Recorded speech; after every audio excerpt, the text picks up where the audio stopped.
This video is for every car salesman who simply wants more out of the industry. More leads, more sales, more money. Whether you're just getting into the car sales industry, so you're a newbie, whether you're a veteran in the game and you got experience, or whether you're thinking about getting into the car sales industry and you just want to be as prepared as possible. In this 5-hour course, I'm going to share with you all the tactics and strategies that I know that help me make over 30 grand in a single month as a car salesman without relying on my dealership. Why? Because I was able to create my own. So what's going on, guys? It's Corey. Listen, if you clicked on this video, it's because it was made for you, right? This video is going to teach you how you can generate your own leads, your own traffic to no longer have to rely on a dealership. Most car salespeople are reliant on 5 sources. That's going to be internet department, walk-ins, BDC, phone ups, and the service drive. If you notice, all 5 of these sources have one thing in common. They're all sourced back to the dealership. They're all reliant on the dealership performing in order for you to perform. So if the dealership is having a slow day, a slow week, or a slow month, you're also having a slow day, a slow week, and a slow month. Some of you maybe have tried other things outside of the dealership to generate your own leads, maybe Facebook Marketplace, maybe Facebook groups, or any other, maybe posting on social media a little bit here and there, but you never really have an exact strategy step by step on what you should be doing and how you should be doing it. And that's exactly what we're gonna be covering in this 5-hour course. So I want you to commit and focus, all right? Finish what you started. If you clicked on this video, finish it, commit to the end, all right? Write notes down. If you're going throughout this video, you need to be taking notes, you need to be writing stuff down, because if there are some key moments that resonate with you throughout this course and you don't write it down, then you're gonna end up forgetting it down the line. And lastly, the most important thing throughout this entire course is that you take action and you implement. All right, valuable information is worth nothing without implementation behind it. All right, just because you have the information, if it stays right here and then you don't put it out there into the world, then what good is the information to begin with? So take action and implement. All right, so that's enough of me. Let's get right into it, and I'll see you all at the end of this video.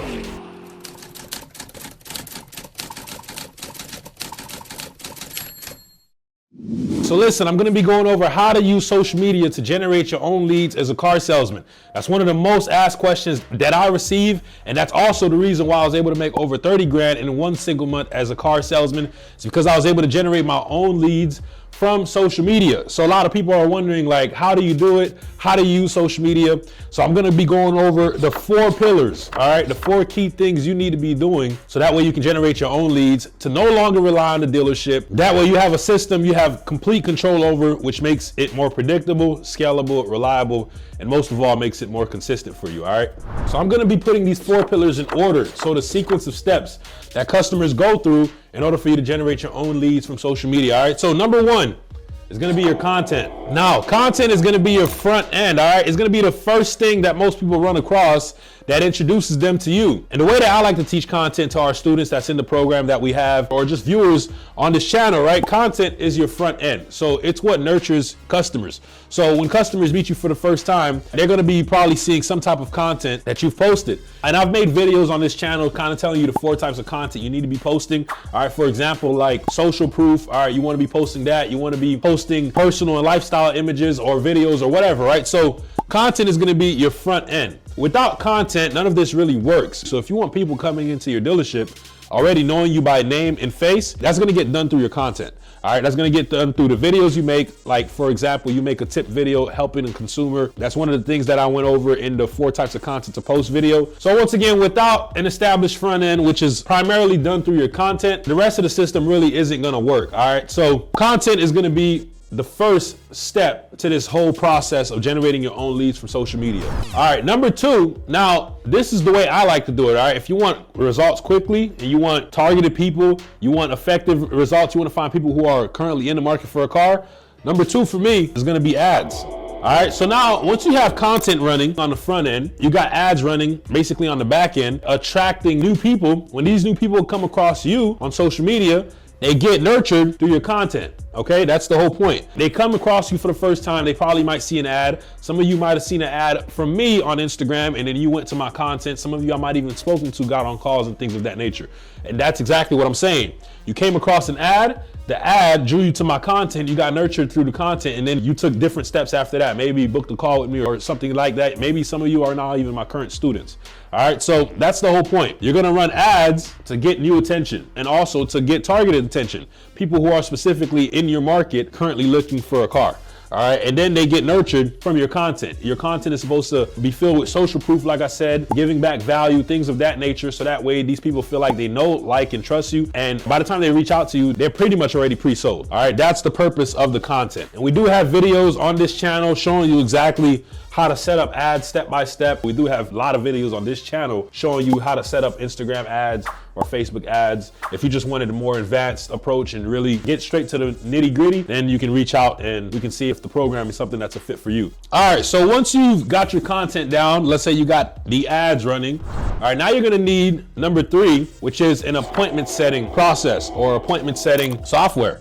So once you have the ads running, the ads is supposed to get new attention. All right, and the new attention gets nurtured from your content. They then normally reach out. Okay, once they reach out, you either put them through automated funnel or you can have them reach out directly to you so you can book them in. Now, my personal favorite way to do this is the second option. You want to have them directly reach out to you because you're going to lose a lot of people trying to run them through like an automated funnel because there's no human touch point there. They've never got a chance to actually speak to the person themselves, which is you. All right, because you got to understand this whole point of generating your own leads from social media is you're building a personal brand while doing it. Through your content, through your ads, you're putting a name with the face. All right, people are starting to get to know you, so people feel like they know, like, and trust you. So guess who they're gonna wanna speak to once they show interest in whatever it is that you're offering? It's gonna be you, all right? They're gonna wanna speak to you. If you can have some type of human touch point from the point that they see the ads, get nurtured from the content, and then decide to reach out, if you can put a human touch point there, which is gonna be you speaking directly to them, or you texting them, or sending them a voice note, whatever, that's gonna increase the chances of you actually converting them by probably like 10 times, all right? As opposed to just running them through like an automated system. They're just doing everything themselves and never even get to speak to anyone. If you think they're gonna actually show up to the appointment, you're probably gonna have like a 20% show up rate or something like that, right? If you wanna actually have super high show up rates, you're gonna need to put a human touch point in the middle of that process, all right? And that's the reason why we like to do it that way, because the third step is appointment setting. Right? So once they come from the ad or maybe the content nurtures them and then they decide to reach out, they're gonna wanna speak to you.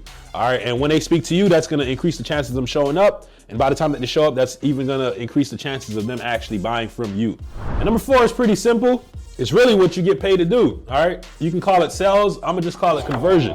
So once you get these people booked in on like a calendar, for example, right? Which we have a video on this channel showing you how to book more appointments. Also in the program that we have, we show all these guys, we give them the softwares, we give them all the tools, appointment setting script, frameworks, whatever, everything that they need for them to be able to book customers that are interested in buying a car from them on their calendar. And once you get them on the calendar, the last step is just to convert them, all right? Convert them from an appointment on your calendar to actually showing up. We have ways that we do that as well to increase show up rates. But then also once they're there, convert them to a sell. All right, and that's really the missing piece for a lot of the guys that we work with, and probably for a lot of you guys watching as well. A lot of you are good at selling. Like if you've been selling cars for, let's say, 6 months or more, chances are you're decent enough at selling, but a lot of people never get the second part, all right, which is basically marketing, generating a lot more leads and bringing a lot more people in. Because if you can combine the two, that's how you truly scale and become the top 1%. So going back to number 4, so once you've booked them in, they show up, now it's just time to do what you already get paid to do and what you know how to do already, which is simply just sell them a car. And I'll tell you what, these customers that come in from social media that you're able to generate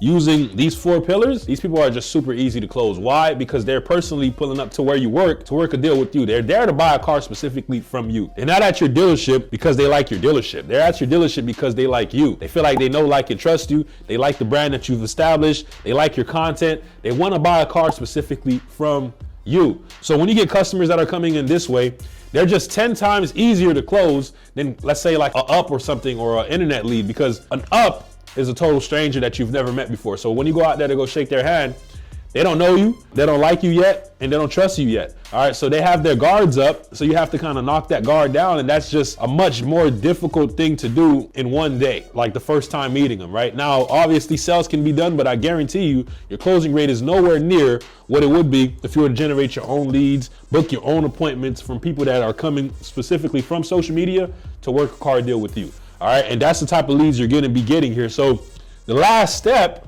conversions, is super easy.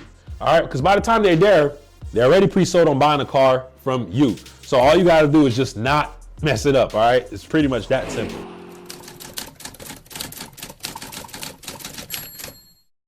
So yes, I did make over $30,000 in 1 month as a car salesman when I was only 22 years old. Here's the pay stub to prove it.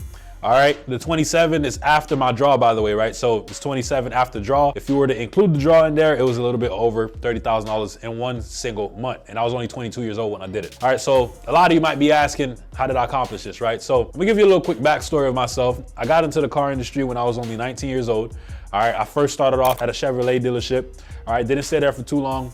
Then I ended up going to a Toyota store. All right, so when I got to this Toyota store, it was a pretty big Toyota store. It had a bunch of people in there selling, 20, 30, some people even selling 40 cars every single month, right? And I always wanted to figure out, how can I do this? How can I make the same money they're making? They're making 10, 15, 20 grand every single month. And I was curious, right? But the problem was I was only 19 years old. And every time I would ask somebody like, hey, how are you selling this many cars? Every time I try to fish for information, they'll tell me, oh, I've been here for 10 years. I got a big book of business. I'm living off repeats and referrals. They'll tell me all the things that weren't in my favor at only 19 years old. So obviously I stayed curious. I was always searching and trying to find ways to still make more money. And then I came up with 3 keys, right? And which I'm gonna share with you. 3 keys that I learned along the way that helped me get to 10, 20, and then eventually pass even $30,000 in one single month. All right, so let's get right into it.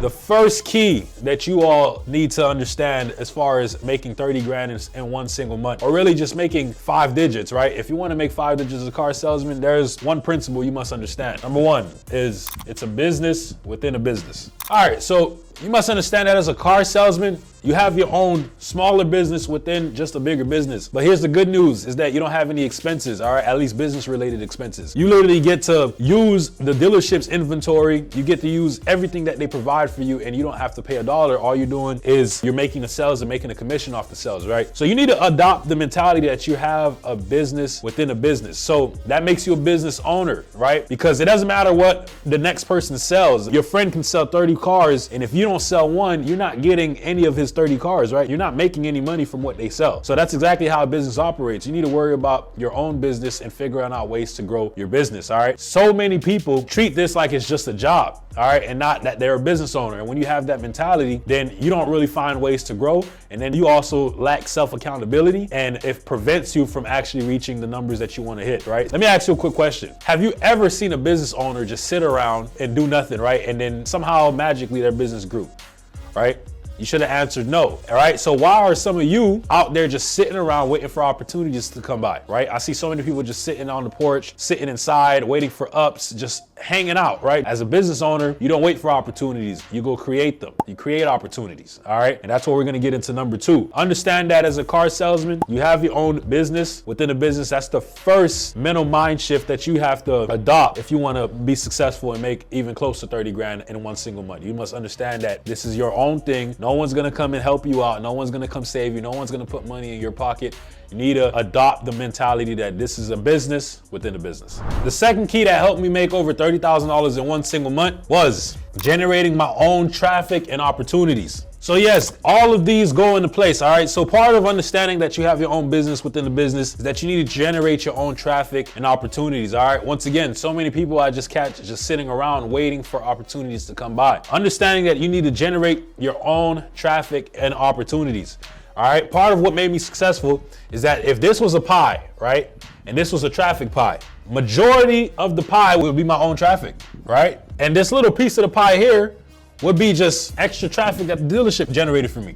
I always tell everyone this that always asks me, Corey, how can I make over 10, 20 grand every single month as a car salesman? I say, you must generate your own traffic, right? You can't rely on the dealership for opportunities. You should always look at whatever the dealership brings in as extra food on your plate. I say it should never make up your entire plate. So many of you, the dealership makes up your entire plate. So if it's slow, you start complaining. If there's no customers coming in, then you have no food. Right? If you create your own opportunities and traffic, then whatever the dealership brings in is just extra food for you. It never makes up the entirety of your plate. So there's plenty of ways to generate your own traffic, all right? There's tons of ways. You can get a bunch of word of mouth. You can get a bunch of referrals. There's plenty of old ways. There's plenty of new ways. Now, my personal favorite one, and the one that worked the best for me, was social media. All right, I killed it on social media. You can check out my Corey King Automotive page on Instagram, scroll through it, you can see all my customers there. The proof is in the pudding, right? So I was very good on social media. I generated tons of traffic through social media. It got so big that people locally, like if I would go to the store, people would start recognizing me. I used to always see you on Instagram, right? I became known as the neighborhood car guy. So through my social media marketing efforts, I was able to generate my own traffic, which I never was in a position to have to rely on the dealership for leads. I was always working my own, trying to generate my own. And if the dealership gave me anything extra, perfect, right? If I come early in the morning, like 9 a.m. in the morning, I check my calendar, for my leads, and I see I got an appointment supposed to be here at like 12, right? And it's 9 a.m. and a up comes in. Well, yeah, I'm gonna take the up, right? I'm waiting for my appointment later on in the day. I'm not doing anything early in the morning. Let me take the up, let me work a deal. By the time I finish selling the up a car, my customer comes in at 12 o'clock, and I sell him a car too. So it was just always extra food on the plate for me. Once again, it never made up the entirety of the plate. So that's the second key I got for you all. The best possible way I found to generate my own traffic is through social media marketing, running ads, building a personal brand, which is also very important, right? So when people came into the dealership, they knew who to come look for. They know that they wanted to work with me and only me, which made it hard for anyone to escape me. So all of these work hand in hand as having a business within a business. And once again, the second key is generate your own opportunities and traffic, so that way you don't have to rely on the dealership. And the third key I have for you all is learn how to make gross. So the third key that I had to learn in order to make this type of money was that I had to learn how to make gross. Because I believe when I made over 30 grand in 1 month, I only sold like 29 cars, right? So I didn't go like and sell 50 cars to make this type of money. I did it only selling 29. And why is because I understood how to make gross. So making gross helped me maximize every single opportunity that was given to me, right? So I'll give you a quick tip as to what I mean by making gross, right? Because people think it's just simply selling a car over what you own it for, right? No, there's a bunch of nuances when it comes to making gross, right? Let's say you got a customer, one has good credit and the other customer has bad credit. So the way you're gonna work these two customers are not gonna be the same. You're not gonna work the customer that has good credit the same you would as someone who has bad credit if your objective was to make gross, which was my objective. If I'm selling 29 cars in order to make 30 grand, that means I have to make gross on every single deal, right? So that's one. Good credit customer, you know that you can land them on basically any car, right? You know if their credit is good, they're gonna qualify. The interest rate doesn't really matter. The bank is gonna approve it. Now all you have to do is find a car that you own it under market value or you own it below the book, and then you land a customer on that car, you sell it for market value or over market value, and you make gross that way. Someone who has bad credit, you can't work the deal the same way, right? You kind of work it backwards. And I had to learn that, right? So I'm giving you all a nugget if you all don't know. Some of you probably do, a lot of you probably don't, all right? Bad credit customer. Let's look at it from the bank's perspective. If they have a customer that submitted an application and their credit is bad, what's gonna help that bank approve them? Well, you have to make it as low risk as possible for the bank. So banks wanna make what? How do they make their money? They make their money on interest. You know, a bad credit customer, they're gonna get hit with a high interest rate, right? So in order for the bank to approve them, you gotta find a car for that customer to where the bank can make as much interest as possible. It might sound bad, but that's really just the case, right? So you can't go sell this customer here with bad credit. If the year right now is 2024, you can't put them on the 2024 because then there's maximum interest rates that the bank can charge the customer. So you might have to land this customer on, let's say, a 2017, right? Because then the bank can charge more interest, which would then means that they're gonna charge the dealership a lower bank fee, which would help you make more gross, right? So that's just one example of what I mean by making more gross, and I got tons of them. I'll be making more videos in the future helping you all understand how to make more gross, but that's just one. Second thing that came with making more gross is that I was a big used car guy, right? I sold a lot of used cars. If you check out my Corey King Automotive page on Instagram, once again, you'll scroll down, you'll see tons of used car deals. Why used cars? Well, very similar to what I said earlier, used cars, you can take them in on trade, you can buy them from the customer, and when you do that, dealerships normally buy them under market value. So when you buy them under market value, you can go back and resell it over market value or at market value and make gross, right? As opposed to new cars, the problem with new cars when it comes to making gross is that you're selling a commoditized product, right? This dealership here has the same exact product as the one next door if you all are the same brand, right? This Toyota store over here and this Toyota store over here have the same exact product, right? So now customers can price match you, right? And they can try to haggle you down. So it makes it hard for you to make gross on a new car because prices are public, right? MSRP. Plus other dealerships sell the exact same product as you, which makes it hard for you to sell gross. My used car general manager used to have a saying. He used to say, no two used cars are equal, right? Which is the case. There's no two used cars that are the same. You can't really say the same thing for new cars. So I focus more so on selling used cars to make gross because that's really just where the money is at in the normal car business. Selling used cars, that's where you make most of your gross at.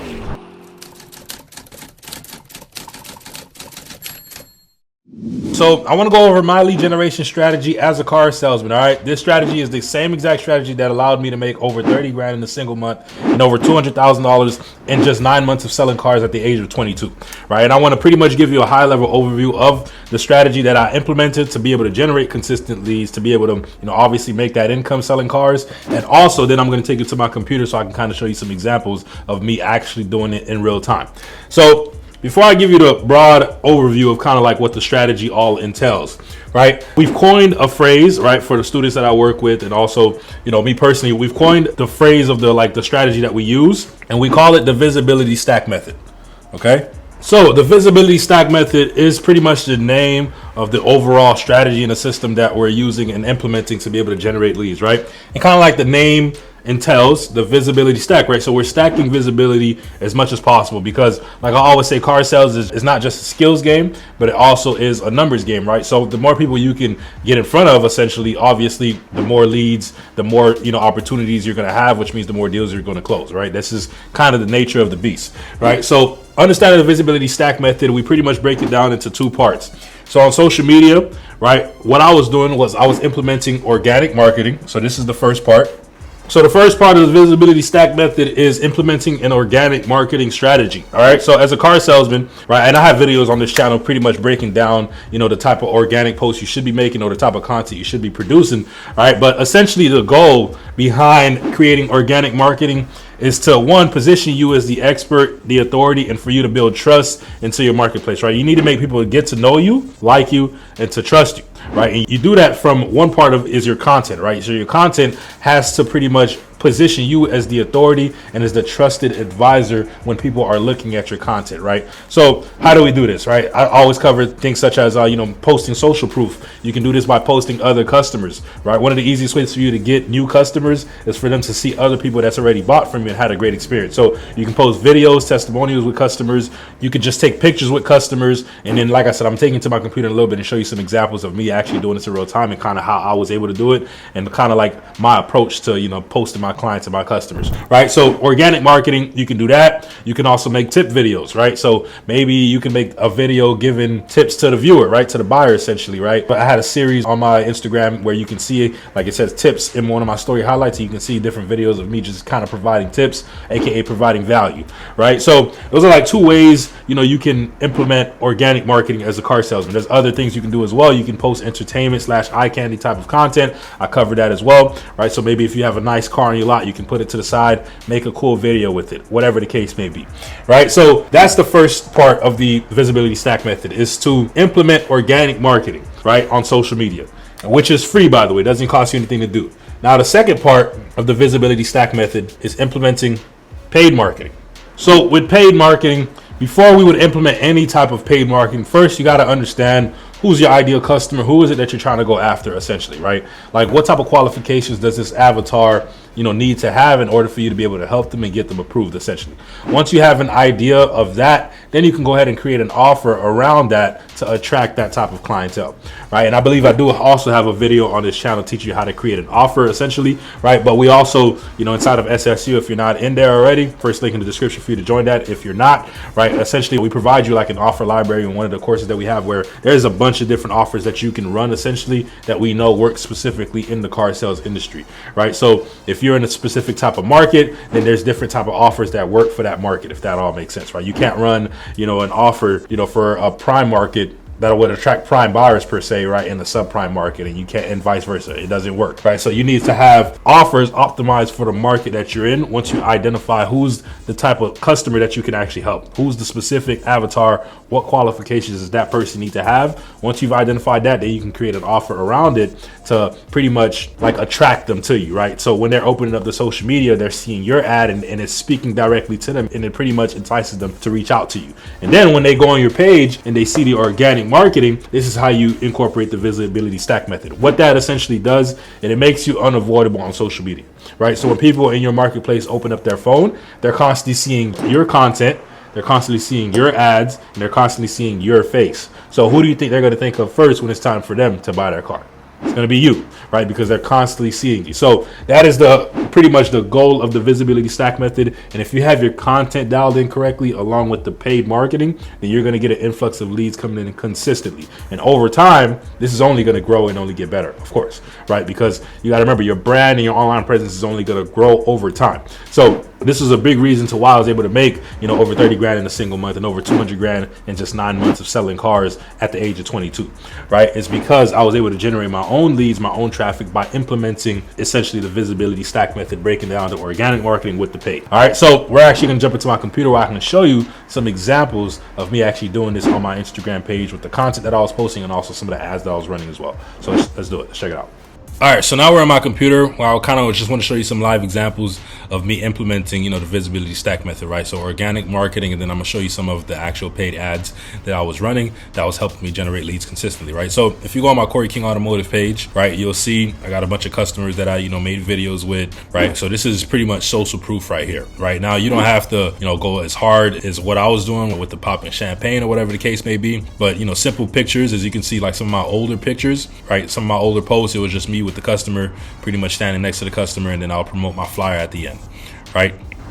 But yeah, you can see it was pretty much just me with customers making videos. They're having, they're giving me testimonials, whatever the case may be, or I'm just taking a picture with them, right? If we go actually back to the top, right, you'll see there's a section right in the story highlights where it says tips. And if you were to click this section, you'll see it's just videos essentially of me, giving tips to the buyer, right? So one of them was talking about, getting gap insurance, right? And the importance of gap insurance, right? If you're financing a vehicle. One of this, I believe, is talking about credit unions or whatever the case may be, right? So I'm just creating content, right, to position me as the authority and also to build trust with my marketplace, right? So when people see these videos, they're like, oh, he's actually providing some valuable tips, some valuable information. If I need a car, I'm definitely going to reach out to him, right? So tips, pretty much clients, the client section, which is pretty much your, your social proof, along with some other things that you could be doing, like, cars. You can be posting vehicles, like I said, like some hot cars that might be on your lot. You might pull it to the side, make a cool video. I got some examples on this page as well. If you were to scroll down, you'll see some. Let's see if we can find one really quick. Like, for example, this video here, it was an LC 500. So I was like, let me just make a cool video with it, right? Transitions, you know what I mean? So you can do that as well. Keep the page engaging and entertaining. And yeah, that's pretty much, when it comes to posting organically, right? This is pretty much a layout of what you should do. Your page can mimic, this. You can kind of just make your page look similar with the outline and the layout. And now I want to show you some actual ads that I was running, to generate those leads. Because remember, it's a combination of both, right? So some of these ads, let's go into my ad account. See, this is an example of an ad. Are you a currently employed first-time buyer and need a car? What's going on? It's Corey, your neighborhood car guy. Listen, if you're a first-time buyer that's currently employed and you get pay stubs and bank statements and you make at least $2 grand a month in provable income and you need a car, send me a DM right now. We have the best first-time buyer program with as low as $1,000 down to get you rolling off the day and get up to 90 days before you make your first payment. Doesn't matter if you have good credit, doesn't matter if you have no credit. If you've never financed a car before and you want the lowest rate and you want the best price and you just want reliable and affordable transportation, I'm helping people like you every single day find a perfect car for them. So if you're currently employed and a first-time buyer and interested in getting into a vehicle, send me a DM right now and I'll take care of the rest. I'm a classic. That's an example of one ad. I mean, I had another one here. I'll just play a little bit of it. How would you like to buy a brand new 0 mileage or certified pre-owned Toyota? What's going on? It's Corey, your neighborhood car guy. Listen, if you're currently looking to buy a brand new 0 mileage or certified pre-owned Toyota and you want the best possible deal. So, obviously for you, your ads don't have to be exactly the same, right? This is why it's essential for you to figure out who's your ideal customer, what brand you might be working at, or if you work at like a used car dealer, what's the type of clientele that you guys can work with and improve. Once you have that understanding, then you can follow the framework that we've laid out when it comes to creating offers, right? When it comes to actually creating an ad itself, right? Because the framework is the same, but the offer itself might be a little bit different. The benefits that you mentioned in the offer might be a little bit different. Who you're trying to attract obviously is going to be contingent on the market that you're in, right? So once you've identified that, then creating the offer can be easy. And like I said, we have a whole offer library with different offers that you can pick and choose that we already know work for different markets, right? So that's essentially, live examples of the organic marketing with the paid. So yeah, I hope that was helpful. All right, so that's the breakdown of the visibility stack method. That was my exact strategy as a car salesman that helped me generate consistent leads and consistent customers, to hit those high income earning months.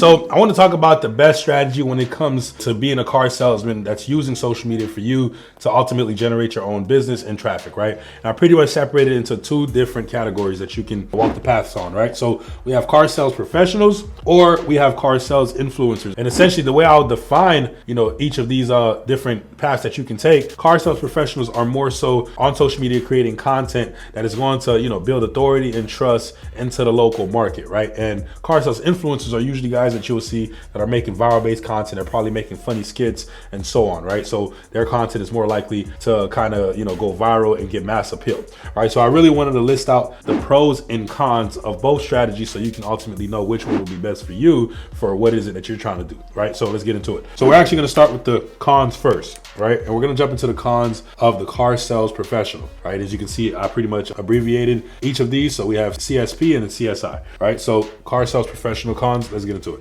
So the first con for a car sales professional is, like I mentioned before, is a lower chance to go viral. So let's write that down.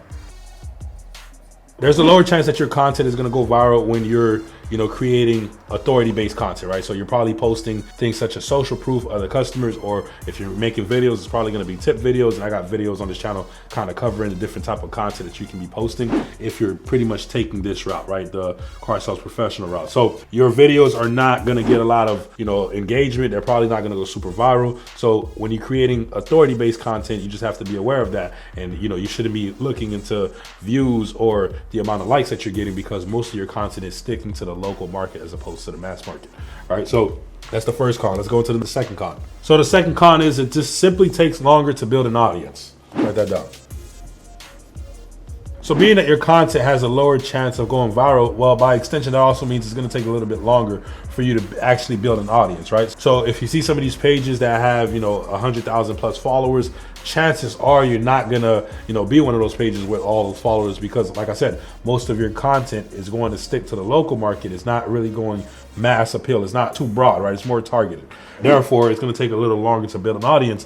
But the audience that you do build, I truly believe they have much higher intent, right? Because the people that are reaching out to you and the people that are following you are more likely interested in what is it that you have to offer, being that you're creating authority-based content. So they're more likely to actually convert into a lead. So that's the second con. But like I said, if you're not optimizing for views and you're not optimizing to get attention, you're more so optimizing to generate leads and sales, then this probably wouldn't be a big of a con for you if you have the right perspective on it. So let's go into the third con when it comes to being a car sales professional on social media. Third con, and these all kind of tie into each other, is simply limited reach. So similar to the first 2 points, you're going to have a limited reach when it comes to actually attracting people from outside of your market. Being that your content is primarily focused to appealing and attracting the people that are in your local market, right? So you're going to have a much tougher time trying to find people that might be outside of your state. Not that you might even want to find people outside of your state, right? Because if you're a car salesman, right, chances are you probably want to serve people that are in your marketplace anyway. So like I said, it depends on your perspective and what you're trying to get accomplished. If you're trying to be the person that has a million followers on social media as a car salesman, and you want to attract maybe potential sponsors or brand deals, whatever the case may be, then having limited reach can be a con for you, right? But if you're someone who's more so just focused on using the social media platforms to generate leads and business and actually get customers coming through the door, then having a limited reach might not be the biggest con for you, right? Like I said, it's all based off perspective. But yes, it could be a con for those who want to, gain mass appeal. Having a limited reach and kind of being restricted to that local marketplace can be, a con to you, right? So that's the third con. Let's jump into the cons when it comes to being a car sales influencer. Let's do it. So first con is going to be non-targeted reach. All right, so being a car sales influencer, right, you're probably creating content, like I said earlier, that is more prone to go viral, right? And when you go viral, you tend to not have any control of the people that you're reaching, right? So having a non-targeted reach can be a con, because if your goal, let's say, is to, attract clients and you want people coming through the door, then, what good is the person that is in another country looking at your video, right? Or what good is, the 14-year-old kid that might be on social media looking at your video? It's probably more likely that that person is not going to come in and buy from you. So having a non-targeted reach, like I said, this is all based off perspective, by the way, right? Which one could actually be a con or a pro, but having non-targeted reach, if your goal is to attract clients and customers to come to your dealership to buy from you, can be a con, right? So that is going to be the first con when it comes to being a car sales influencer on social media, right? Let's jump into the second one. Number 2 is going to be unpredictable results. So unpredictable results, right? What do I mean by that? Well, if you're creating content that, is pretty much prone to go viral, right? So certain months you might get content that goes viral, and then there's going to be certain months that maybe your content doesn't go viral. Maybe the algorithm changes, whatever the case may be, right? You can have unpredictable results. So maybe one time you're creating content that's generating some type of clientele because it's getting a lot of traction and views, and some of those people actually slip through the cracks and come and buy from you. Then you get another month in which, there's no content that goes viral. The algorithm might make some type of change that you haven't adjusted to yet, and then therefore you're not getting anyone coming through the door, right? It's a bit different when you're a car sales professional per se. Let's say you're creating content that's more authority based, and let's say you might be running ads or whatever the case may be, right? Where you can kind of have more predictable results, right? As opposed to unpredictable. So that would be the second con to being a car sales influencer on social media. And the third one is going to be the content treadmill, and I'll explain what I mean by that in a little bit. So content treadmill, what do I mean by that, right? When you're a car sales influencer or just an influencer in general, right? You have to constantly be making content, right? And it has to be new, right? So a lot of the times that, a lot of people kind of get content block, right? They can't think of new ideas. It's hard for them to come up with viral ideas because they've been doing it consistently so long. And eventually, you probably run out of new ideas to post, right? So it's a bit easier when you're just posting content that's building you as the authority. Let's say you're posting other customers. As long as you're selling cars, you're going to have new customers to post, right? You can, give tips and things of that nature. It's a little bit easier for you to just be posting content as opposed to trying to go viral, right? Like I said, if you're making funny skits, you're going to have to think of new skits to make just about every single day for you to constantly stay relevant. So it's a bit harder for you to stay relevant when you're taking the car sales influencer route, right? Because you're going to be stuck on that content treadmill at some point, right? And if you're not that much of a creative person, then this route is definitely going to be a little harder for you to stay consistent on. All right, so now we're going to jump into the pros, right, of both of these strategies, so that way ultimately in the end you can decide which one would be the best for you. We're going to stick to the car sales influencer for now. Let's jump into the pros of that. First pro, I've been mentioning it pretty much throughout this video already, is there's a high chance to go viral. So there's a high chance to go viral when you're creating content, under the car sales influencer bracket, right? Why? Because if you're creating content, like let's say funny skits, these social media platforms, they, reward funny videos, right? Why? Because people tend to watch them longer. They tend to watch them over and over again. And you're pretty much assisting the algorithm or the platform with their goal, right? The goal is to keep people watching and to keep people on the platform. So if your content can do that for them, well, they're more likely to share it with other people, which means that it has a higher chance to go viral, right? People are more likely to save your content. They're more likely to share it with their friends. They're also more likely to comment as well because it's an engaging, funny video, which all of that ties into what the actual platform is here to do. All social media platforms have the same goal, to keep you watching, to keep you on the platform.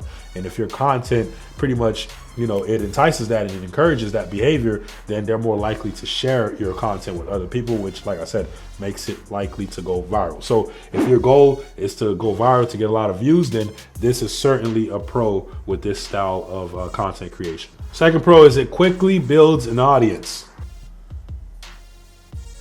So being that your content is more likely to go viral, well, that also means that you're more likely to build an audience rather quickly, right? As opposed to the opposite route, which is, you're creating, like I said, much more targeted, much more focused type of content, and you're not really getting mass appeal, right? When you go to the car sales professional route, right? With the car sales influencer route, you're creating more broad content. So this content can be shared amongst different states and also potentially reach other countries as well, which means that you're going to more likely build a global audience, right? And more people are going to be prone to following you. More people are going to be prone to engaging with your content, liking your content, which means that it's going to be much easier and much faster for you to build a big audience. So if you want to, be one of those pages that grows to 100,000 plus followers, 1 million plus followers, whatever the case may be, then this is definitely the route to take, right? If that's your goal, right? So that's the second pro. And the third pro is potential sponsor opportunities. So yes, as a car sales influencer, this opens doors for potential sponsor opportunities, right? If you want brand deals, if you want companies that, want you to sponsor their product in one of your videos, and then, they'll obviously pay you for it, right? This is the route to take, right? Because you have more of a global audience, right? So when they look at your page, they see, 100,000+ followers, or whatever the case may be, then they're more likely to say, hey, if you can, advertise this product, we'll pay you X amount of dollars, right? That is more likely to happen to you as opposed to this other route where you have just a very narrow niche audience, right, of people that are in your local market. Not saying that it can't happen, but it's more likely to happen when you have more of a global audience, right? This is why big influencers on social media, right, on YouTube, whatever the case may be, this is why they always are getting sponsored in brand deals. Why? Because they have a global reach, or they have a national reach, whatever the case may be, right? They just have a bigger audience, right? They have a lot more people watching and engaging and tuning in on a consistent basis, right? So this is the route that you would take, and this would definitely be the pro, and going the car sales influencer route on social media. So let's jump into the pros of the car sales professional route on social media. So the first pro with taking this route is it simply builds local authority. So it builds local authority, right? So as a car salesman, if you go on my page on Corey King Automotive on Instagram, right, I used to always call myself the neighborhood car salesman, right? That was a slogan I gave to myself, and the reason why is because I had built a local authority, right? And that was pretty much the purpose of the content that I posted, right? I took more so with the car sales professional route. The content that I was creating was to build trust, was to get people to get to know me, like me, and trust me, right? So when they would come to the dealership, they already felt like they knew me, and they would come to me to buy their car, or if they had any car needs, they would reach out, right? So it builds more of that local authority when you're posting content that's more informative. You're providing social proof so they can see other people that has, gotten a great experience from you. You're going to have more of that local authority and that local presence. So, people in your neighborhood, could even potentially recognize you if you were out in the store or whatever the case may be. So that would be the first pro to taking the car sales professional route, right? If your goal is to attract people in your marketplace to come and buy a car from you and to actually reach out to you, become a lead, inquire upon you, then this would definitely be the route to take. If your goal is to go more viral, get more attention, then, the car sales influencer route would be the route to take, right? But if you want to build that local authority, that local presence, then that would be the first pro with the car sales professional route. So let's jump into the second pro. Second pro is it targets your ideal customer. Let's write that down. So you're more likely to target your ideal customer taking the car sales professional route, right? Because you can alter your messaging, you can create content that's going to attract the ideal type of client that you want to actually bring in to the dealership, right? Also, if you wanted to run ads or whatever the case may be, right? Your ad copy, what you say in the video, your messaging in the actual ad itself should be predicated to attracting the type of customer that you want, the type of benefits that you're listing, the things that you're mentioning in your ad should pretty much perk up the ears of the person that you actually want to attract so they can eventually reach out to you, right? You're more likely to get that customer that you actually want to come into the dealership as opposed to creating, like I said, more broad type of content, right? More viral based content. When you're creating viral based content, you're trying to appeal to everybody. When you're creating authority based content, when you're creating content in the car sales professional route, you're trying to appeal to a certain group of people, a certain demographic, right? So that way you can actually have them reach out to you and come eventually buy a car from you. So you're more likely to target your ideal customer if you take the car sales professional route, if you're creating content on social media. So let's jump into the third and final pro when it comes to being a car sales professional on social media. And the third pro is simply predictable results. So the car sales professional route provides more predictable results as opposed to the car sales influencer route, right? Like I mentioned earlier in this video, certain times you might have videos that go viral, and then certain times you might have videos that that don't go viral, right? So it's a bit more unpredictable on that side. When it comes to this, your content is more so consistent, right? Like I said, your goal is not to go viral. You're just trying to build an audience slowly but surely in your local marketplace, right? With the content that you're posting, social proof, informative based content, sometimes a little bit of personal content, whatever the case may be, right? You're more so likely to get predictable results, especially if you're running ads. If you spend X amount of dollars, your cost really is gonna, average out to this much, and you're gonna get X amount of leads on a per day basis, right? If you have everything set up the correct way, right? So it's a bit more predictable, and the results that you're gonna get are a bit more consistent as opposed to, this car car sales influencer route. So in the end, which route would I recommend you taking? Well, like I said, it's all based off of perspective, right? If your goal is to go viral, if your goal is to, build an audience and, you eventually want to branch into other opportunities, whatever the case may be, right? While you're on the job, then, being a car sales influencer might be the route for you. But if your goal is to generate leads and customers and try to increase your sales and get people coming through the door, which was my goal as a car salesman, then the car sales professional route would definitely be the route you would like to take. So like I said, it's all based on your perspective on what you want to do and what you want to accomplish in this industry.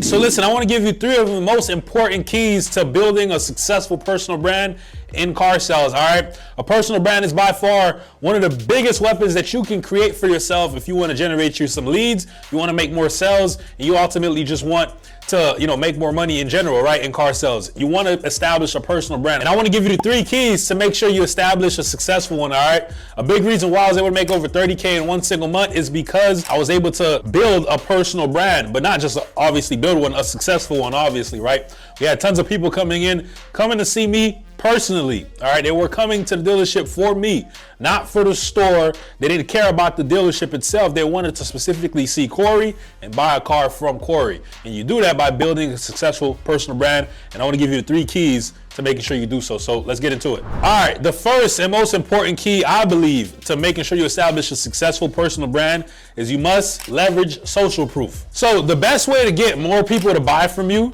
is to show other people that's already bought from you and showing them how great of an experience that person had buying from you, all right? That's the number one way to attract more customers. If you want people to trust you in order to buy from you, the easiest way to convince them to do so is just show other people that's had a great experience buying from you, already, right? So that's by far the best way, and leveraging social proof is how you do it, all right? So social proof can be pictures of, you with other customers that you've sold cars to, or reviews that other customers have given to you, talking about their experience and how great it was, things of that nature, right? You want to leverage social proof. That's by far the best way to market any business. The best way to market any business is by leveraging positive social proof. All right, that's gonna get more people to just come your way, but also when they come your way, they're gonna already be pre-sold in a way and kind of nurtured to some sense because they've seen other people already have a positive experience with you, and it just makes it that much easier for them to have the same experience. All right, so the number one most effective key to establishing a successful personal brand is you want to leverage social proof. So when you do something good, all right, when you make a sale, document it, take a photo, make a video with the customer, things of that nature. Start racking up a bunch of social proof so you can have it ready to show other people, or have it displayed, whether you're doing it on social media or whatever, have it displayed so other people can see it. That way they can nurture themselves to eventually buy from you as well. All right, so leverage social proof, by far the number one most effective key to establishing a successful personal brand. So let's get into the second key. The second key to a successful personal brand is to cultivate an online presence. All right, so in today's day and age, if you want to establish a successful personal brand, you must cultivate an online presence. All right, the internet is here to stay. I think it's safe to say that it's here to stay, and it's not going anywhere. All right, it's only, as a matter of fact, it's only growing and getting bigger. All right, so you want to establish an online presence, and the best way to do it in today's day and age is to leverage yourself on these social media platforms like Instagram, like Facebook, like TikTok, etc. Right?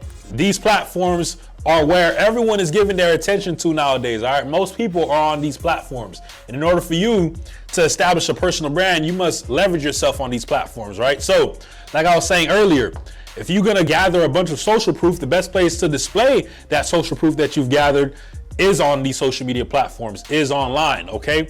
Everyone's online, so you want to go wherever the attention is. You need to flock wherever people are giving their attention, because attention is today's currency, all right? If you can garner attention for yourself, the more attention you can garner, the more leads that you're able to get, and the more sales you're gonna be able to eventually generate, all right? If I simply ask you this, we got 2 people, let's say that they're both 50% closed. We got person A and person B. Person A gets 40 people to see him on a monthly basis, right? So he only gets the attention of 40 people, all right?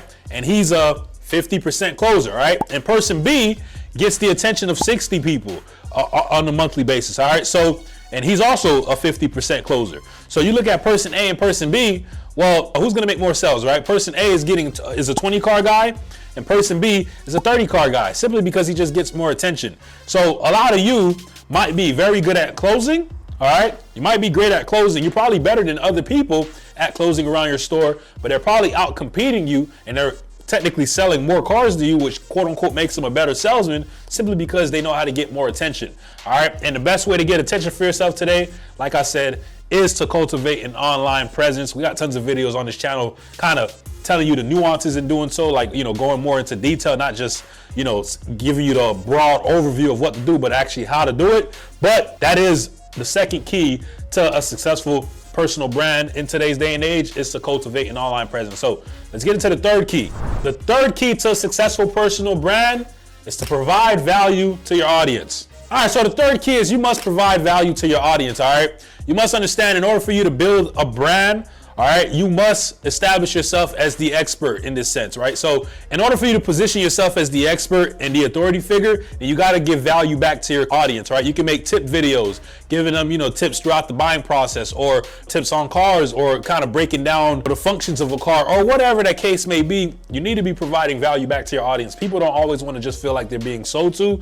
You must give them value, all right? And then you create reciprocity, right? They feel like you've given them something, they want to return the favor. They might do that by buying a car from you, or whatever the case may be, because you've given them value to begin with. So you must provide value to your audience. You cannot just be sitting here trying to sell them all the time, all right? And especially if you want to position yourself as the expert and the authority figure that they need to come see to, fulfill their needs. If it's car related, then you must provide value to your audience. Like I said, the easiest ways to do that is by giving tips throughout the car buying process, or whatever the case may be, but you have to give value back in order to get more in return, all right?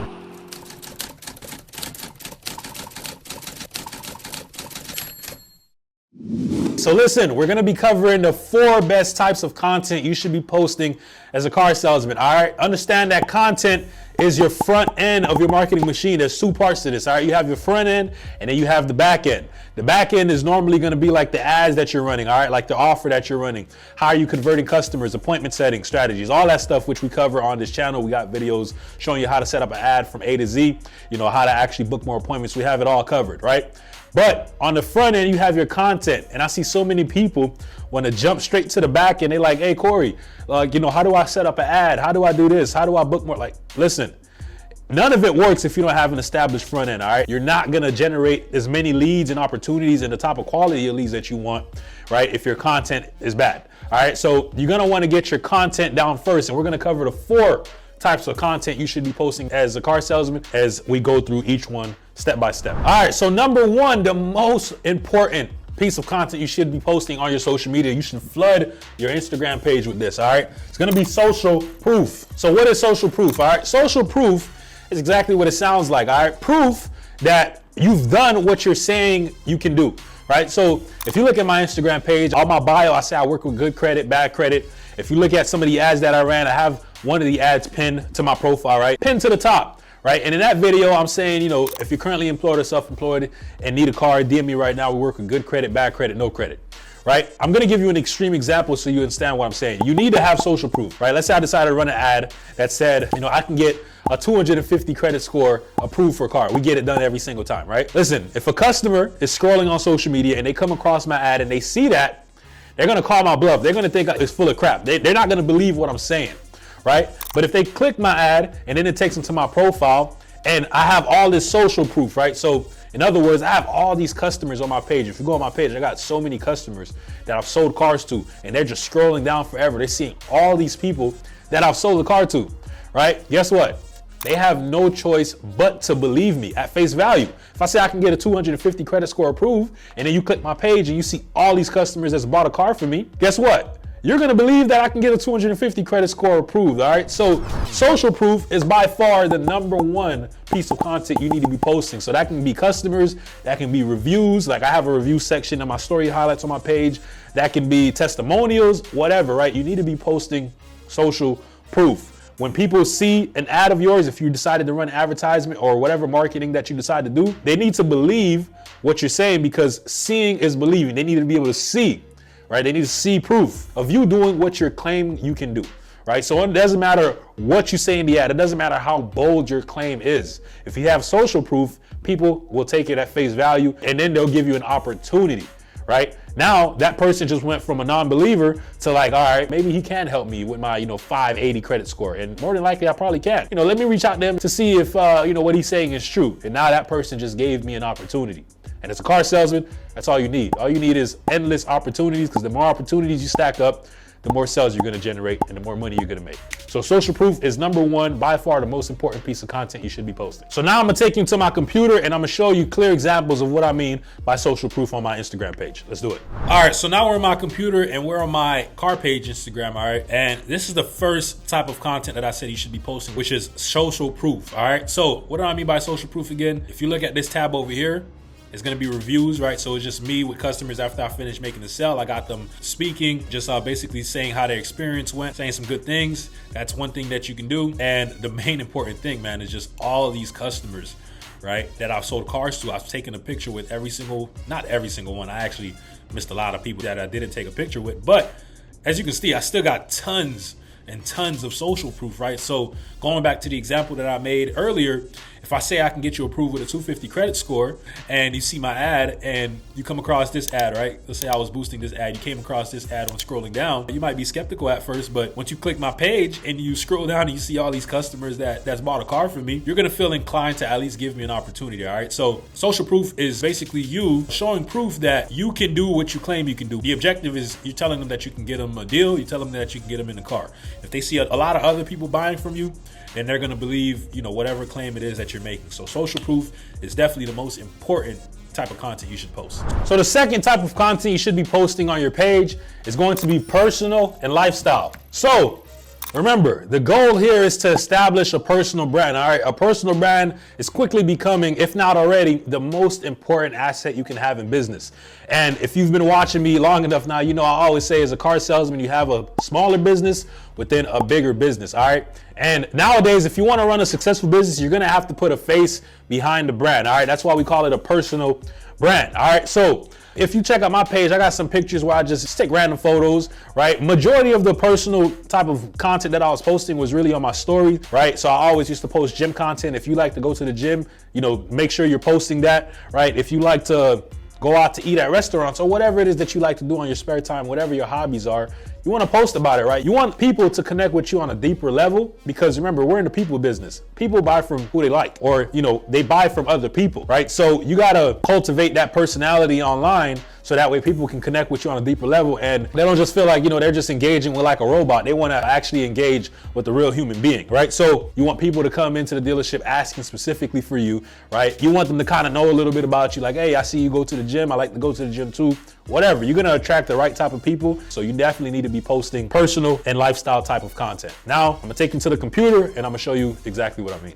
So number 2 is personal and lifestyle, right? So let me take you and show you some clear examples of what I mean when I say personal and lifestyle. Like I said, most of my personal and lifestyle type of content was posted on my story, like me going to the gym, me boxing, me doing whatever, right? I normally always posted it on my story, right? So they can kind of know what I do like behind the scenes outside from work, right? So if you click this section here, I got like just some pictures, right? Like you can see a picture like that, not really a work related post, right? Just taking random pictures, right? So like this one here, me standing on the rail, right, in the rain, right? Just kind of random, no customers there. Yeah, you just want to take personal and lifestyle type of images. If you like going out to eat in restaurants, whatever it is that you like to do, you like to play basketball, that's also something that I like to do as well. I normally used to post that on my story. Like I said, all that ties into your personal brand, and you want to establish a personal brand. You want to connect with people on a deeper level, so you definitely want to do that as well. So the third type of content you should be posting, all right, I call it entertainment and eye candy. So what do I mean by entertainment and eye candy? All right, so you need to have entertainment post on your feed, all right, and eye candy type of content, right? So they're saying is in the car industry, for when things are eye candy, basically super nice looking vehicles, right? For example, we normally call those eye candy, right? So what I like to do is I normally like to take videos of super nice cars that we have on a lot, right? To keep the page looking interesting. So if I see, for example, SRT Hellcat come in on our lot, I'll go ahead and pull it to the side and I'll take a nice video of it, make some basic editing, all right, put some music and keep the page looking engaging, all right? Those type of videos normally perform very well. People tend to share them a lot. People tend to comment, like, all right, and that's just building up your profile. And if people are sharing it, you're getting more impressions, you're getting more views, more people are knowing about you and what you do. All right, so one thing that I've seen recently is that, salesmen are also doing like skits, funny skits. That's something that I never did, but I see that a lot of people are doing it. They're playing on the entertainment side of things, right? Making people laugh, making people want to keep watching, right? That's extremely essential that you post entertainment and eye candy type of content. You want people to keep coming back. You want people to see what you're up to. I'm gonna take you into my computer and show you examples of what I'm saying. All right, so number 3, now we're gonna jump into entertainment and eye candy. All right, so like I said, I've never done the skit part of things, right? So I never used to really car salesman skits, but I definitely used to take some super nice videos of some hot cars that might have came in on the lot. So let me find one for you over here. This is a Lexus, right? I'm not gonna play the music because copyright, right? But you can see the edits that I made. Some nice transitions. Right, so I took some nice looking vehicles that we had on our lot, and I did this for, I did plenty of videos. I even got guys, in my comments asking who makes your videos, my G, right? Because they like the type of content that I'm posting, right? So you want to post nice pictures, and these type of videos here normally get like 10 to 15 people sharing them, right? So now they're sharing them on their stories, or they're sending them to a friend. They're just expanding my reach. They're just getting me more opportunities to get more eyeballs in front of me, which ultimately is going to generate to more sales. Simple and plain, right? That's the game. It's a numbers game.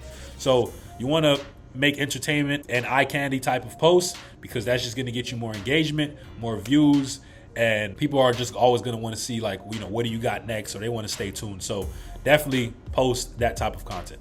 So the 4th and final type of content you should be posting as a car salesman is going to be value and information. All right. So listen, this is going to be another important one, right? You want to always post valuable and informative types of content, all right? Because customers don't want to feel like they're being sold to all the time, all right? You want to give back. You want to provide value and information. So for example, how do you do this in the car industry? If you look at my page, I normally used to give tip videos, right? Tips to the consumer. For example, I'll tell them, hey, listen, when buying a car, make sure you get gap insurance, right? Because gap protects you in the case of a total loss, that if you still have a remaining balance on the car note after insurance covers their part, then gap would come and cover the rest. So what did I just do? Right? I gave them information, and I just established myself, one, as the authority, but I also established some rapport with the customer and just made myself more credible, right? So customers now trust me. They looking at me like a good guy. They like the fact that I'm giving them free value and free information that's going to help them, right? So you always want to give back. You always want to provide value and information. I got tons of different tip videos on my page, which I'm going to show you in a little bit, but that's the 4th piece of content you need to be posting. You need to be providing value back. All right, because people do not want to be sold to every single time that they open up Instagram. They see you and it's like you just, making an ad trying to sell to them, right? You want to give back as well and provide value. So take a look into my computer. I'm gonna show you exactly what I mean and show you clear examples. And lastly, number 4 is value and information, right? So let me show you a clear example of a value and entertainment post, right? So over here, make sure you get gap insurance. Tip of the week. A car, one of the most essential products you can buy is gap insurance. Gap insurance normally protects you in case of a total loss. Let's say your insurance company pays a portion of the vehicle's balance, but you still have a remaining balance left on the vehicle. Gap would normally cover the rest. If you don't want to get caught holding the bag, make sure you get gap insurance when financing a vehicle, and I guarantee you it'll save you some time and money. There you go. Right? So now I just gave the consumer some advice that builds my credibility, that establishes me as an authority, and that just makes me more trustworthy. All right. And people are going to tend to like people that they like, know, and trust. Right. So now they feel like they know me, they feel like they trust me, and they definitely like me for giving them free advice. Right. So now when they need a vehicle, who do you think they're going to come see? Who do you think they're going to reach out to? They're going to reach out to the guy they like, know, and trust. All right, so you want to always provide value back, because people don't want to always feel like they're just being sold to. And if you provide value, that's going to make them know you, that's going to make them like you, and that's definitely going to make them trust you more. So that's number 4.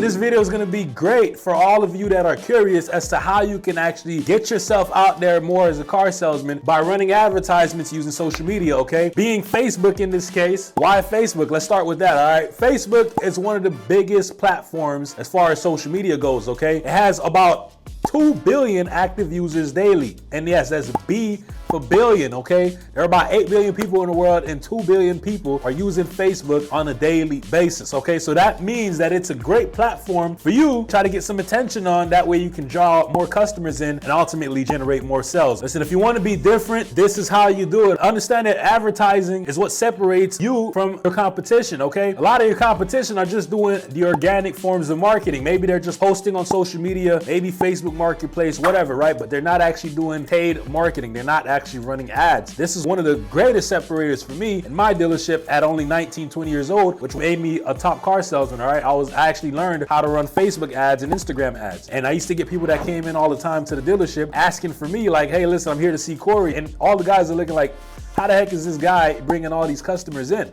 You know, they were curious. And the whole time what I was doing was just running Facebook and Instagram ads, all right? So it's definitely a game changer. You're definitely not gonna wanna miss this and stick to the end to make sure that you learn this skill. So I wanna give you a step-by-step from A to Z on how you can actually set up a Facebook ad to make sure that it's profitable, it works great for you, and to ensure that you get great results while doing it, all right? So I'm gonna take you into my computer and I'm gonna show you how to set it up. Come on, let's do it. All right, so now we're in my computer, all right? And I wanna take you all from point A all the way to Z, how you can actually set up a Facebook ad, all right? Even as a beginner, I wanna show you exactly how to do it step by step. First things first, when creating a Facebook ad, you're gonna obviously wanna have a Facebook profile. Now, a lot of you get these two things confused, which I'm about to explain in a minute, which is a Facebook page and a Facebook profile, all right? Those are two separate things. A Facebook profile is actually what you all create when you initially make a Facebook account, all right? So this is where you can add your friends or friends can add you. It's probably the account that you created maybe 5-10 years ago when you found out about Facebook. Now, a page is more so for businesses, okay? Two separate things. My profile is another test account that I created called John Brunette. So this is my profile. So if I click here, right, and I scroll down and click pages, it should now take me to this screen. Now on your profile, which is what I'm on, my John Brunette profile, right? As you can see, this is what I'm on, and I can switch to my page over here. You can now create a page, all right? So if you don't already have one, you can create one. So now that you have a page, let's click this Facebook home button on the top left side. And now you should see an option that says Ads Manager. You're gonna wanna click that. Now, in this case, it's gonna ask me to continue setting up my account because I stopped midway in order to make this video. For you all, you should see a tab that says Get Started. You're gonna click Get Started and it should take you to a screen like this. So let's continue with the setup. So I can connect the page to Test Cards account. That was the page that I created. I can now connect that page to the Instagram. I'm gonna skip that for now. I'm gonna click Next. And here, you can add your payment method. So obviously you want to add your debit or credit card over here. So when you're running ads, you know, Facebook can take their money, of course, right? So we're going to skip that again. So now we're going to jump straight into the Ads Manager. So Explore Ads Manager. So now this is where you're actually going to go through and create the ad itself, all right?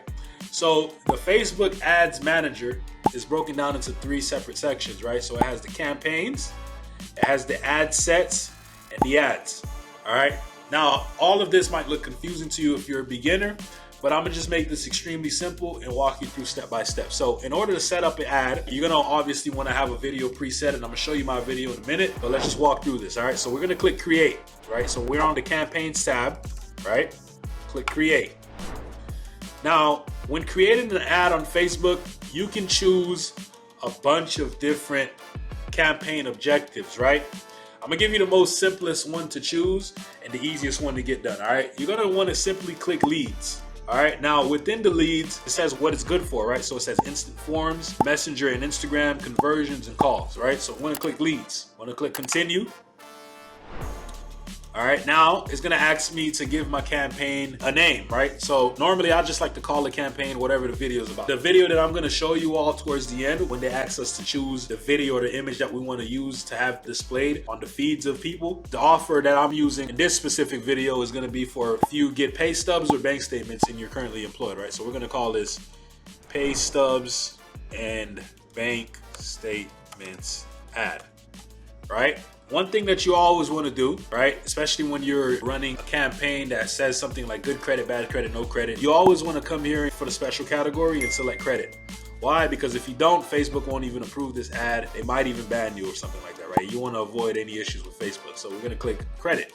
We're pretty much good over here. That's all we really need to do for setting up the campaign. Next, now we're going to go to the ad set, right?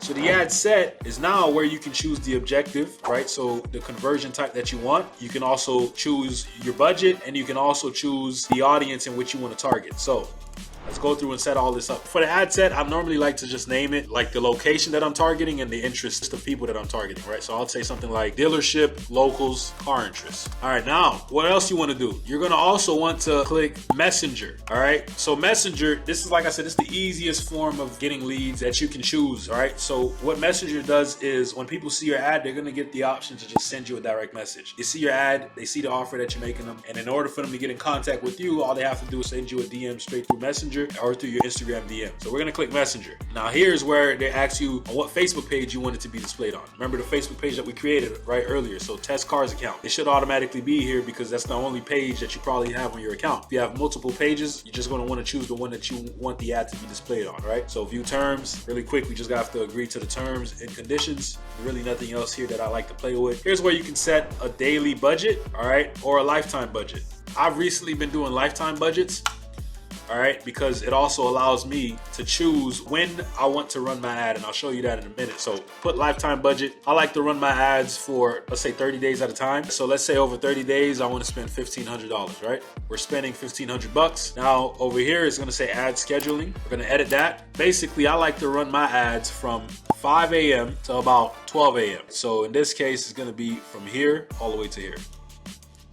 This should be from 5 a.m. to 12 a.m.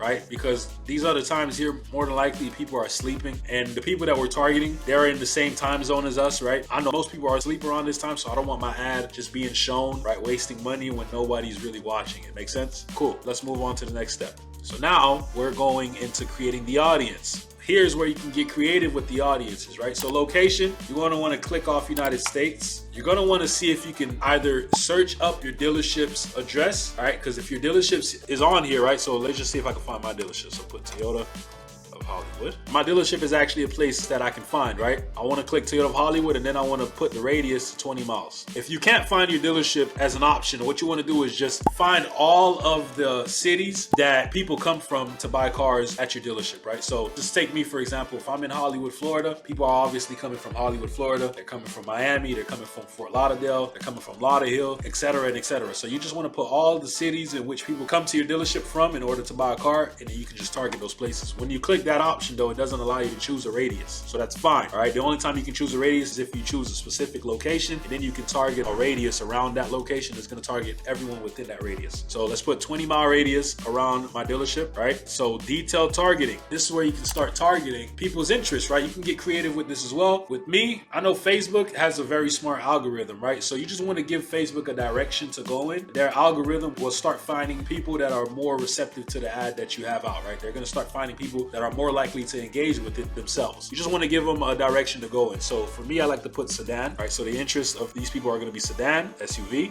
truck, vehicles.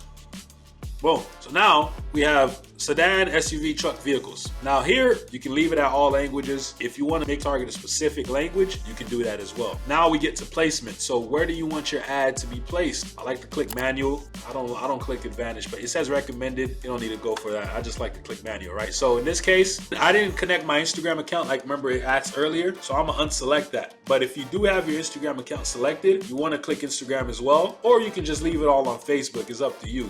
Right? Me personally, I like to run them on both Instagram and Facebook if I had my Instagram account connected like I normally do. But in this case, I'm just making examples so you all can understand the point. Once you click Facebook, there's only 2 places I like for my content to be shown on. Well, 3 places. Either the Facebook feed, Facebook stories, or Facebook Reels. Same thing with Instagram. It's either going to be on the Instagram feed, the Instagram stories, or Instagram Reels. Everywhere else, I think, is a waste of money. So we want to uncheck these boxes, right? Leave Facebook feed. For stories, we're gonna leave that for Facebook stories, and then for Reels, you leave Facebook Reels. In-stream ads, uncheck that. Search, uncheck that. Right? Next, you can skip all this stuff, And then now we get to the ad part. So now you can name your ad, right? The ad is gonna be basically the video or the image that you're promoting. So in this case, the ad name is gonna be paste a video. See, this is where I could have added my Instagram account. If you click this, it should ask you to connect your Instagram if you wanna connect your Instagram account, which I recommend if you do have an account. Now you're gonna click single image or video, right? In this case, we're just doing a single image or video, keep things simple. And we're gonna wanna add a video. So in this case, I'm gonna upload the video from my videos, promo ad, and bank statement. So check this out. So this is actually the ad that we're running. This is how it would look on someone's feed, right? So let's play. What's going on, everyone? It's Corey, your neighborhood car guy. Listen, if you're currently employed or self-employed and get pay stubs or bank statements and need a car, DM me right now. We work with good credit, bad credit, no credit. It doesn't matter. Remember, as low as $500 to $1,000 down can get you in a car. You get up to 90 days before you make your first payment. So if you're interested, DM me and I'll take care of the rest. All right, so every time you see a sponsored post when you're scrolling down on Facebook or Instagram where it has like, you see a post and it says sponsored at the top, that's someone who went through these steps basically, right? So they promoted their ad either on Facebook or on Instagram, and that's why it's sponsored. So that's exactly how your post would look as well on someone's feed. It's gonna say sponsored, right? So we got the video selected. All right, now it's gonna ask for primary text. So primary text is basically where you would write your description. All right, I'm gonna just copy and paste this description that I have because I have that same video posted on my Instagram. So we're gonna take that same caption, we're just gonna paste it. So now we have an entire caption written out, right? So it's gonna look like this on someone's feed. The headline, I like to just put neighborhood car guy. That's like what I call myself. I call myself the neighborhood car guy. The description, get approved today.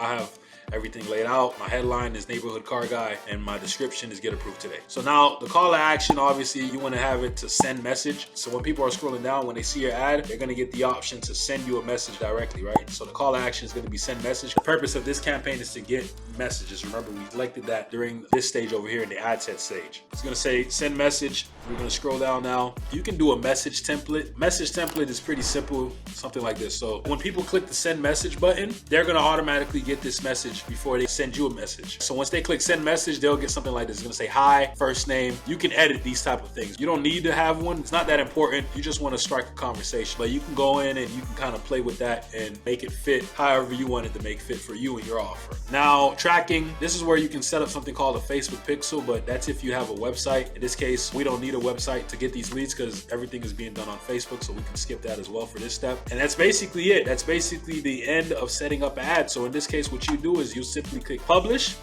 All right, and before you can publish, I think it's gonna ask you to set up your payment method. So hopefully you have that ready to rock and roll. And once you click publish, then you should wait maybe a few hours for your ad to get approved by Facebook. And once it gets approved, you'll be live in a few hours or even a few minutes maybe. Once Facebook starts to spend, some of your money, you're gonna start getting DMs, you're gonna start getting messages. Basically, you're gonna start getting leads for you to start working, trying to set appointments, bringing them all in, and overall just selling them a car. All right, but that basically does it for this step-by-step walkthrough of how to set up a Facebook ad. Like I said, it's extremely profitable if you know what you're doing. If you set it up correctly, you definitely can generate tons of leads. This is what I was able to do at 19, 20 years old, which helped me become a top car salesman in my dealership. And it definitely changed the game for me. I'm just trying to give you all as much free value as possible. Hopefully you enjoyed the video. Hopefully this definitely helps you out and you start crushing, all right?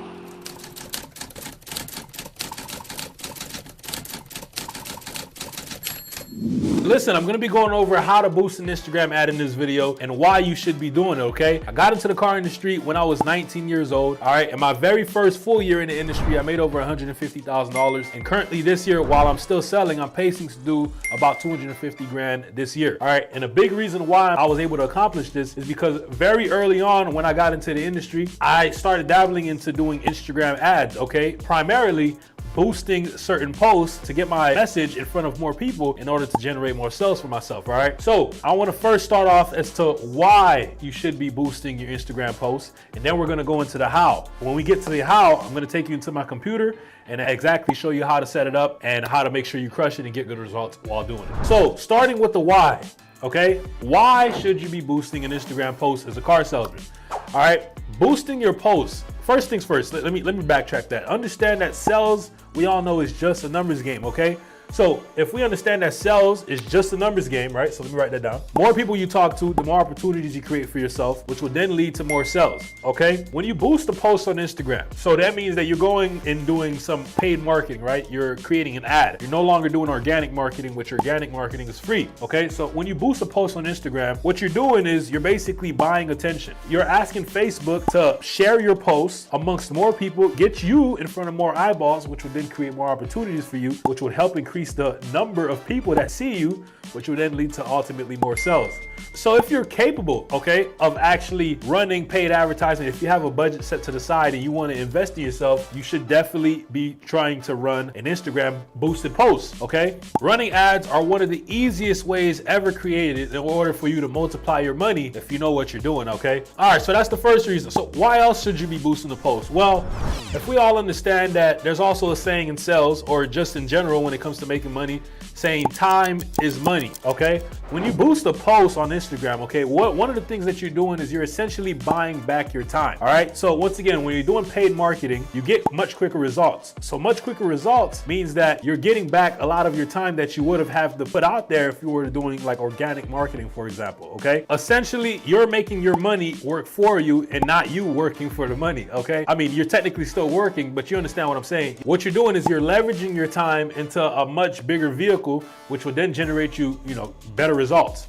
All right, so boosting a post allows you to buy back a lot of your time because all you need to do is make a post one time, you boost it out there, which I'm gonna show you on my computer. I'm gonna show you the results that you're able to get with me personally. Like I'm showing you an example of me doing it myself. But what you're essentially doing is you make a post one time, all right? And that one post, you can now boost it and have that same video run for a month, 2 months, 3 months, however long you wanted to keep it running, as long as it's still producing you good results. And you never have to make a video again. You can have that one video generate you as many leads as possible, and then you rinse and repeat the cycle once that video gets old and what's called ad fatigue starts to kick in. All right, so that's enough about the why. All right, now let's get into the how. How do you exactly set up an Instagram ad for car salesmen? Like I said, I'm gonna take you into my computer. I'm gonna show you a real life example with me personally and the results that you're able to generate while doing it. So check it out. All right, so now we're on my computer, okay? Now, what I wanna go over with you all is show you exactly how to set up an Instagram boosted post. All right, the first things first you're gonna need to create an offer. And you can basically copy this exact type of offer that I'm running for myself currently right now, all right? Which is gonna look something like this. So this is my Instagram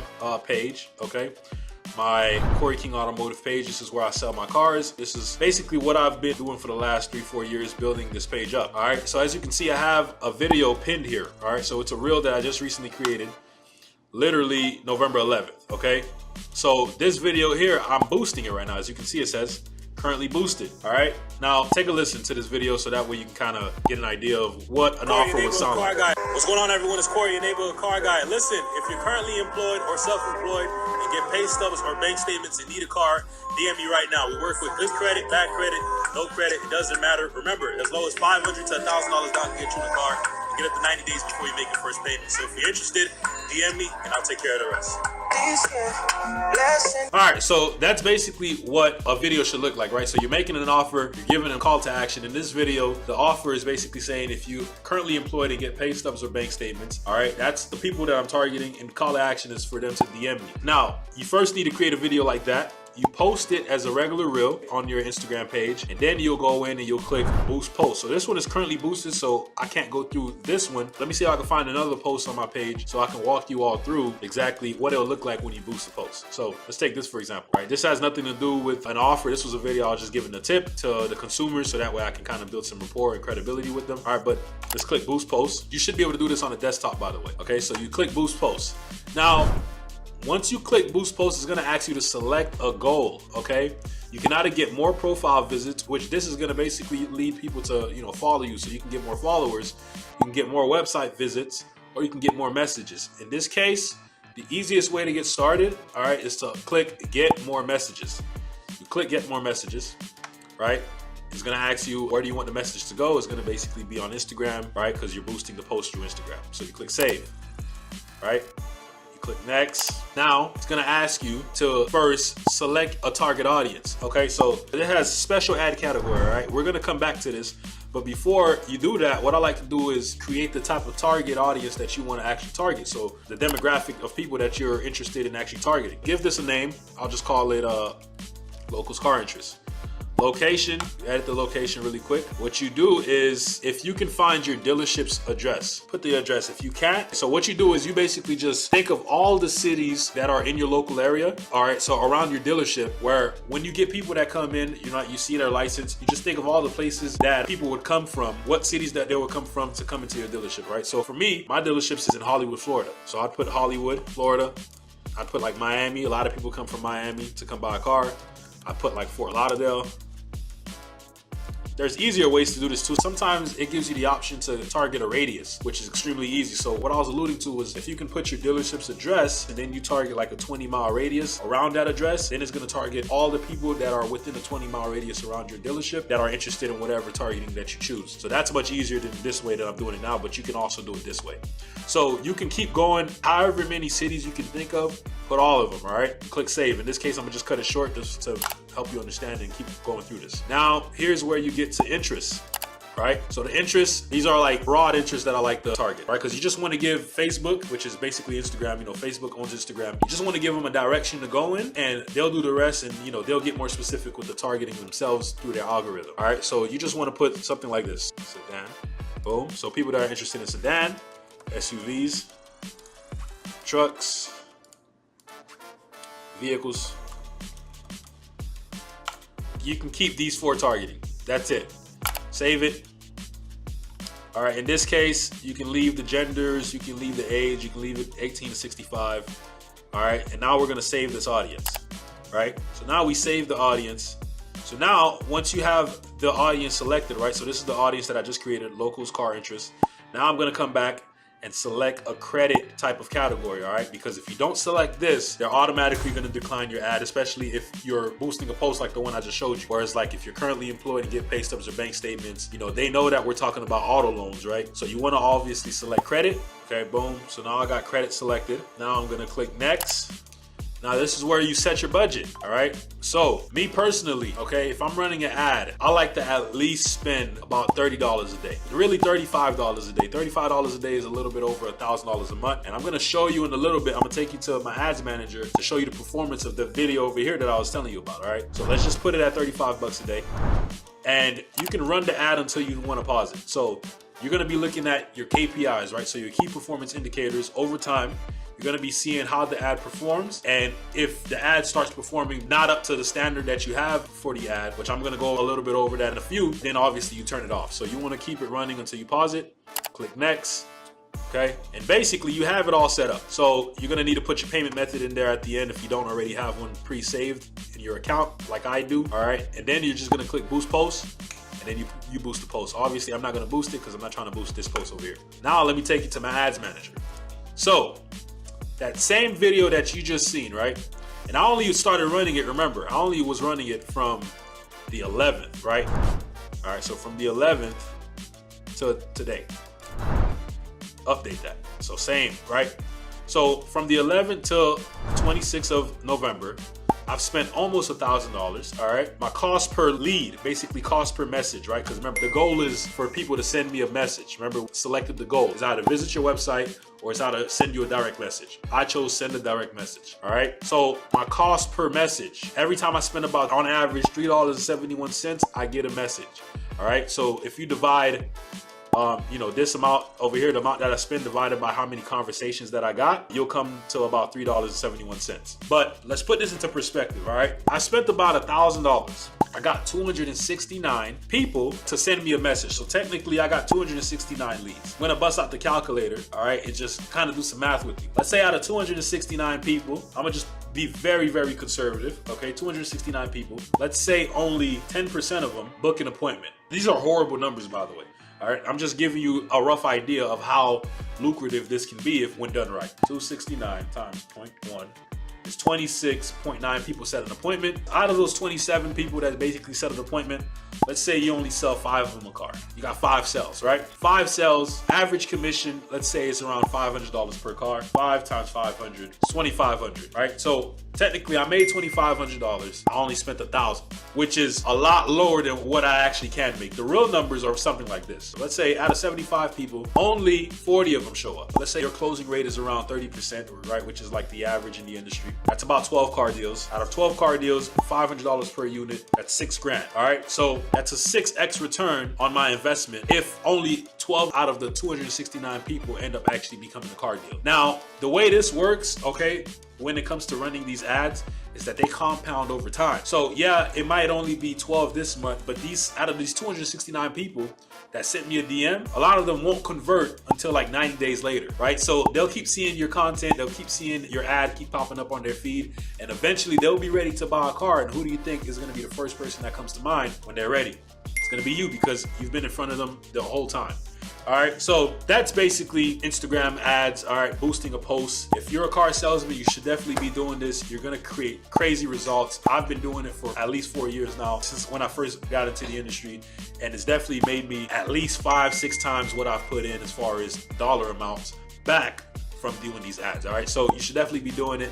I hope you enjoyed that, and I hope you start doing it for yourself and start crushing it and getting great results.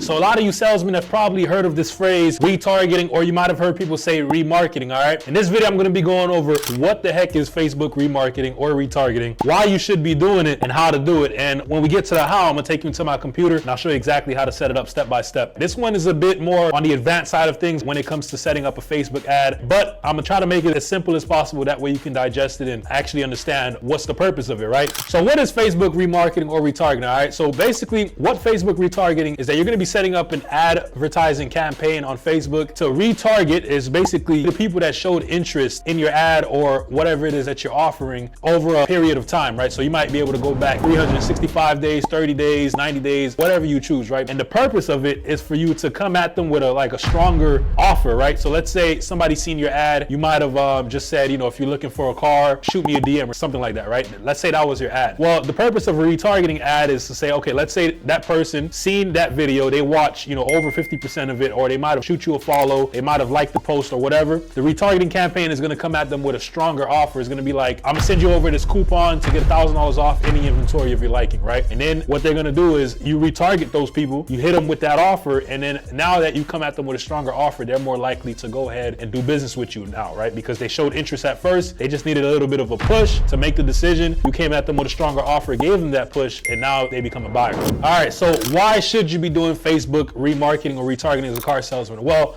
if you're running ads, which obviously, you know, I got videos on this page showing you how to set up a Facebook ad, how to set up Instagram ads. I teach all my students as well in the program that I have as to how to set everything up. So if you're running advertisement on Facebook or Instagram, if you're not running retargeting, you're missing out on boosting your sales X amount, right? Because if you're just running a regular cold traffic type of a campaign, you're missing out on hitting the people that actually showed interest in what you have to offer, on retargeting them, hitting them up with a better offer to eventually get them to convert. So if you're not doing retargeting campaigns as a car salesman and you're running advertisement, you're missing out on a bunch of sales that you could be making if you were to be running it.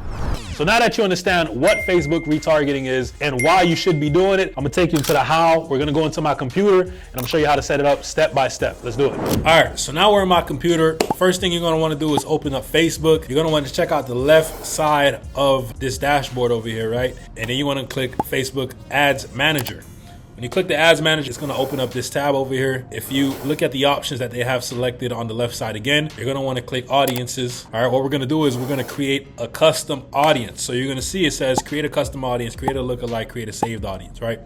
We're gonna wanna click create a custom audience because what we're doing, this is where we're gonna set up the retargeting audience. When you choose this option, you're gonna see it says your sources, which is like if you had your own website, if you had your own email list or whatever, and then you're gonna see meta sources. In this case, we're gonna only operate with the meta sources, right? So me primarily, I like to run a lot of ads through Instagram. First things first, you're gonna wanna have an ad set up to where you're getting leads generated, right? So I have videos on this channel showing you, how to set up an Instagram ad, how to set up a Facebook ad. But in this case, I'm gonna click Instagram account. So I'm gonna click Corey King Automotive. Now, this is the Instagram page that's connected to this Facebook ad account, right? Which is this page over here. So this is my car page. Now, if you notice, I was running this ad around last month, right? I was running it for probably about 20 days or so.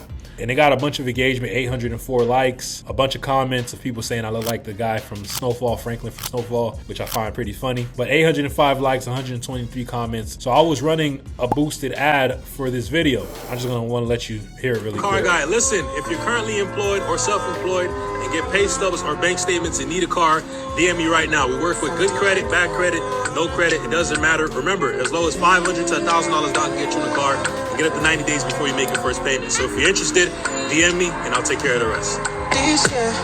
Right, so that's the ad that I was running. In the last 30 days, my Instagram account has reached more than 37,800 accounts, right? So 37,800 accounts have seen this Instagram profile, right? So what I'm gonna do now is I'm gonna wanna set up a retargeting campaign to basically retarget all the people that actually had interest in this ad that I was running or just my content in general, right? So let's get back over here. We're gonna click the source. We're gonna click the Instagram account. Events, you're gonna wanna select everyone who engaged with this professional account. Engagers, meaning people who took an action on this post or ad, such as liked it, commented on it, saved it, shared it, all that good stuff, right? So you're gonna wanna click that option. You're gonna save it to 365 days. So it's basically gonna get all the people who engaged with your Instagram account in the last 365 days, and we're gonna retarget them, right? So the name of it, I just call it IG Engagers, 365 days. That's the first custom audience we're gonna create. You're gonna create it, save it, and then you're gonna create another one. So create another custom audience. Now we're gonna retarget all the people who followed this account in the last 365 days. So all the people who followed my Instagram account in the last 365 days, we're gonna create a custom audience for those people as well. So create who started following this professional account, audience name, followers, 365. I'm not even sure if it's gonna be 365 days because it doesn't give me that option, but I'm gonna just leave it alone. Create that audience.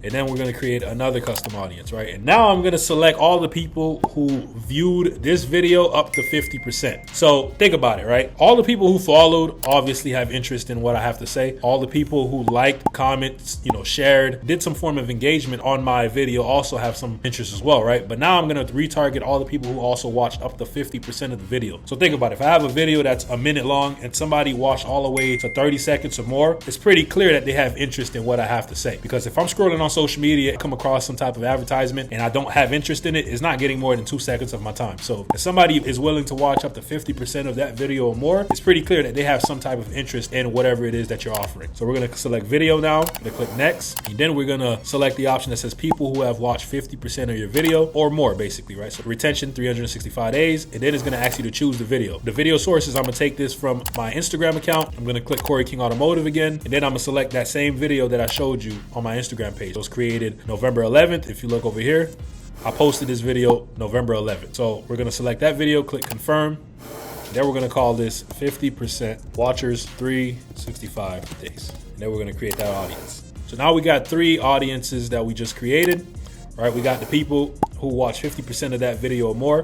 And by the way, you can select more than just one video. I only selected this one video because I'm only running one ad at the moment. But 50% viewers, followers, and then also IG engagers. So now we got 3 audiences basically created, right? So now we're gonna come back over here and we're gonna select campaigns.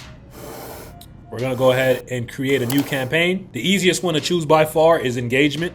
All right, because engagement, you can just basically set it up to where you're getting straight DMs, right? DMs are easy to manage. You don't need a website for that. It's all done on the Facebook or Instagram app, whatever one you choose. I'm gonna walk you through it right now. So then we're gonna click manual engagement campaign. All right, so you can name this retargeting, or you can just call it retargeting IG 365 days. You're gonna scroll down, you're gonna click the category. You always wanna select credit, because if you're running an advertisement like mine, where I'm saying good credit, bad credit, no credit, whatever, you always wanna select credit, because if you don't, Facebook is not even gonna approve your ad. Don't even waste your time, right? We're gonna scroll down, then we're gonna click next. We're gonna select the messaging apps option. It's already pre-selected for you, so just leave it alone. Over here, we're gonna name the ad set. I call it retargeting. engagers, followers, 50% viewers. We're gonna name it that. Scroll down, leave it at click the message, Facebook page. In this case, I only want this ad to be shown on Instagram. I'm retargeting the people that were on my Instagram account, right? So I don't want to retarget people that are on Facebook. Let's just leave it at Instagram. So I'm gonna unselect this option and just leave it on Instagram. If you were running an ad on Facebook and not Instagram, then you would go ahead and set up your retargeting audience to get the people that have visited your Facebook profile and not your Instagram, right? In this case, this is primarily for Instagram, so we're gonna leave the Instagram option selected. We're gonna scroll down, performance goal, leave it at maximize number of conversations. This is where you set your daily ad budget. I'm gonna just leave it here at $20 just for the sake of the video. Unselect this. Now, this is where you're gonna basically find the audiences that we just created earlier, right? So if you click it, now you'll see the 50% watchers, 365. This is the audience that we just created a few minutes ago. You're gonna just stack all these audiences on top of each other. Now, this is where you're gonna put your location after you select your audience. You're just gonna basically unselect United States. You're gonna type in your dealership's address, and then you're gonna put a 20 to 25 mile radius around that address. I kind of went more into detail in the video that I created on how to set up a Facebook ad for car salesmen, but you're gonna type up your dealership's address here, and then you're gonna put the radius. If you can't find your dealership address, you're basically just gonna put all the cities in which customers normally come from to buy a vehicle from your dealership, right? So you're gonna do that, scroll down, you're gonna leave the detailed targeting empty. Languages, I work with some people that primarily wanna do Spanish campaigns. There's a big Latino community out there that are always, shopping for vehicles. So I work with some people that only wanna advertise in Spanish. So if your ad is in Spanish, you're just gonna come here and put Spanish, but obviously this video that I created over here is in English, right? So we're gonna just put English all option. Scroll down here, we're gonna edit the advantage placements. We don't want that. I want manual placements because I only want to run this ad on like 3 spots basically, right? Which is the Instagram feeds, right? So Instagram feed, Instagram profile feed. You're gonna unselect this, explore, unselect that. And then you're gonna leave it to stories and reels. So all the Instagram stories and Instagram reels. You're gonna unselect this as well. In-stream ads for videos and reels, unselect that. We only want it on Instagram stories, Instagram reels, and the Instagram feed. And then we're gonna scroll down and then we're gonna click next. Now this is where you're gonna name your ad, right? So you're gonna want to have an ad already pre-made, right? Which is like, I would say make a video. Like I said in the intro, you're gonna want to have a video or an offer coming at them with a more stronger offer for them to actually go through, contact you this time, right? So let's say you were running a first video where it's like, if you're in the market for a car, shoot me a DM, right? That's not a strong enough offer, right? Because you're only targeting cold people. But that's the purpose of setting up the retargeting campaign. Because remember, we're retargeting all the people who actually showed some type of interest in that video. So we're gonna retarget the people that like, comment, shared,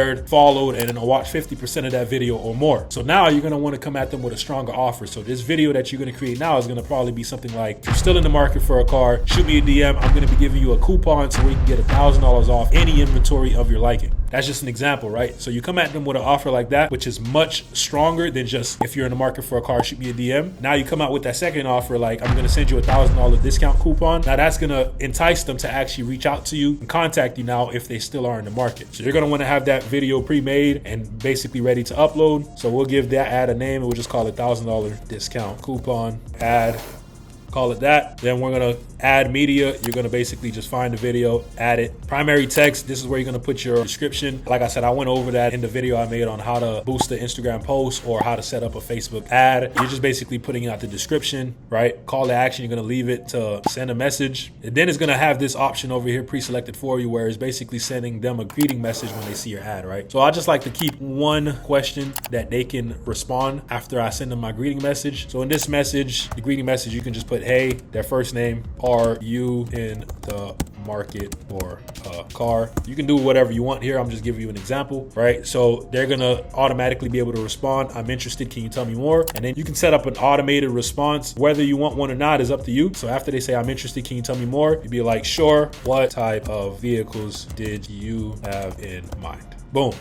So now when they see your ad, they can automatically send you this message, I'm interested, can you tell me more? And then you're gonna have an automated response that says, sure, what type of vehicles did you have in mind? It's optional, you don't have to do it. You're gonna save the template, save it. I'm not gonna save it in this case because I'm just making an example. Once you're done with that, because we're not running this through a website, everything is basically being done on Instagram and Facebook. We're gonna unselect the website option. We don't need a Facebook pixel. Everything's done on Instagram and Facebook, so it's gonna be done through the DMs. So we don't need to select that option. But after that, you basically have the ad ready to go. You got your retargeting audience set up. You're just gonna click publish and then let the ad go live. This is gonna help you, like I said, get all those people that were interested, but they just needed more of a push in order to contact you so you can make that sell. If you do this correctly, your sales will go up, you'll get better results.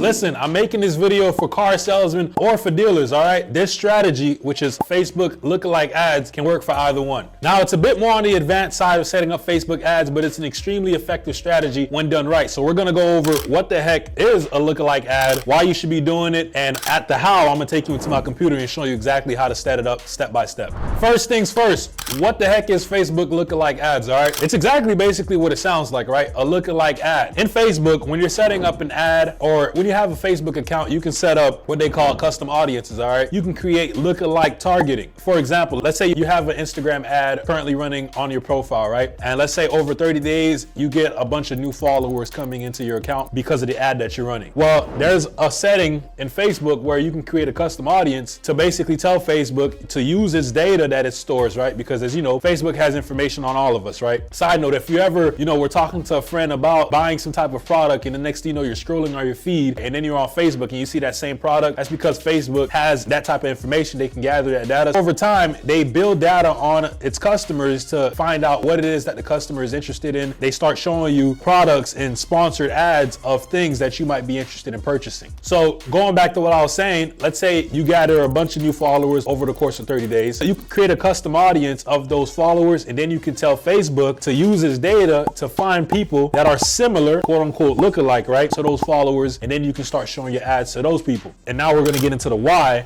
The whole purpose of the Facebook lookalike ad is basically to help get your cost per lead or whatever your KPIs are to just get them better for the business, right? So when you're going out there, you're doing broad targeting, your cost per lead might be high because you don't have any specific people that you're targeting, right? When you niche down, your cost per lead should get a lot lower, right? And then when you're creating a lookalike audience, that should also help drive your cost per lead down as well, because all you're doing is finding people that are similar to people that already showed interest in whatever it is that you're offering. So that's the purpose of why you should be running, Facebook lookalike ads as well. And let me give you a scenario, right? Let me help you understand why else you should be running. Let's say your dealership is running a special on trucks that you have currently on the lot, right? With lookalike audiences, you can either use information that Meta has stored, which once again, I'm gonna show you on the computer. So for example, people that followed your account, people that engage with your account, that's Meta's data, right? Or you can create your own list, right? What do is you create a CSV file of all the people, for example, that might have bought cars in the last 30 days, right? But going back to the truck example, let's say your dealership are running a special for all the trucks that they have on the lot currently right now, right? So what do? Let's say as a car salesman or as a dealer, you ask whoever's in charge of all the lists that they can pull up on the dealership through the CRM. You go find all the people that's bought trucks in the last year. You get a list of those people, you create a CSV file of those people, and then what you do is you upload it to Facebook, and then you tell Facebook to find a lookalike audience to those people that are on your list. So now you create an ad, a video ad,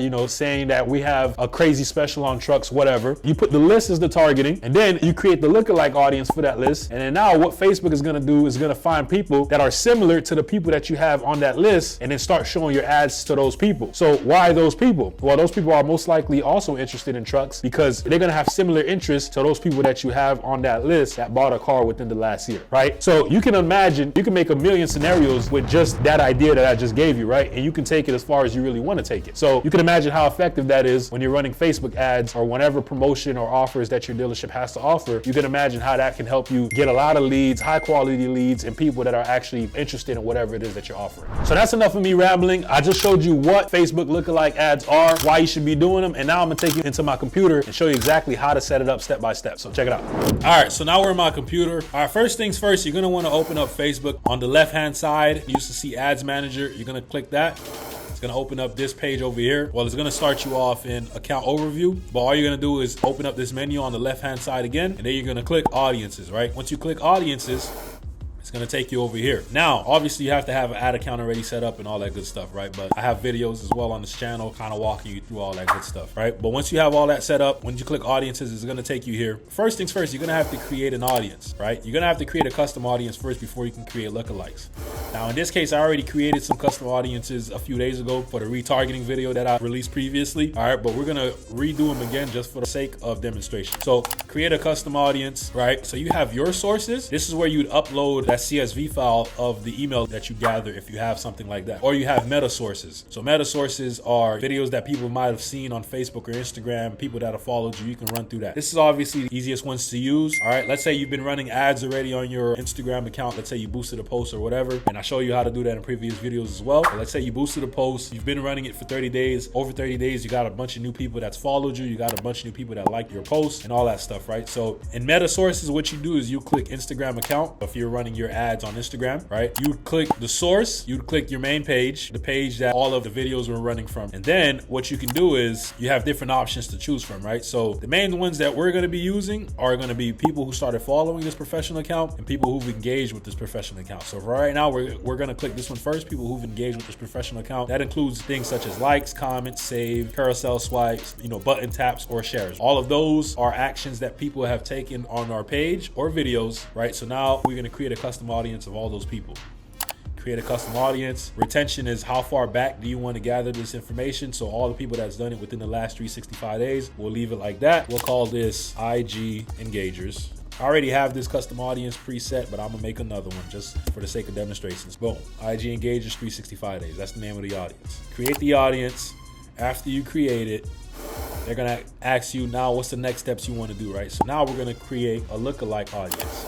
I'm gonna show you 2 ways to do this. So it already has the source preset over here. So we don't need to touch anything over here. Select the country. In this case, we're gonna put United States because I'm in the United States. All right, number of lookalike audiences, keep it at 1. And the percentage, just keep it at 1% as well. And then what you're gonna do is you're gonna create the audience. Now you have a lookalike audience set up. I would create about 3 lookalike audiences, right? So 1 for IG engagers. Remember, I already had this custom audience made. I just made it again. So that's why you see 2 of them over here for the sake of this video, right? But the second way to create a lookalike audience is you just skip it and you go straight to lookalike audience. And then what you're gonna do is you're gonna click other sources, all right? And then you're gonna find the custom audiences that you already created, right? I have the 50% video watchers already here. So I'm gonna click 50% video watchers. I'm gonna put US, United States, keep it all at 1% again, create that audience. So now I have 2 lookalike audiences, right? 1 for the engagers, 1 for IG watchers, and we have 1 more for followers, right? So let me go create that lookalike audience for followers.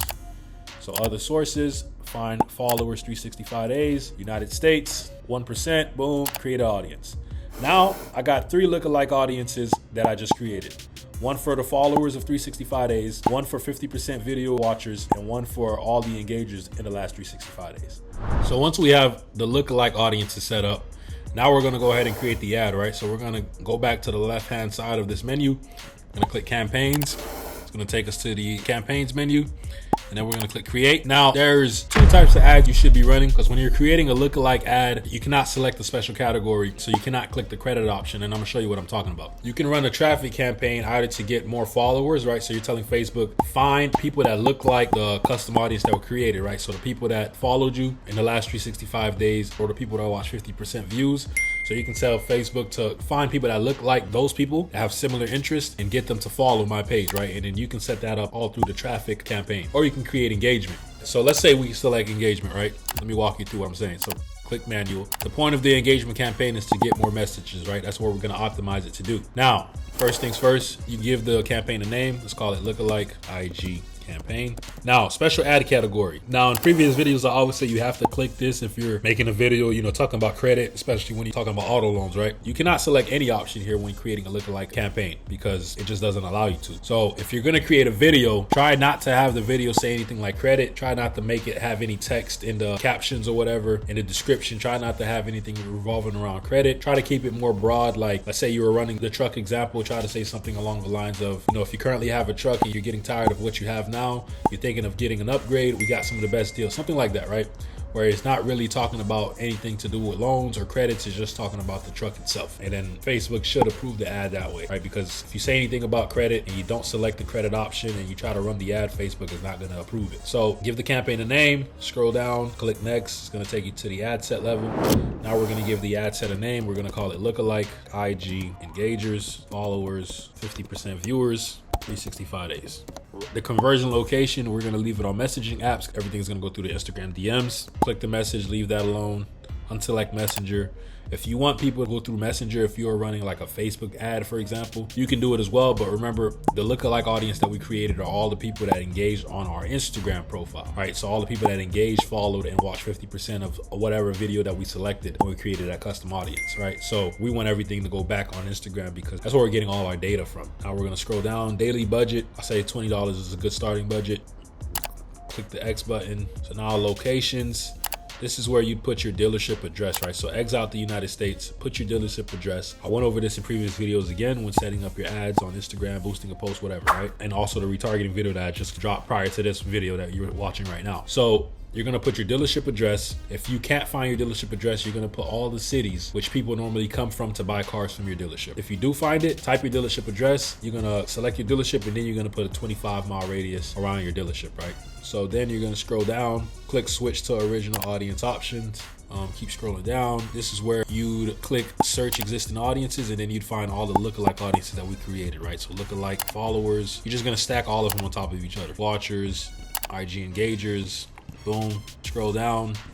You can leave this selected. Advantage lookalike is saying reach people beyond your lookalike audiences when it is likely to improve performance. So you can leave that alone. It's gonna basically find more people that look like your audience, right? So it's gonna be on its way. We're already doing a lookalike audience. It's basically doing more lookalike audience, so why not? Detailed targeting, you don't wanna touch this. You can leave that alone because you're doing a lookalike audience. It already has the interest in that data of those audiences, right? Languages, whatever language it is that you normally run your ads in. If you normally run your ads in Spanish, you're gonna put Spanish. If it's in English, like in my case, we're gonna put English all.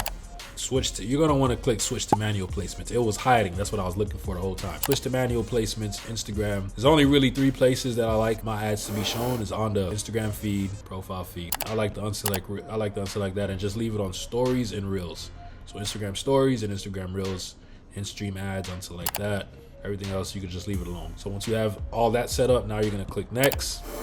And then now this is where you upload your video, right, in your ad. So in this case, let's say I had the truck video ready to rock and roll. I'll just put truck ad, promo, something like that. I like to unselect this option here, multi-advertiser ads.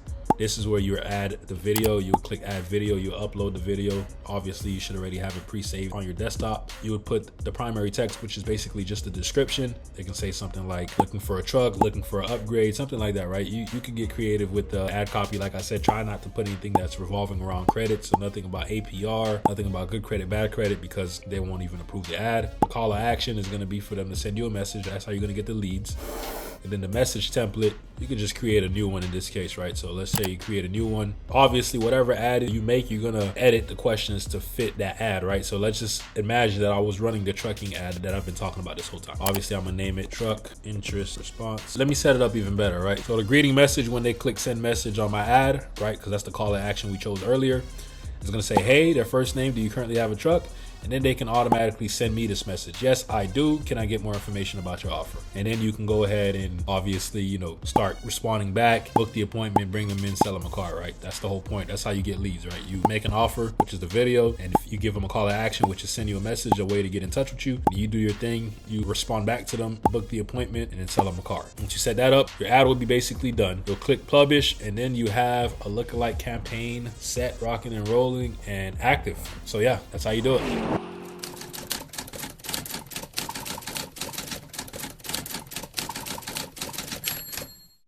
So listen, we're gonna be going over how to sell a car off Facebook Marketplace as a car salesman. All right, we're gonna be going over why you should be doing it and exactly how. A lot of you might have tried posting on Facebook Marketplace, and maybe for you, you haven't had success with it, all right? When we get into the how, I'm gonna show you exactly how to set it up to make sure that you do it the right way and why you should be doing it. A lot of you might think you don't need to do it because maybe you believe a lot of your competition is already doing it, right? So it might be an oversaturated market. And there's, to a degree, there's some truth to that, right? But there's always top performers in whatever it is that anybody does, right? So I'm gonna show you exactly how to make sure you do it the right way so you can actually get good results with it and crush it. So first thing, why Facebook, all right? The first reason why you should automatically be posting on Facebook Marketplace, one is because of the size of the platform, all right? Facebook has over 2 billion daily active users, all right? 2 billion. If there's 8 billion people in the world, that's 1 out of 4 people in the world use Facebook. So what does that mean for you as a car salesman? Well, we know that as a car salesman, it's simply just a numbers game in some sense, right? Obviously, if you have skills, that's good as well, but you need to also play the numbers game as a car salesperson. You need to be trying to create as many opportunities for yourself as possible to let people know what it is that you do so they can come to you when they need a vehicle, right? That's how you increase your sales. More people need to know what you do, right? So if there's 2 billion people on Facebook, that means a lot lot of attention is on the Facebook platform. So if they have a feature for you to sell cars on that platform, which they do, then you should definitely be using it if you have time. Like instead of waiting for an up, right? Or instead of waiting for phone pops or internet leads, just sitting around at the dealership, why not post on Facebook Marketplace and try to get some hits? That's just a brainer, of course, right? You should be doing that regardless. Well, why else should you be posting on Facebook Marketplace to sell a car? Well, listen, it's my favorite four-letter F word. It's free. That doesn't cost you anything to post on Facebook Marketplace. All it takes is a little bit of sweat equity, all right? It takes a little bit of time, not even much, like 10 minutes. 10 minutes of taking some nice pictures, posting it on Facebook Marketplace, and getting some hits. So it's free to do so. It doesn't cost you anything. You should definitely be taking advantage of this platform. Like I already stated, it also helps you play the numbers game, okay? It helps you play the numbers game because it's just increasing the amount of people that know you, or I wouldn't say know you, but at least are reaching you, right? Because on Facebook Marketplace, they technically are reaching out to you, but they're more interested in the vehicle, but they're reaching out to you through your profile. So technically they do know you, and they are gonna be coming to see you if you can bring them into the store, right? So it's just helping you play the numbers game. The more people that's reaching out to you, the more chances you're gonna get for you to sell cars, which should help you increase your sales and ultimately make more money. One other reason is that it's prospecting for you, all right? It's getting people to reach out to you instead of you having to reach out to them. All you have to do is basically put the bait, right, which is the nice vehicle, right? You put the bait out there and people are latching onto the bait. So it's doing a lot of prospecting for you, which once again, that should just automatically help you increase your sales because it's just giving you more opportunities to sell. All right, so now we're gonna get into the how, all right? So how to sell a car on Facebook Marketplace as a car salesman. I'm gonna take you into my computer. I'm also gonna be giving you some tips to make sure you crush it and get good results when doing this. All right, let's do it. All right, so now we're on my computer. All right, we're gonna open up Facebook. Obviously, you're gonna need to have a Facebook profile created, right? So I'm on my dummy account, John Brunette. All right, so on the left-hand side of your screen, you should see a menu, all right? You're gonna obviously wanna click Marketplace, all right? So you're gonna click Marketplace, and in order to make a post on Marketplace, you're gonna have to create a new listing. Click Create a New Listing. Now, I understand that most of you are gonna be on your phones, but it should be basically the same buttons. Just follow the process. I'm doing it on the desktop, just follow along, all right? So after you click Create a Listing, you're gonna click Vehicle for Sale. All right, now, first thing it's gonna ask you is the type of vehicle that you're trying to sell, right? So let's just say it's a car or a truck. It's gonna ask you to add pictures or videos, right? So the video feature is actually very good, right? If you can record videos of the car, most people like to interact with videos nowadays, right? So that's one way to stand out. Most people are just posting pictures. If I were you, what I'd do is I'll take some pictures and then I'd also make a video of me next to the car, basically, you know, introducing myself with my name, you know, where we're located, and then just start showing them the vehicle with the video, right? That's like a way to, you know, stand out as well. It's to be a little different, right? So if you're not doing that and you're saying Facebook Marketplace doesn't work, well, it's probably because you're just like everybody else, right? You're not different, right? So add photos. I'm gonna add some photos here that I have. Boom, boom. All right, perfect. So I got my photos added to the TRD Pro 4Runner that we had.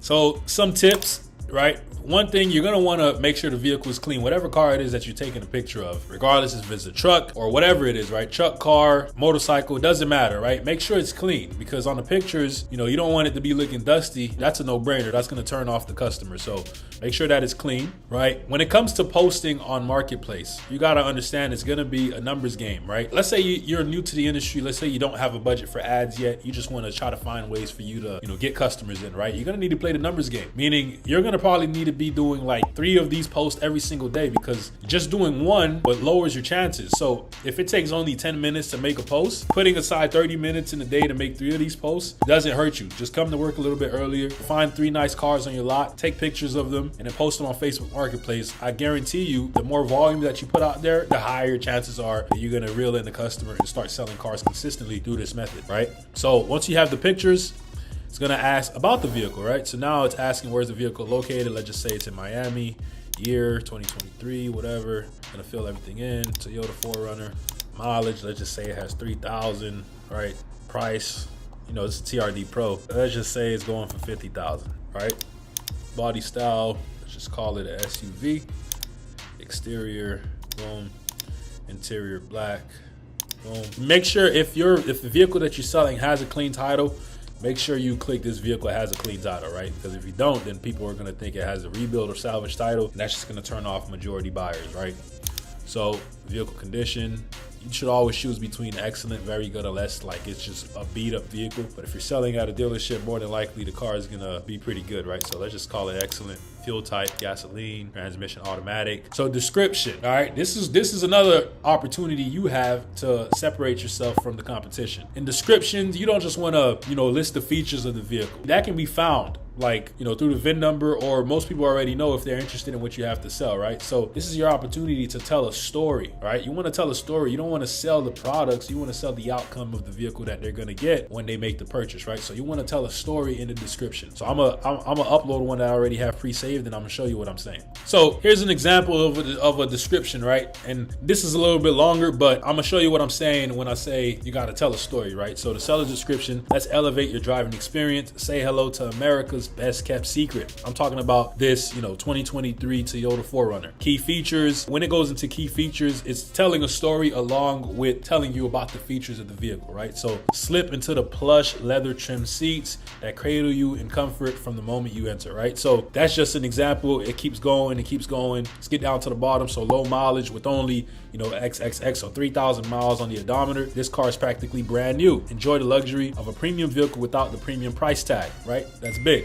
What else? So schedule your test drive, right? You give them a call to action. You can also add your phone number here as well, right? So schedule a test drive, shoot me a call or text, or most people are just gonna send you a message straight on Facebook. That way they stay on the platform. Come experience the unparalleled comfort and luxury that this, Toyota 4Runner has to offer. It's not just a car, it's an invitation to a new way of driving. Act fast before someone else seizes the opportunity to own this remarkable ride, right? So you wanna create some urgency as well. That's always good. Yeah, but the whole point is you're telling a story along with, listing some of the key features in the vehicle. But instead of just selling the car, you're selling the experience that the car is gonna bring to their life, right? That's the whole point of selling. You're selling the outcome, the change. So once you have the description, you click next. Now this is where it's gonna basically ask you to, you can either just post it only on Marketplace, or if you're in groups, it would always be good if you're in groups in your local area, especially if it's car related groups that allow you to make posts about, selling cars, that you also post it in the group, because you're just,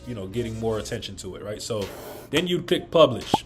Right? One other tip that I have for you all as well is when you're posting cars, the type of cars that you really should be looking for at your dealership are the fresh trades and the cars that have bonuses on them. When I say bonuses, maybe it's an old age, maybe, they're giving you a spiff. If you sell this car, they give you like, $500 or $1,000 extra dollars for selling this car because it's been sitting for a while. These are the type of cars you want to post, right? The fresh trades, because most of the time dealerships take them in under market value. So as soon as it comes in, you want to already post it out there, try to get, some fast hits. Because when people come in, you can sell that same fresh trade to them, and because you took it in under market value from the dealership, now you can sell it at market value or over, and that's how you can also make more gross, right? And obviously bonus cars, you want to post those, like I said, because they're giving you a bonus to sell a car. Just because, why not take it and take advantage of it, right? So that's another tip as well. Post the fresh trades and the cars that have bonuses on them. And the final tip that I have for you all is to try to find somewhere that you can park the car to where the background seems pretty interesting, right? Like in this case, it's inside the store. It got a Christmas tree here, right? It got a ribbon on top of the hood, right? So, the overall scenery just looks pretty interesting, right? You don't want to take the pictures with the car somewhere in the background that looks ugly, right? You want to have that effect where people are scrolling on the marketplace. They're like, oh, what is that, right? You want to have that effect because that's just going to help you get more hits overall. Think about it like a nice YouTube thumbnail, right?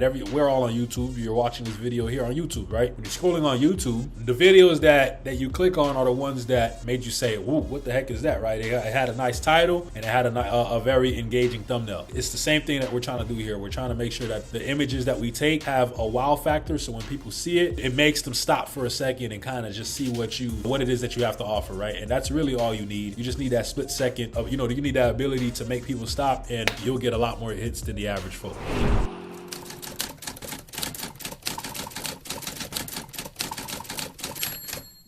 So listen, I'm going to be showing you how to boost a car listing on Facebook Marketplace, all right? A lot of you don't even know you're capable of doing this, all right? So we're gonna be going over why you should be doing it and exactly how, right? But before we go over why, like what is boosting a car listing on Facebook Marketplace, all right? So a lot of you're all on Facebook Marketplace, right? And the reason why a lot of you claim that you don't get results is because Facebook Marketplace can get saturated because everyone's doing the same thing. Every car salesman is going on there and they're just posting.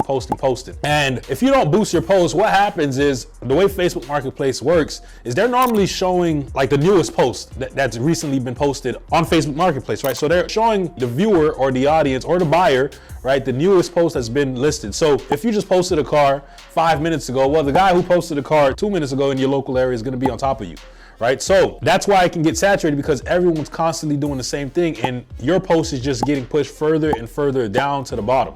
Now we're getting into the why you should be doing it, right? When you boost a post, what that does is it sponsors the listing that you created, right? So if you open up Facebook Marketplace, you might see some sponsored listings that are always at the top, right? They stay at the top. And that's where you want to be. You always want to be at the top. And the ones that are not boosted, they keep falling further and further down to the bottom. The truth is most people, they're not scrolling 4 or 5 pages to see your posts, right? Normally it's like the first 2 pages that are getting most of the results, right? So when you boost a post, you stay at the top of the feed, you stay at the top of the listings, and you're getting the most impressions as compared to somebody who didn't boost their post, right? Everyone in your local area who clicks on Facebook Marketplace to check the inventory, they're gonna come across your posting and your listing first. And we all know sales is just a numbers game. So if you're getting 10 times as many people to look at your listing, well, guess what? You're 10 times more likely to sell a car than the guy who doesn't have that many opportunities, right? So that's part of the why, right? And I wanna let you know, like, this is a proven strategy. I have a guy that I'm working with right now that's in our program. This guy was selling 20 cars a month just doing this alone. This exact strategy that I'm going to show you, because you don't just list a post, right? There's strategies behind it. So I'm going to take you to my computer when we get into the how and show you the exact strategy. But he was selling 20 cars every single month just using this strategy alone. And now we're working together to actually help him establish his, social presence, personal branding, and combine that with some advertising so we can try to double his sales, right? But this alone can help you sell 20 cars every single month, right? And I got to ask everyone, like, what's one deal worth to you? And I'll show you how cheap it is. It's not expensive. Like spending 10 bucks over here to generate a sale, is it worth it? Like $10 or 500? Like which one, is worth more, right? So what's one deal worth to you? It's definitely worth it. The guy was selling 20 cars, making 12 grand every single month, and he barely was spending on boosting his listing. So I'm gonna take you to my computer now and show you exactly how to do it step by step. That way you can guarantee your success. All right, so now we're in my computer and I opened up Facebook and we're gonna jump into the Facebook Marketplace. I kind of went over exactly how to create a listing and the strategies behind it. And one of the other videos that I made, how to actually create a car listing on Facebook Marketplace. But we're gonna kind of touch over that again. But one thing to note is the type of cars that you want to post, you want to find the cars that most people in your local area are receptive, the cars that are going to catch people's attentions, right? So label it eye candy, or you can just label it like the hot cars. And most car salesmen, you all know what those cars are. So if you get like a nice car in on trade, will garner the attention of some prospects, then that's the cars that you want to post. All right, but I'm going to kind of quickly go over the strategies behind, actually making this work for you, right? So first things first is you need to be doing at least 5 posts every day for at least 5 days a week. So take 5 cars on your lot and post those onto Facebook Marketplace, right? Because you need to increase the amount of opportunities that you're going to create for yourself, right? And you do that by volume. So you need to do tons of volume, right? If this is going to be like the only strategies that you use, right, then if you want to make it work and you want to sell 20 cars like my guy that I was mentioning earlier, then this is what you want to do. So 5 listings every day for 5 days a week, right? So that's 25 listings a week, all right? But we're only going to be boosting 3 of them. All right, so we're going to take 3 of like the nicest looking trades or the nicest looking cars, and that's the ones that we're going to be boosting. All right, and let me walk you through actually creating the listing, right? So you're going to click create new listing, vehicle for sale, and we're just going to run through making a post, and then I'll take you into the back end as far as actually boosting it. All right, so truck. All right, so now I got the vehicle that I want to boost. All right, I'm just going to pick a random year, doesn't really matter. Obviously, you all will put the right stuff. I'm just, going through with it for the sake of demonstration.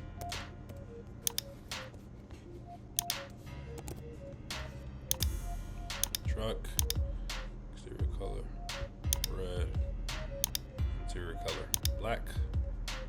All right, make sure you click this box off if the vehicle has a clean title, vehicle condition. You between very good and excellent, gasoline, automatic transmission. I kind of covered this part as well as far as the description goes. All right, so now I got my description. Remember when I was mentioning, you want to have the description tell a story, right? You want to sell the outcome. You don't want to sell the product, right? So a lot of people, they want to talk about the features, and not really like the features, but they want to talk about like, the car itself. And it's best that you sell the outcome, right? Because that's what people buy. People buy the outcome. They don't really care too much about the options, right? Or the features. They care to a degree, right? But the outcome is really the ultimate motivator. So I kind of mixed the two in, right? So I got key features and then I kind of tell a story. So I covered this in the Facebook Marketplace video that I created, all right? So once you have that, you're gonna click next. And then if you have groups that you join, right? And I have a video on that as well, like joining Facebook groups. If you have groups that you've joined, that the vehicle that you're posting is relevant to those groups, then you wanna also post it in those groups as well. But we'll just click publish in this case. So now we're gonna go ahead and we're gonna boost it. All right, we're gonna actually go over with the boosting and I'll show you exactly how to do it step by step. So now you'll see your listings over here. And then this is the vehicle that we just, listed for sale. So now we'll go over here, these little 3 dots, and we'll click boost listing. Okay, so boost listing. All right, you're gonna see it gives you the option to select a daily budget. So I'm gonna click this option over here, select custom budget and duration. And I'm gonna increase this to 7 days. And I'm gonna increase this to $10. So what you wanna do is, you're gonna do this for 3 different posts. So you remember, they gotta be the 3 nicest cars that you have that week, right? So the 3 cars that you know are gonna generate the most leads and the most attention, right? And you just have to know those cars. So you're gonna find 3 of those and you're going to boost 3 of them every single week at $10 a piece for 7 days, right? So $30 a day for 7 days. Now, once again, I gotta ask you, what's one sale worth to you, right? Because if you're spending $30 a day for 7 days, that's only $210 a week, right? But out of these $210 a week, do you know how many leads you're gonna generate? You're gonna generate a ton of leads, all right? And if you make 1 sale a week, and that's worst case scenario, you really should be doing like my guy, 20 cars a month. So that's about 4 or 5 deals every single week, right? So if you're doing 5 deals a week at $500 commission a piece, that's $2,500 right there, right? $2,500 over the course of 4 weeks, that's 10 grand a month, right? So what's 1 deal worth to you? You have to do the math. So look at it like a businessman. Don't look at it like, oh, I'm just spending money. No, you need to look at it as an investment, because that's exactly what this is, right? You're investing in yourself. All right, so once you put the $10 budget at 7 days duration, next you're gonna come down here at Advantage Plus Placements. I like to uncheck this, right? And if you have an Instagram account, you can also run it on Instagram. If you don't, you can just leave it on Facebook. All right, and that's basically it. At the bottom, you'll put your payment method, so the way that your debit or credit card, so Facebook can make sure that they can take their payment. All right, and then you'll submit it. So you'll see you're only spending $70 over the next 7 days. All right, total. They're not gonna bill you up front. That's the good thing about this. They're gonna bill you incrementally as it goes. All right, so you can very much be $40 in and already make a sell. Right, that can very much happen because it happens all the time. And then you'll basically click submit, and then it's gonna review it really quick, and then your ad will be live, and you'll see at the top that your post would actually be sponsored, right, when customers are trying to view your listing. But this is what I was saying. So I just posted this, right, and as you can see, it's at the top now because I just posted it, right? But as more and more people keep posting, it's gonna keep going further down to the bottom, all right? And then that means less impressions for me. Right, so when you boost it, it stays at the top, and then it's also going to be shown on people's feeds and other places as well. So it's not only going to be shown on Facebook Marketplace, but it's also going to be shown on their feeds when they're scrolling. So it's always going to give you a ton more impressions as compared to if you did it boosted. So try out this strategy. I guarantee you're going to love it. You're going to make great results, and you're going to just do a lot better than all the other guys in competition who aren't using these strategies. So go do it.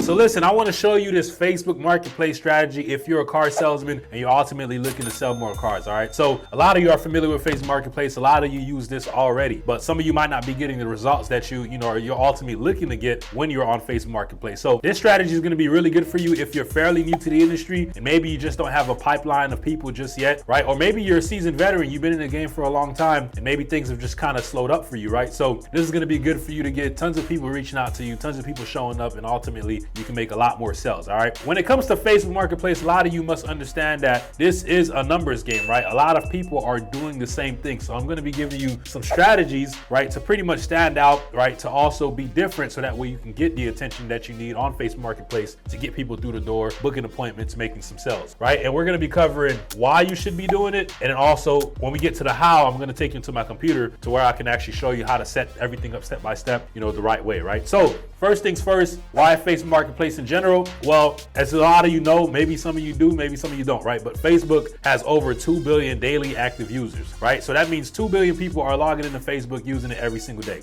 Now on Facebook, right, they have the marketplace section, which a lot of you are, like I said, already familiar with, right? And they have the vehicle section on marketplace, right? So the vehicle section is a really good place for us as car salesmen to go on there and market the cars that we have on the lot, right? A lot of people are using Facebook Marketplace to find their next vehicle, right? So if you can place a car that, you know, in front of them that they find appealing or they like, and they're in your local area, then obviously the logical thing for them to do is reach out to you, get some more information on it, and potentially come see it, and then you can ultimately sell it to them, right? So that's why Facebook Marketplace in general. Now, this strategy here is going to consist of 3 things, right? 3 things that you need to be doing in order for it to work the correct way so you can generate yourself, like I said, more leads and more appointments, more people coming in, right? First thing you want to do, right, in this strategy is going to be post 3 to 5 cars per day, 5 to 7 days per week, right? A lot of you might think this is, you know, like hard work in a sense, which it is, right? It's not going to be easy. If you want to get great results, then you ultimately are going to need to be doing things that most people are not willing to do, right? So that's really effectively, you know, about an hour per day, a little less than that, right? For you to be able to pull to the side, if you're going to be posting 5, if you're only posting 3, that's 15 minutes to 30 minutes per day that you need to be setting to the side for you to be able to post these cars. And you need to be doing it 5 to 7 days per week. So some of you work 5 days a week, some of you work 6, some of you work 7 days a week, right? It doesn't matter. However many days a week you work, you need to be posting 3 to 5 cars per day. And obviously when we get into my computer, I'm going to show you exactly, you know, how to post on Facebook Marketplace if you don't know already, you know, and the strategies that, like I said, I'm going to be teaching you how to do, right? So once you've posted, you know, once you have a schedule where you're posting 3 to 5 cars per day, 5 to 7 days a week, I advise you come in a little bit early. You want to walk the lot in the morning, see if you got any fresh trades. You want to post the cars that, you know, people are normally reaching out to you on or are typically interested in coming to see, right? You want to post those cars. So maybe that's a fresh trade that just came in. Maybe it's a car you guys bought at the auction. You want to post the cars that obviously people are more likely to, you know, come into your dealership to come check out. So that way you can get as many people through the door and as many leads as possible when using this strategy. So second part to this strategy is you want to post a video of you and the car. So this is going to be the opportunity for you to be different, right? A lot of car salesmen or a lot of people in general, when they're posting on Facebook Marketplace, they look like everyone else, which is why they don't get the attention, which is why they don't get the leads. But if you post a video, right, which is different, if you post a video, which Facebook Marketplace has that feature, right, to where you can post pictures, yes, but you can also post a video of you and the car. This is how you're going to stand out. You're going to post a video of you and the car. So first thing you can do is pretty much take a video. I encourage you probably, you know, shoot these pictures and these videos horizontally, right, not vertically. So horizontally, that way it pretty much captures, you know, majority of the car, right? And then what you want to do in the video is you want to obviously show around the car, right? Kind of sell in the background while you're showing the car, right? You're talking over the video, you're showing the vehicle, and then you're also showing them the interior of the vehicle, right? Same thing, you know, you're kind of just going over the features, the condition, things of that nature. And then at the end of the video, you want to just flip the camera to you and pretty much let them know, like, listen, if you're interested in something like this and you want to get a little bit more information, or you want to know a little bit more about the vehicle, just reach out to me on Facebook and I'll be sure to get you more information and help you out, right? You want to make a quick video like that and then also add it to the images, right? All of the images. So you're not only going to be taking pictures, but you're also going to be taking videos. So you need to be doing both. Don't only just post the video without the pictures, right? The video is going to be for them to really just see how things look, you know, live in action. Also for them to get an opportunity to see you on the other end. And then you want to take the pictures so that way, you know, if you know how to take some nice pictures, which I'm going to show you some examples, right? You can just make the post overall more appealing, right? So that's the second part to the strategy. And then the third part is you want to boost 1 to 4 vehicle listings per week, right? So a lot of you do know, or a lot of you might not know, that you can also, you know, boost these listings that you create, right? So you want to find 1 to 4 or more, right? And I'm going to tell you what budget you should be using. I put 4 plus because you can do 4 or you can do more, right? The more the merrier. If you have a bigger budget than what I'm recommending, and you can do more than 4 vehicle listings per week, the more you do, obviously, the more leads you're going to get, the more attention, right? Why do you want to boost a vehicle listing on Facebook Marketplace in in the first place? Well, when you just post regularly, the reason why a lot of car salesmen don't get results when it comes to Facebook Marketplace is because everyone else is doing the same thing. And the way Facebook Marketplace works, the newest post always gets pushed to the top for the most part. It's the newest post that gets pushed to the top and stays on the first page. So when people in your area go on Facebook Marketplace, when they go on Facebook Marketplace, they're gonna see the newest post first, right? The ones that just got posted recently. So as more and more people keep posting, that means your post is getting pushed further and further down to the bottom, eventually onto other pages that most people never make it to, right? The minute your post gets to the third, fourth page, most people never scroll that far when they're searching,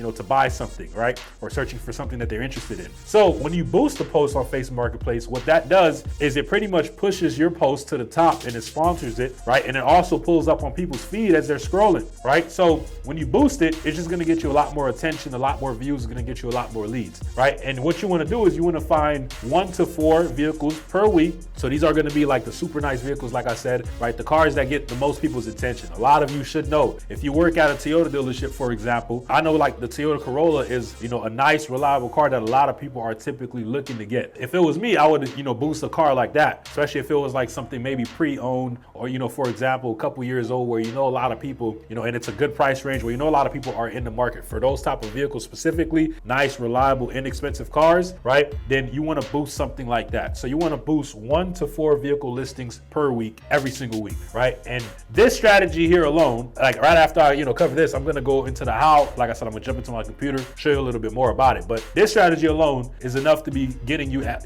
10 plus or way more than that leads per day. People reaching out interested in, getting more information of the car or potentially booking appointments and coming to see you. This alone can make you a 20 car hand if you follow this strategy. If you're posting 3 to 5 cars per day, 5 to 7 days a week, you post a video of you and the car along with the pictures that you take, right? And then you boost 1 to 4 or more vehicle listings per week. This is alone to get you to become a 20 plus car guy. I know that because I have students that we've worked with that follow strategies like this, and they literally are selling 20 plus cars a month, along with other strategies that we teach them, like building a personal brand, but that's besides the point, right? But if you follow this strategy here, which I'm gonna take into my computer to show you exactly how to do it, how to boost the cars, how to add the videos, things of that nature, right? Like I said, you're gonna be raining with leads. You're not gonna have an issue generating leads, booking appointments, getting sales done. But let's jump into my computer. I'm gonna show you exactly how to do it. All right, so now we're in my computer. When you open up Facebook, if you come on the left-hand menu, you all know you can jump in the marketplace, right? So you obviously wanna create a new listing. It's gonna ask you,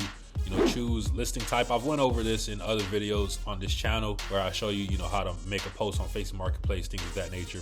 All right, but we'll do it again for, demonstration's sake, right? So vehicle for sale, basically this is where you choose, car/truck, all right? And then this is where you have the option to add photos and add video. So I'm doing this from my laptop right now, right? You can also do this from a desktop, or you should be able to do this from the phone. If I'm not mistaken, you should be able to add the video, but you'll add the video first and then you'll add the photos. So I'll go ahead and just, just add some random images just to continue with this demonstration, and I'll continue on. So I went ahead and just found some random pictures of this 4Runner that I had on this computer. But yeah, so first thing you would do is I would add the video first, and it can only be up to a minute, right? So a minute is the maximum length, and then you'd add the images after, all right? But then we'll continue from there. You'd put your location, right? So you basically put your city that you're located in. So wherever your dealership's located, you'll put the city. All right, you'll put the year of the vehicle, make, model. You should know how to do all this already, of course. The mileage, put your price. So for price, you can do 2 things, right? You can put your dealership's internet price, right? So that's one strategy where you can just put your, your dealership's internet price that they have for the vehicle, or you can do like about 15% of the car's price, right? And it's gonna just look like as a down payment. Most people, when they see that price, they'll know that, this is like the down payment that's needed to get the vehicle off the lot. Either way, that works for you. You can just do that basically, right? If you want more hits, I'd probably say do the down payment strategy if you want more people to look at it, right? So then you'll put the body style, so SUV, exterior color, orange, interior black. All right, so this is where you'd select this vehicle has a clean title. If your car has a clean title, make sure you select this box. All right, if it doesn't, then you won't select it. But if it does, you want to make sure you select it, just so people don't assume that it has a salvage or rebuilt title just because you didn't select this box, and the whole time your vehicle actually has a clean title. So make sure you select it if it does. All right, vehicle condition, you always want to choose excellent or very good. You'll type. All right, so description, I've went over this a couple times already, like I said in previous videos, but this is where you basically just want to tell a story about the car to a degree, kind of touching on the features, but also like what the, what outcomes does the features help you achieve. You don't want to just start listing features about the vehicle, things of that nature. You want to kind of bring the, car to life to a degree. Then we'll click next. All right, and then this is where you basically publish it, right? So this is what I was saying. So you need to be doing 3 to 5 of these posts. So 3 to 5 different cars that you have on your lot per day, 5 to 7 days a week. And then once you publish it, in this case here, you'd have the video already here, right? And then you'd have the images as well. And then you publish it. You do this 3 to 5 times per day, all right, for 5 to 7 days a week, depending on how many days you work. All right, so once you've posted the car, all right, you're gonna come over here to your listings, and you should see it here, all right? And you'll click these little 3 dots. So this is where it would actually go ahead and boost the vehicle, like I was telling you. All right, so you come over here, you'll click boost listing. So like I said, this is gonna help sponsor this post and just get it a lot more attention by keeping at the top of marketplace feed. And then also people are scrolling on their Facebook feed, they'll come across this post if they're in your local area. All right, so what you want to do is you want to basically come over here, and like I said, you want to find 1 to 4 of these type of cars, like I said, hot cars that might have just, you might have just gotten on trade, or maybe you guys, bought them at the auction. 1 to 4 or more, depending on your budget, per week, and you want to boost them. So if you're only doing 1, what you'll do is you'll come over here after you click boost listing, set custom budget and duration. And what we're going to do is we're going to set this up to 7 days. All right, and then we're going to edit this to $10. So basically $10 per day for 7 days out of the week. So that's $70 per week, on one listing. So you can do this one time, which is only going to be $70 per week. Listen, if you're a car salesman and you're afraid to spend $70 per week on yourself to generate more leads, then you have the wrong mindset, all right? Because one sale is going to pay for this, right? And I anticipate you're going to get more than just one sale if you're following this strategy, posting 3 to 5 times per day, boosting one of these posts per week. You should get way more than just one sale per week following this strategy. All right, maybe not your first week, maybe your first week isn't the best because you're just starting this off, but as you continuously keep ramping this up and you follow this week after week, I guarantee you, you're going to build up that momentum and start getting tons of people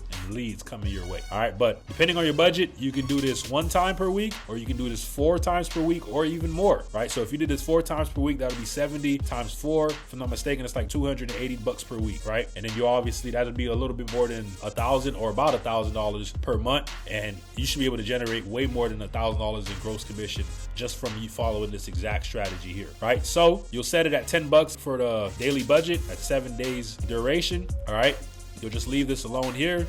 Matter of fact, you can just have it just be displayed on Facebook. So you want to unselect this and then unselect Instagram and just have it be shown on Facebook only. All right. And then you'll put your payment details and then you'll publish it. So once you publish it, the ad will go ahead and be live and you'll start getting more hits because this post will now be sponsored on Facebook. And you want to do this, like I said, for 1 to 4 vehicles per week. And you want to do this every single week. All right. And if you do this every single week, you can boost maybe the same cars over and over and over again, as long as they're still on the lot or if they're just getting tons of hits. Right. So if you find that one car that so many people are interested in, you want to boost that car because that's going to get you a lot of leads, a lot of people reaching out to you. So follow this strategy. I guarantee you, if you follow this strategy, you'll get a lot more leads, a lot more people coming your way, a lot more sales, like I said. All right.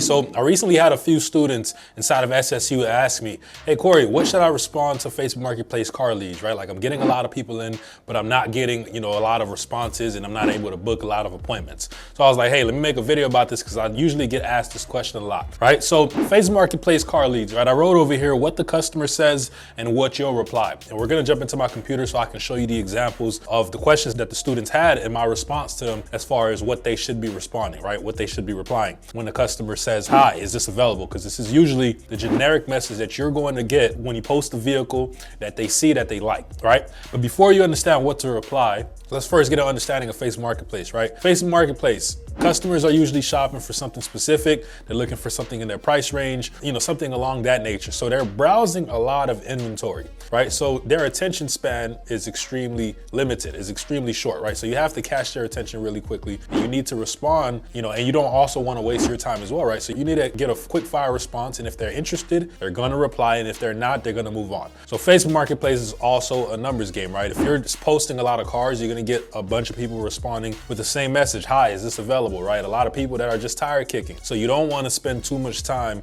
trying to message this person back and forth, right? You need to get in, you need to, send them the information and get back out. And the goal would be for you to get them on the phone, right? And I'm gonna give you a message that you can send so you can get most people on the phone that are truly interested, because most of the impact that you're gonna be making in the sales process, especially when the customer is not in front of you, is made over the phone, right? So you gotta try to get them on a call so that way you can get them more information, and then you can try to set an appointment that way. So you're gonna send an initial message that's gonna help you get their phone number, right? That way you can get them on the call, book the appointment, and make the sale. So we're actually gonna jump into my computer. I'm gonna show you an example of what you should be replying, right? And I'll show you also the question that the students had inside of SSU. So let's do it. All right, so now we're inside of SSU, right? And I had Nilo ask me a question, right? She was like, converting Facebook Marketplace leads. So, hey, new here. I had a question about converting Facebook Marketplace leads. I've had about 50 people message me in the last 3 to 4 days about my car posts, but most of them ghost or don't show for the appointments, right? She said, I'm using the down payment strategy. How can I convert more to appointments that show up? Boom. So I kind of just gave her a response. I was like, Facebook Marketplace is a numbers game. I would be curious to know your response. Time to the leads that come in, because that's also very important as well. Like response time, usually I would say keep it 2 minutes or less if you can, right? Obviously, if you're not available, if you're selling a car, doing something work related while you're at work, then you wouldn't be able to, respond that quickly. But if you're available, try to keep the response time 2 minutes or less, right? Like I said, I would shoot for 2 minutes or less and try to get them on the phone early in the conversation, right? Which is what I was saying earlier, right? So I said, offer them your number first before asking for theirs. Something like, what's your number? I can shoot you a call with more info. I'll be calling from, XXX. So this is where you drop your phone number. Said, I'll start doing that for now, right? Here's Jeremy.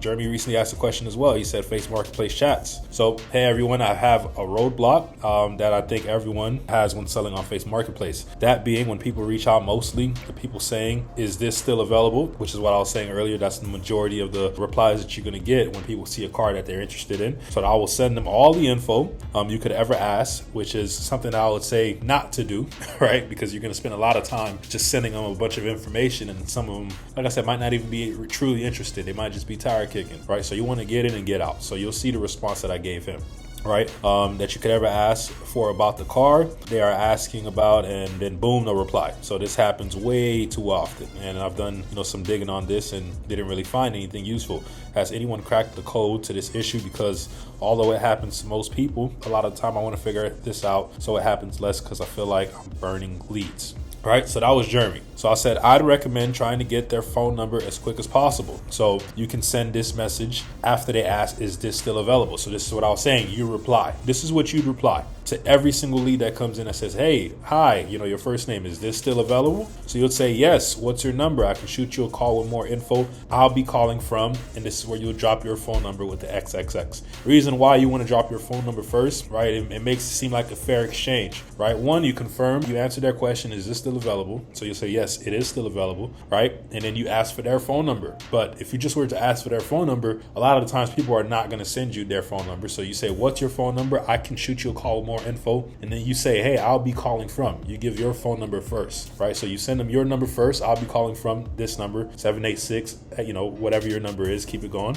All right. So then I say at the bottom, right? Drop your number first, so it makes it easier for them to drop theirs. Send that message to every lead that responds to cut through the time wasters, because if they're truly interested in the vehicle, they would love to get more info from you about the car. Let me know how it works if you implement, right? He said, that's awesome. I'll try that. Thank you. So there you go. That is what you should be responding to Facebook leads. That's what I would, recommend, because if you're posting a lot, you're going to get a lot of leads, right? So there's no shortage of people that are messaging you. But a lot of these people, a lot of the times, they're just, wasting your time, especially if you're sitting in their inbox, pounding through, just sending them all the information. And, you're wasting a lot of time when you should be worried about the next lead, right? Facebook Marketplace is a numbers game. So implement that. Reply, trying to get their phone number, because once you get their phone number, that is an opportunity to get them on a call, and that's where you can make the most impact. At least for me, right? I can convert majority of the people that I speak with if I get them on a phone call. But if I'm just, trying to text them and things of that nature, they might get busy, they might forget that they text me, then they'll eventually go ghost. But if you can get their number early, which is why I say you should make this your initial response, you get them on the phone, you should be able to convert them to a booked appointment, and then,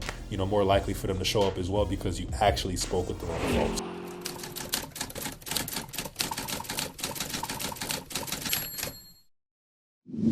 So listen, Facebook groups is a very underrated form of marketing when it comes to selling more cars, all right? It kind of flies under the radar. A lot of people don't really think about it, but we're gonna be going over why you should be using Facebook groups to sell more cars. And when we get to the how, I'm gonna take you into my computer and show you exactly how to do it step by step. But why Facebook groups, all right? First things first, Facebook has over 2 billion users every single day. Once again, 2 billion active users every single day. So what does that mean? We know that there's a lot of attention on Facebook, and as a car salesman, everyone's your customer. You got to understand that a car is a necessity, all right? Everyone needs one. If you're an adult and you can go to work, you're probably gonna need a car to do so. You're gonna need transportation. So if we know people are on Facebook, so we need to find a way to get ourselves as car sales professionals, right, in front of these people, so that way we can get their attention and they know exactly what we do. So if they need any one of our services, we can help them out, right? So why use Facebook groups? So for a lot of you who don't know how Facebook groups work, right? Facebook groups, basically, people go and they create these custom groups for whatever. It can be anything, like people who might love dogs, who might love cats, who might love anything, right? And these people have, you know, a similar interest in whatever the group is about. Well, they do the same thing for cars, all right? So take this for example, right? Let's say you sell Ford, right? You're a Ford car salesman. People would go and make a Ford group, like a Ford Bronco group, for example, and there's a bunch of people in that group who like the Ford Broncos. And they do this for every single brand. They even get down to vehicle specific models, right? So not just only the franchise brand, but they actually do it for specific cars. So they'll make like a Toyota group, but then they'll have one for the Prius, they'll have one for the RAV4, for the Corolla, and so on. If you sell cars and you have the product that these people love so much, wouldn't you want to get in that group and, you know, advertise the product, you know, not like overtly, right? But advertise it subtly and let them know that, listen, I have the product that you're looking for. Wouldn't you want to do that? Moral of the story, wouldn't you want to do that? Of course you would, right? Because if these people have an interest, right, of your product, so we know that eventually they're probably gonna make a purchase for your product rather soon. They like it. They wouldn't be in the group talking about it all the time if they didn't like your product. They're gonna make a purchase for it very soon. Well, you need to place yourself in the middle of that transaction, okay? You need to put yourself as the middleman for them getting the product that they want. Place yourself in the middle. That's the whole point of getting in Facebook groups, all right? One other reason why you should do it is because it's free. It's free marketing, okay? It doesn't cost you anything to go ahead and post in some Facebook groups of some cars that you have. It doesn't cost you anything. Other forms of marketing like paid ads, you might not have a budget for it, but this, all it takes is some sweat equity, and you guarantee are gonna get a return eventually if you stay consistent with it and actually hammer this thing, all right? Because that is the goal for you if you're first starting out, or maybe you're just looking for ways to get more customers. You need to get on Facebook groups, start posting. I'm gonna take you into my computer right now, show you exactly how to do it, and where you crush it. Check it out. All right, so now we're in my computer. All right, first thing you're gonna wanna do is obviously open up Facebook. All right, so you're gonna check this menu over here on the left, and you're gonna click groups. It's gonna open up this, right? So for me, I worked at a Toyota dealership. So as you can see, I did exactly what I told you, right? I'm in a bunch of Toyota groups, and this is what I'm saying. So they have Toyota Prius Club, Toyota Tundra owners, Toyota 4Runners, GR86, right? Just a bunch of Toyota groups. And I just joined a bunch of them, right? So you're gonna wanna search for some groups, you know, for your brand, or let's say you don't work for a brand, you just wanna find, you know, groups in your local area, right? Let's just say you work at a used car dealer or whatever, right? And you still wanna use this strategy. You're just gonna wanna find groups in your local area that like buy or sell groups in your local area, right? You can find one for state specifics, right? So let's say Florida, you can put buy or sell in Florida, or you can find, you know, city specific groups. Like they just got a bunch of groups for anything. So get creative, start thinking of groups you can search up. I promise you about 99% of the time, they're gonna have a group related to whatever it is that you're trying to find, right? So first things first, when joining a group is to note that, let's just take this group for example.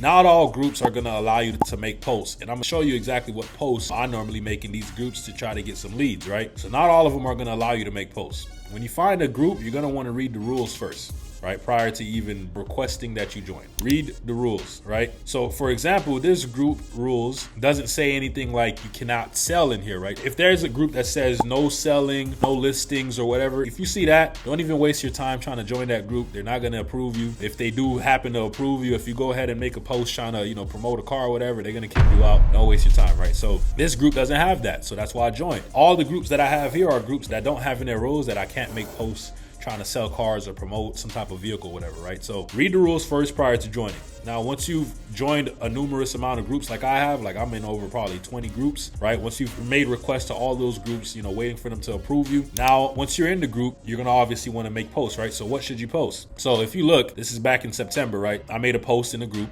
Toyota Finder FL, right? Not many people in this group, but I made a post in it, a brand new 4Runner that just came off the truck, brand new, right? So I put deal alert with some emojis, new 2023 Toyota 4Runner, MSRP, no markup, right? Sometimes I'll put no markup, sometimes I'll put negotiable in store. I'll show you in a minute, right? I'll put my name, my location, #1 Toyota dealer in the Southeast region. So I just like to hype up my dealership. You can say whatever, to make your dealership seem more credible. Then I'll put text or call me personally, and then I'll drop my phone number. And then, I just got a bunch of nice pictures of the car, right?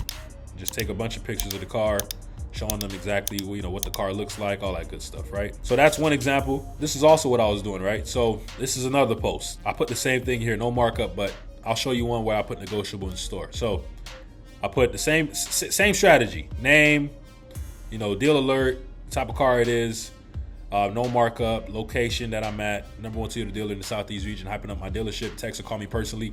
This one here, I did something a little bit different. I made a video to put a name with the face, so that way, people are not just looking at pictures of the cars, they actually know who they're supposed to come see if they happen to come in. So check it out. Hey, what's going on, everyone? It's Corey, your neighborhood car guy. Listen, I got the Sequoia behind me. If you're interested, shoot me a text or call, and I'm looking forward to helping you out. Have a good one. So little quick video there, right, of the car behind me in the showroom, saying text or call me if you need anything, putting a name with the face, just trying to be a little bit, trying to be a little different instead of just posting, the pictures of the cars like this, and then that's it, right? So I took some nice pictures of the car and then posted the video, right? So put a name with the face. As you can see, I posted this all the way back in August. So, I've actually done this and got good results with it, right? So this is another example of another post that I made back in September of another 4Runner that had came in. And as you can see, this one here, I put negotiable in store, right? If there's a markup on a car, you probably don't want to put there's a markup there because then you're going to just, scare some people away. So I rather put negotiable in store because obviously you want to attract as much people as possible. You don't want anybody not showing interest, even if they did have interest in the car, because you put there's a markup on the vehicle, right? I put negotiable in store. That could mean that, they can go under MSRP or above. It's just up to you and your salesmanship to, to close the deal, right? So that's the strategy. Once you start posting this, as a matter of fact, I'll tell you a little quick story. So the first time I ever posted in a Facebook group when I started working the strategy, I posted a GR86 that we had in the showroom, a red one. Posted a GR86. Literally, like about an hour or two later, I had a customer hit me up, text my phone for the number that I put to text or call me personally. They shot me a text message. They said, "Oh, I'm interested." They tried to ask me for the price. I'm like, it's negotiable, blah, blah, blah. Started just trying to bring him in. Next thing you know, he comes in with his wife. He comes in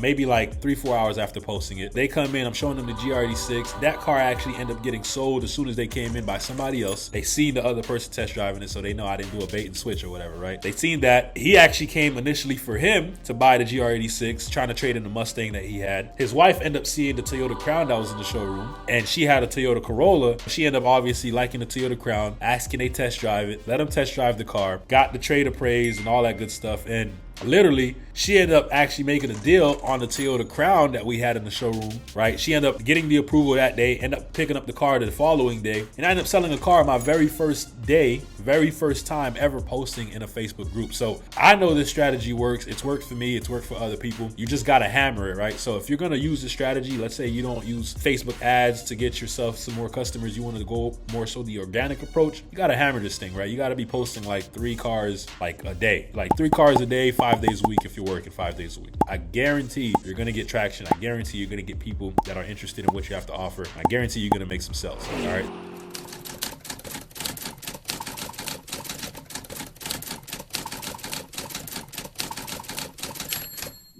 All right, so I want to go over an Instagram strategy that I don't see a lot of car salespeople using that can generate you a lot of free referrals. So a lot of you are using Instagram, right? Maybe you're doing the paid organic, type of marketing. And this is going to be a free strategy that you can implement right away that I know is going to start getting you some more, referrals. And that strategy is going to be collaborating with your customers.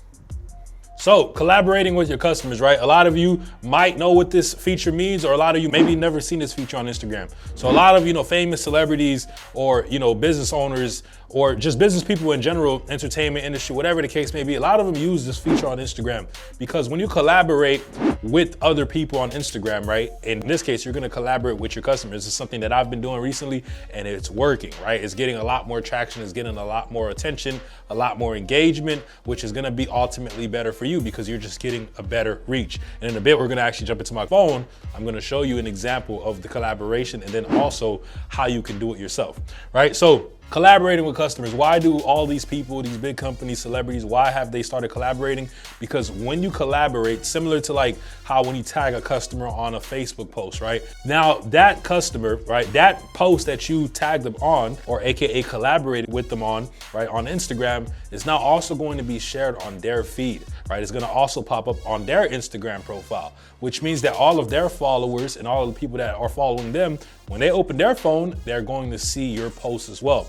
So imagine you just sold a car, you take a picture with your customer like I tell you to, or let's just say you got a video with the customer, right? You post it on your page, you tell your customer, hey, I'm going to collaborate with you on this post, right? So before they leave, you make sure you get their Instagram handle. You say, hey, I'm going to collaborate with you on this post, right? You make the post, you invite them to collaborate together on the post. They accept the invitation. Now that post is on your page and it's also on the customer's page, right? So now the customer is gonna probably share it on their story. Plus their followers are gonna open it up. They're gonna see the customer just purchased the vehicle. It's gonna have your page at the bottom. It's gonna say, for example, it's gonna say Corey King Automotive and this person, which is a customer, right? So what do you think the people that are looking at that post, AKA their friends, their family member, the people who follow them, what do you think they're gonna do? One, if they're in the market for a car, they're probably gonna reach out to her, or maybe just reach out directly to you. They're probably gonna say, hey, let's say, it was a girl, her name was Jackie. They're gonna say, Jackie, how was your experience with this guy? She's gonna obviously say great things because she just purchased the car from you. She just had a great experience. Yeah, experience was great. Then she's probably gonna say, yeah, reach out to him if you need a car. Customer goes and reaches out to you, right? Or the customer just goes and reach out to you directly because once again, it's just more exposure. So you're gonna get free attention, free reach. People are gonna be in the comment section congratulating this person, saying, hey, congratulations. All of her friends are gonna see it, which means it's just gonna lead to more opportunities, more eyeballs, and more people for you, right? So collaborate with your customers. So we're gonna actually jump into my phone so I can show you, a clear example of me collaborating with a customer, the engagement that it got, and then I'm gonna show you actually how to do it if you don't know how to do it already. All right, so now we're on my Instagram page and I just wanna show you a quick example of what a collaboration post looks like. So if we scroll down, right, and let's pick out one. So let's pick this one out. As you can see at the top, it says, and 3 others, right? So if we click this post, you'll see the customer. This is her profile picture. She's all the way at the top. All right, so we collaborated with her and you can see the headline says collaborators, right? So this post here, got a reach of 5.7K views on Instagram, right? And the Reels. And normally, the regular Reels, if we were to just post this without the collaboration, it wouldn't get this much reach and engagement. All right, a few comments, people are, congratulating with her, happy for her that she bought the vehicle. So guess what? All these people that are seeing this post now, what do you think is gonna happen if they need a vehicle? They're probably gonna reach out, most likely reach out to me because, a friend of theirs or somebody that they know, end up purchasing a vehicle. Like I said, they're probably gonna reach out to her and said, how was her experience? And she's gonna obviously say some great things because she just purchased a vehicle and then she's gonna refer them over to me, right? So this is just a free way for you to generate, referrals, right? Because when you collaborate, once again, it shows on their page as well. So if we were to go on her page, this video here, this reel that I posted would also be on her page. So not only is it on my page when I'm doing my marketing, but it's also going to be on the customer's page. So imagine if you did this with the next 100 customers you sold a car to. Every single one of them, you collaborated with them on Instagram, right? Collaborating is not the same as tagging them. Tagging them just shows who's in the picture. Collaborating actually gets your post to appear on their page. That's when it becomes the most powerful. When people open up Instagram, that follow them, they'll see your post and it'll have your name at the bottom, your Instagram, which, like I said, is just going to generate more traffic and get you free referrals. So now I want to show you actually how to collaborate with customers, right? So this is how you'll do it. Basically make a regular post, right? Let's say I was making a reel or a post, right? Let's just select this one, for example. Click next. Next. No, it's not add any audio. So where it says tag people, right? You'll tag people, but then you'd also click invite collaborators. And this is where you'd search their Instagram username, right? So you search their Instagram username, and you can invite multiple people, by the way. It doesn't only have to be one. So imagine you had like, 2 people that were involved in the sale and you want to appear on both of their pages. That's just more reach for you, right? So if there's multiple people that you can, collaborate with, go ahead, collaborate with multiple people. If it's just one, then, you use just one. But this is not it. When you invite them, they're going to have to go and accept it on their end. So make sure you reach out back to your customer, maybe the same day, or if you can do it while they're there with you on the lot, if you can hurry up and, make that post, go ahead and do it, right? But you're going to tell them to accept the collaboration invite that you sent out to them, right? So that way it can appear on both of your pages. So that's how you do the collaboration. And then you'll just carry on like a normal post. You'll put the caption, you'll add music if you want, whatever the case may be, and then you'll publish it. So that is how you do it. That is how you invite, your customers to collaborate with you. And once again, this is a strategy that you should be implementing ASAP especially if you're already posting on social media, on Instagram. So that is how you can generate free referrals collaborating with your customers using this Instagram strategy. All right, if you already are posting on Instagram, quite frankly, this should be a no-brainer. This should be something that you add to your non-negotiables. You should try to get every single customer that you sell a car to, you should try to get them to collaborate with you if they're on Instagram, which majority of them are, right? You might get the oddball that says, hey, I don't want to do it, I'm not interested, right? But majority of the clients are going to be open to it because they're happy. They just purchased a vehicle from you. They want to support, and they be willing to collaborate with you on your posts. And once again, that's just going to get you more attention, more people seeing it, more people reaching out. So please incorporate it. If you already are posting, if you're not, start doing it, right? Start collaborating with your customers. It's going to be a free strategy for you to generate referrals. All right.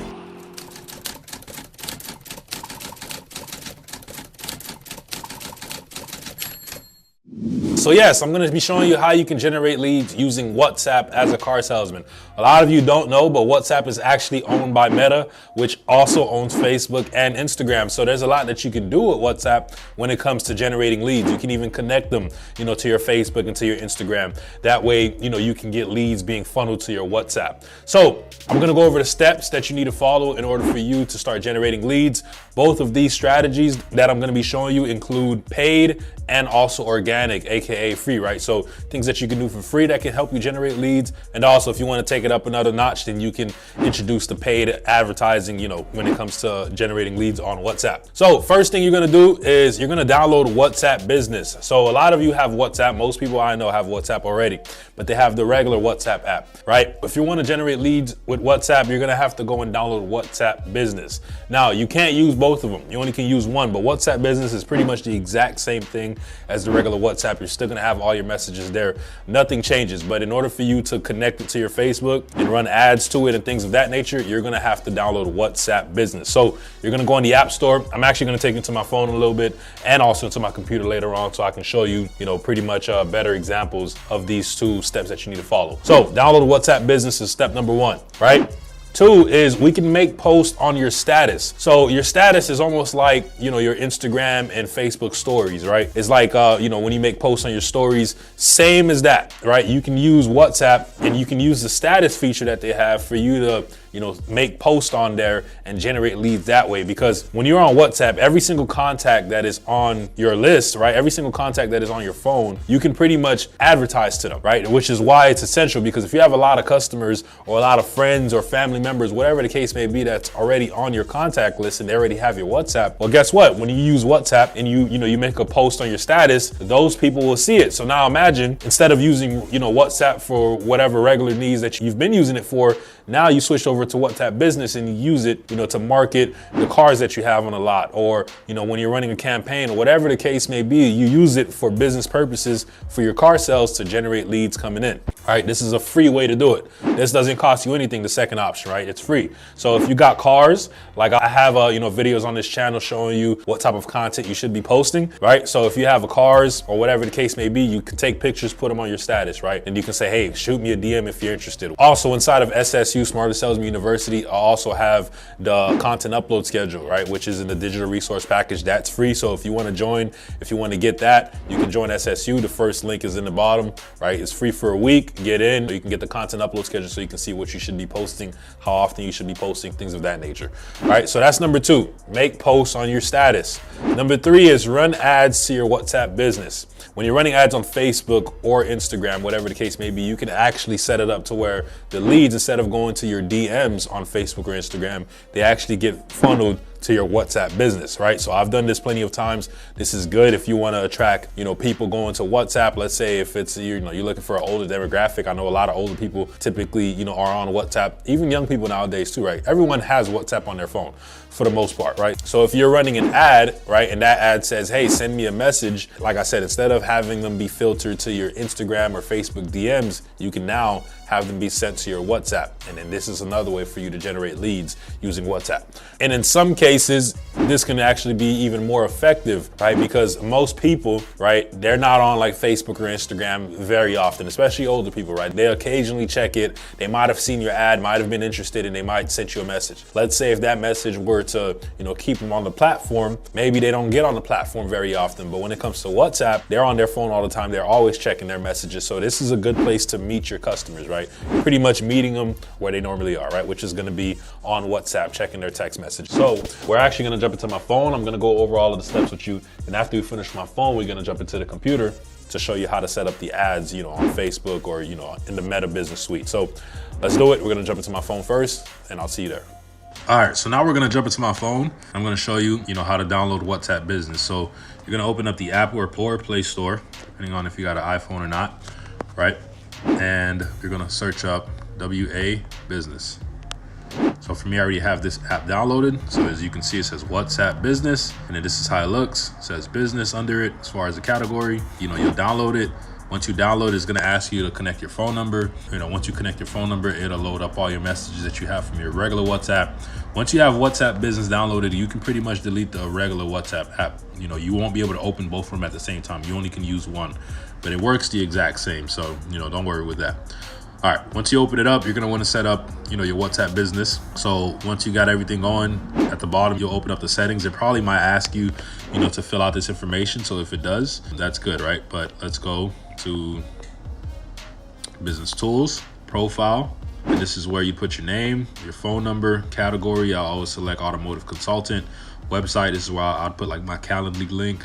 And then business description is the same thing I put in my Instagram bio, for example. So that's how you download it. Now I'm also gonna show you, how to post on your status, right? So at the bottom where you see it says updates on the bottom left, you'll see it says, add to my status. And this is where you can pretty much post, the same things you post on your Instagram story. For example, like I said, if you have the content upload schedule, which is inside of SSU, right? It'll tell you, hey, post 5 cars on your story, for example, right? 5 cars on your story every single day. You can do the same thing. When you post these 5 cars on your story, people that are on your contact list that have you on WhatsApp will be able to open it up. And if they see a car that they're interested in, they'll reach out to you and become a lead.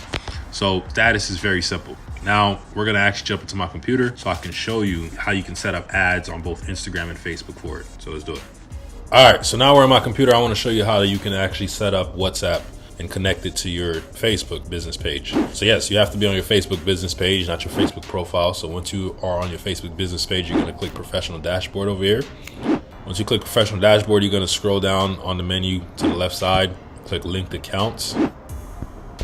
Okay, and then this is where you'll connect WhatsApp. So you'll click WhatsApp, you'll connect your WhatsApp business, right? I think it'll send a code to your WhatsApp business. You'll connect the code and that'll be set up.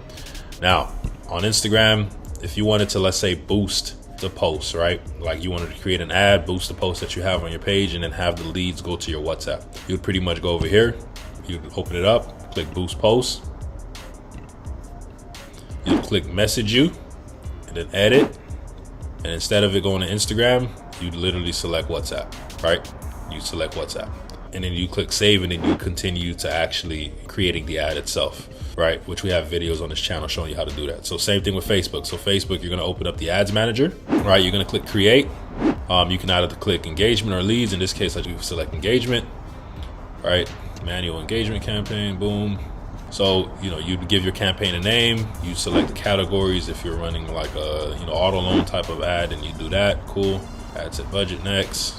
And then this is message destination. This is where you change the destination to where you want the ad running. So instead of Messenger or Instagram, you select WhatsApp and unselect, Messenger and Instagram if you wanted to only go to WhatsApp. And then you finish setting up your ad regularly like you would. So that is how you do it. That is how you have leads going straight to your WhatsApp business when you're running ads, whether it's on Instagram or whether it's on Facebook, the ads manager, however you want. you can have leads going straight to your WhatsApp business. So that is how you can use WhatsApp to generate leads as a car salesman, all right? Follow these steps, download the WhatsApp business, make posts on your status, and then you can also run ads to your WhatsApp business. That's optional. If you have, extra funding that you want to put towards lead generation, you can use that. You can use the third strategy to generate leads on WhatsApp. If not, stick to number 2. It's free, doesn't cost you anything to make posts on your status and, have it reach all your contacts.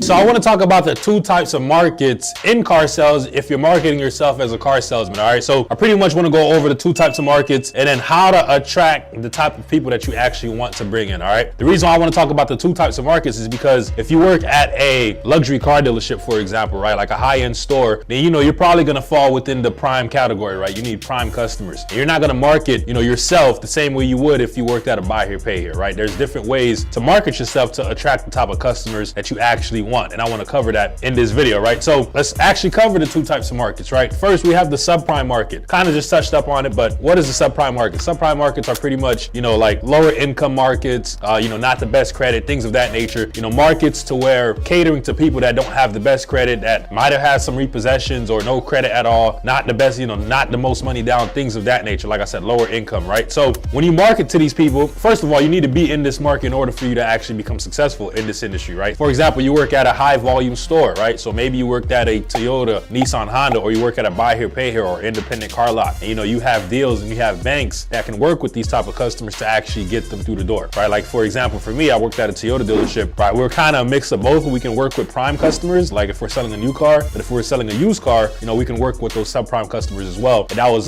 something I was pretty good at. I knew how to put subprime deals together. I knew what type of cars you need to show them, how much money they probably needed to put down, the amount of income that they needed. As long as we had the steps, then we can, pretty much put car deals together, right? So if my goal was to market and attract these type of customers, which is something that I actually did, I needed to kind of dial in these 3 keys, right? These 3 keys to doing so. And we're going to cover it in a little bit, right? But now let's talk about prime, right? Prime market. Let's say you work in an area that, the average income is pretty high, right? It's probably above 80K or more, something of that nature, right? The credit scores are typically good. Customers that normally come to your store that's in your area, right? They normally have a 650, 700, 800 credit score or better, things of that nature. Then you're obviously going to be in the prime market. And if you want to market to these people to actually attract them and bring them into the store, then like I said, you're going to have these 3 keys dialed in. When I say market, I'm really talking about like social media, right? If you're going to be on social media like the way we teach on this channel, right? You want to attract customers, you want to run ads, whatever the case may be, you need to dial in these 3 keys in your marketing to actually attract the type of customers that you want, right? Public perception. So what does it mean, right? Public perception is another way of saying like your positioning in the market and then also your messaging, right? Like when they're looking at your social media platforms, if they're looking at your Instagram page, your Facebook page, whatever the case, what's the perception that they have of you? Like if they first click onto your page, what do they see? What type of videos are there? What type of pictures are there? What's in your bio? Like what's your profile picture like? Things of that nature. So for example, if I wanted to attract subprime leads, let's say, right? Like for me in my case, I worked at a Toyota store. If you go on my Corey King Automotive page, you'll see I primarily optimize it to attract subprime customers, right? So I can sell used cars. That was my thing, right? So if I worked at a Toyota store, I wouldn't position myself to the market and I wouldn't have a messaging that was congruent for prime leads, right? So I wouldn't say things like good credit, low interest rates, no money down. Like I wouldn't try to advertise these type of angles and offers because then I would not be attracting the type of people that I actually want to bring into the store that I know I can help. If my goal is to actually work with customers that don't have the best credit, but I know they can put some money down and I know I can get them approved, then the public perception of me needs to be that, right? When they go on my page, they need to see me talking about how we can work with no credit, bad credit, like not the most income, things of that nature. I need to have my messaging and positioning be congruent with the type of market that I actually want to market to, if that makes sense. All right, so that's public perception. That's just another way of saying your messaging and your positioning to the market on social media. When they go on your pages, what's the perception of you, right? Who does it look like that you serve? Who does it look like that you appeal to and want to actually attract, right? Because you need to be calling these people out in your marketing in order to actually attract them, right? So that's public perception. Talking about offers, right? So I've gone over plenty of different offers that you can run. Like, we work with guys guys in the program that we have, right, where we literally give them a list of offers. But offers are pretty much when you're creating an ad, for example, like what offer do you make these customers? Now, your offer needs to be congruent again with the type of market that you want to attract. For example, if I'm running a offer to get subprime leads, I might run a first-time buyer offer, right? I was like, listen, if you're a first-time buyer and need a car, call me, DM me, whatever the call to action is. I want to create an offer that's congruent and, you know, that's in line with the market that I actually want to attract. So if I worked at a prime dealership and I wanted to attract high-end customers, but I'll say, listen, if you want to get an APR as low as 1%, 2%, whatever your special is, you can run an offer like that. You can say something along the lines of, if you know, make 80 grand or more. There's so many prime offers that you can run, different things that you can say in your videos to actually attract the people that you want. You can say if you have a 700 or better credit score and you're looking to trade in a car, it doesn't matter, right? Like I said, there's so many different offers that you can run to actually attract the customers that you want, but your offer needs to be congruent with the type of people that you actually want to attract in your marketing. And then I have benefits. When I'm creating offers, I create the offer and then I list some benefits, right? And the benefits need to be in line again with the type of market that you're marketing to. A benefit that I would run, let's say it would be like get up to 90 days before your first payment, or as low as 500 down can get you in the car, right? The 500 down will probably be more so for the subprime customers. If I was running an offer for the prime market and I wanted to list some benefits behind actually doing business with me, I'll probably say something like get as low as 0% APR, or, you know, no money down for well-qualified buyers, things of that nature, right? Or get up to 6 months before you make your first payment. I know some dealerships, or no payments till next year, right? Depending on what time of the year it's in, then you can, you know, run that offer, right? If you're like in the middle of the year, I know certain dealerships, they can extend your first payment all the way to the next year, right? So you want to list some benefits that actually are congruent, once again, to the type of market that you want to attract, right? So these are the two types of markets in car sales with marketing. And this is pretty much the 3 keys to actually marketing to these people to attract them. When you're marketing, your messaging, your positioning, the offers you make, the benefits that you list need to be congruent with who it is that you're trying to attract. If the public perception of you is one thing, and then you're trying to attract a whole different type of audience, you're never going to get them because they don't line up, right? So when you're marketing on social media, if you have these pages, you're creating ads, you're creating content, whatever the case may be, make sure you follow these keys and, you know, you have these boxes checked off to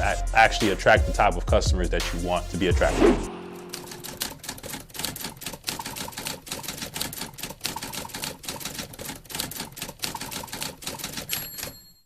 So listen, I want to talk about how you can attract your ideal customer when you're marketing yourself as a car salesman. All right, I'm going to give you 3 keys to doing so. One of the biggest problems I see with car sales guys when they're out there trying to market, so I'm talking about, you know, using social media platforms like Instagram, Facebook, you know, TikTok, and you want to attract customers. You're probably running ads, you know, you're creating content, you're doing all of this thing, you know, you're doing all of this stuff to attract leads so that way you can bring them in and sell more cars, of course, right? Kind of like the way that we teach you here on this channel, right? But one of the biggest issues that I see a lot of you guys run into, you know, a lot of you hit me up and say, listen, I'm doing this, I'm creating content, I'm running ads, or whatever the case may be, and you're like, but I'm not attracting the type of customer that I actually can help, or the type of customer that I want to be attracted, right? So I want to give you 3 keys to attracting your ideal customer, all right? And these 3 keys, pretty much anytime you're creating content or when you're running ads, you need to run it through these 3 filters, all right? If you're doing these 3 things when you're creating your content, you know, you're creating ads to attract these customers, then you should be able to attract more of the people that you want and less of the people that you don't. When I was marketing myself as a car salesman, these 3 keys are a big reason why I was able to attract, you know, my ideal customer that I know I can work with,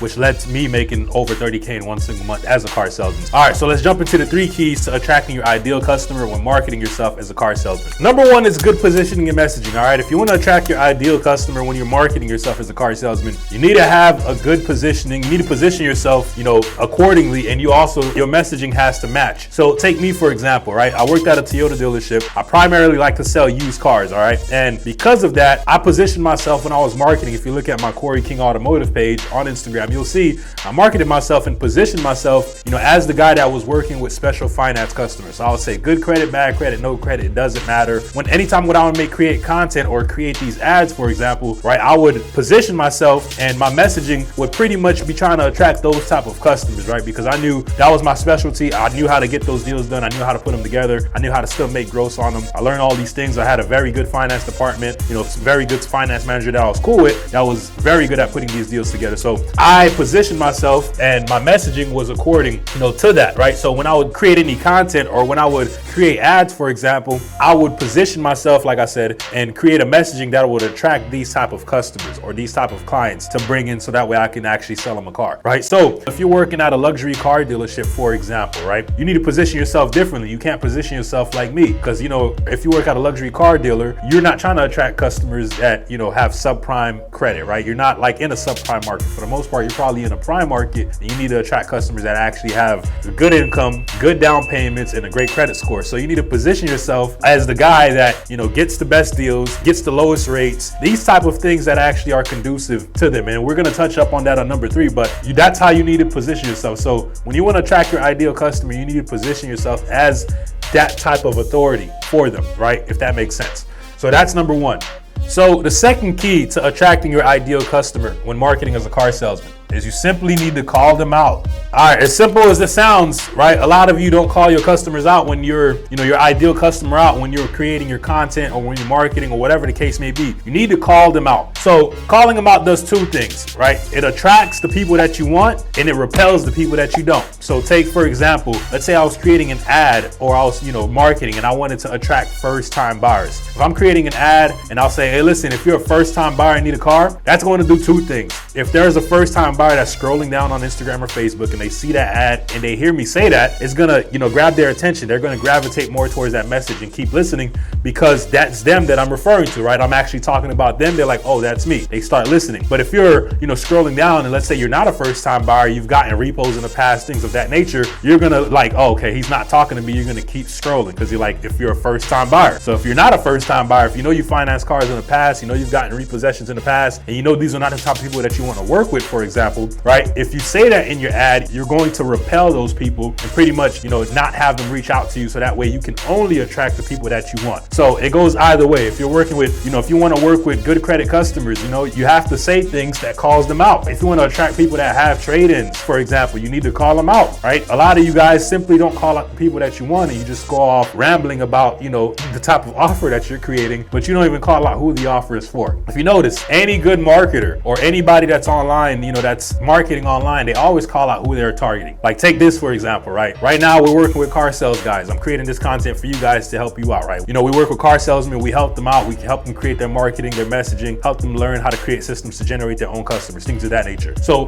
when I'm creating my content, I always call you out, right? Like take a look at an example. As the title of this video, right? It says, as a car salesman. Anything that I do, if you see any of my ads on YouTube or on Facebook, Instagram, whatever the case may be, you're always gonna see me targeting car salesmen, right? More likely actually experienced car salesmen. We like to work with experienced car salesmen when we're working with these guys, especially for the program that we have, right? We work with beginners as well, but we have like a free community for you guys, right? But I'm kind of rambling off, but I'm proving the point that you need to call out who your offer is for. You cannot be creating anything for like just a broad audience. If your message is for everyone, they say, then it's really for nobody. All right. So you need to find who it is exactly that you want to target, and then you need to call them out so that way you can attract them. All right. So that's number 2 when it comes to attracting your ideal customer when marketing as a car salesman. So, all right. So the third key to attracting your ideal customer when marketing yourself as a car salesman, all right, is you need to create offers and benefits that appeal to their desires. For example, take like, let's say you're working with good credit customers, right? And you want to attract these type of people. When you're creating your offers, you need to call them out, but then you need to create offers and list benefits that appeal to their desires. So what do people with good credit typically want, right? They want the lowest prices, they want the lowest rates, they probably have trade-in, so they want the most for their trade. These are, you know, benefits that appeal to them. With the guys that we work with, I like to teach them a 5-step framework. And number 4 is that you're going to list some benefits of what you offer. So after you create your offer, you call out who they're for, and then you're saying, hey, listen, we have rates as low as X%, right? That's a benefit. You need to tell them, listen, we're paying top dollar for trades. That's a benefit. You just got to tell them, you know, we have the lowest prices, things of that nature. That's a benefit. We're under market value, whatever the case may be. You need to list benefits that appeal to their desires, because that's also going to, you know, grab their attention, and it's going to be like, okay, he's talking to me. This is something that I actually want. Like example, if I'm working with bad credit customers, one of the things that I would say, you know, subprime customers, you're trying to attract these people, I would say, no, we work with good credit, bad credit, no credit, it doesn't matter. As low as this amount down, like I'll say as low as $500 to $1,000 down can get you in a car. I'm not saying that $500 down is guaranteed to get you in a car. I'm saying as low as. When I say these type of things, it attracts their attention. They're like, okay, you know, these type of customers, what's their typical situation? They typically are going to have not the best credit if they're subprime, right? They're probably not going to have the most money down. But if you're able to attract their attention and bring them in, then you can work a deal deal and then try to work them for more money down. You know, I've done that plenty of times, right? So if you've been selling cars, you know what I mean. You want to follow these 3 keys when you want to attract your ideal customer as a car salesman. When you're creating content, when you're creating ads, you need to make sure that you have these 3 keys incorporated into your ad or your content, whatever the case may be. If you don't, then you're not going to attract the people that you want. And that's what a lot of you end up experiencing. All right. So if you are an experienced car salesman and you want to learn pretty much how to create your own leads, generate your own customers so you don't have to rely on the dealership anymore, that's who we work with. You can book a call with me below. You'll see like a link that says book a call. You can go ahead and do it. And when I say experience, I'm talking about like guys who's been selling cars for at least a year or more. That's who this system that we teach, and that's the guys that we work with. That's who this best benefits. By the way, that is an example of me pretty much doing that in real time, right? I'm working with experienced car salesmen. I call you out. You know, you have to be selling cars for a year or more. So that's an example of me doing it in real time.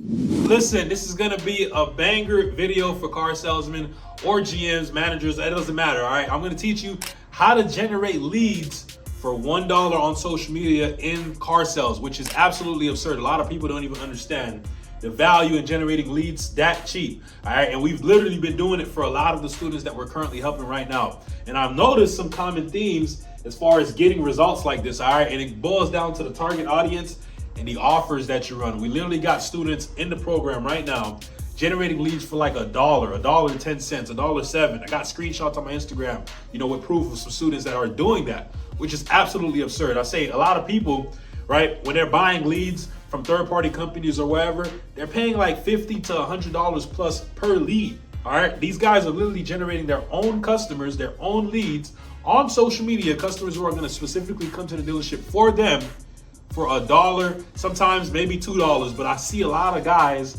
that are generating leads for just $1, the students that we're working with right now. And I want to tell you how they're doing it and break it down. And then I'm also going to take you to my computer to show you some examples of the type of offers that work in order to generate leads for $1. So let's check it out. So what I want to do really quick is show you proof. All right, this is my Real Corey Burnett page. All right, I want to show you proof of some of the students that we have right now that are literally generating leads for $1 or less, right?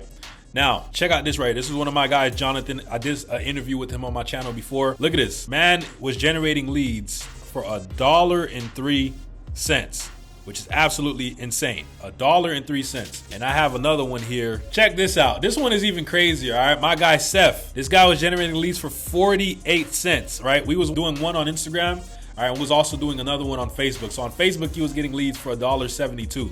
But on Instagram, he was getting leads for 48 cents, which is less than half a dollar. So that's just examples. And like I said, every single person that reaches out does not need to be a home run. If you're looking for only home runs, you have the wrong mentality. You need to look at what it's costing you per lead and how much is gonna cost you per sell. Those are the 2 main important factors. Like I said, because you don't need 100% of them to be qualified. I see too many people get discouraged too quickly over that when they're not looking at the big picture. If you're generating leads that cheap, it's too easy to be profitable. It's way too easy to be profitable. You just need to do a lot of filtering and find the people that actually qualify, because I guarantee you there are plenty of people in there that can buy and will buy if you reach out to them and get a hold of them. All right, first thing we want to cover, man, we're going to cover the target audience, all right? Because this doesn't work for every single audience out there, all right? What I've noticed is this works extremely well. Like, in order to generate leads for super cheap, it works well for dealerships that appeal more to, I'll say, special finance kind of customers, right? So we're talking buy here, pay here's, or high volume stores, right? Like for me, for example,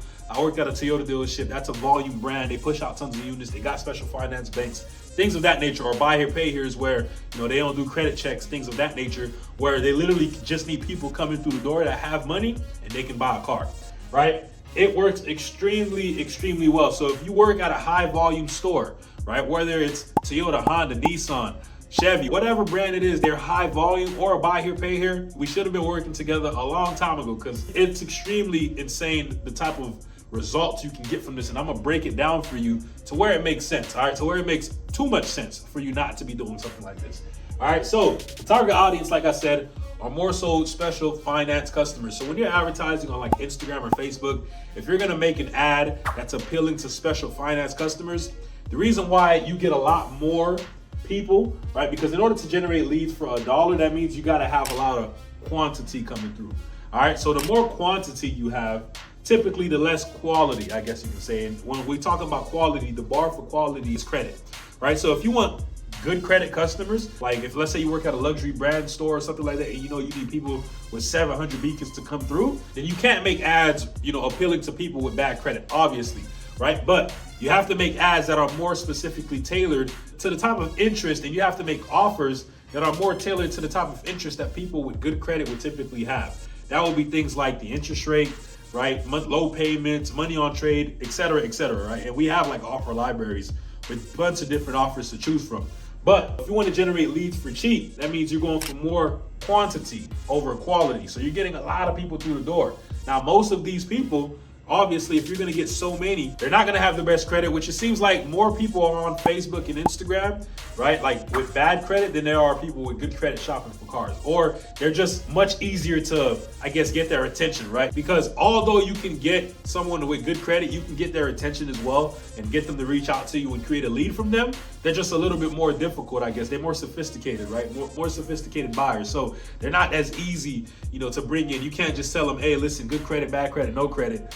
They have good credit, they can qualify anywhere, right? But if you're saying something like that and someone that has bad credit hears that, you automatically get their attention. You're like, good credit, bad credit, no credit. They're like, okay, I have bad credit, no credit. Let me reach out to this guy. He's saying he can help me out. Boom, now you have a lead. Now, like I said, it's less of a quality lead based on the credit, but you're gonna get a lot more people through the door.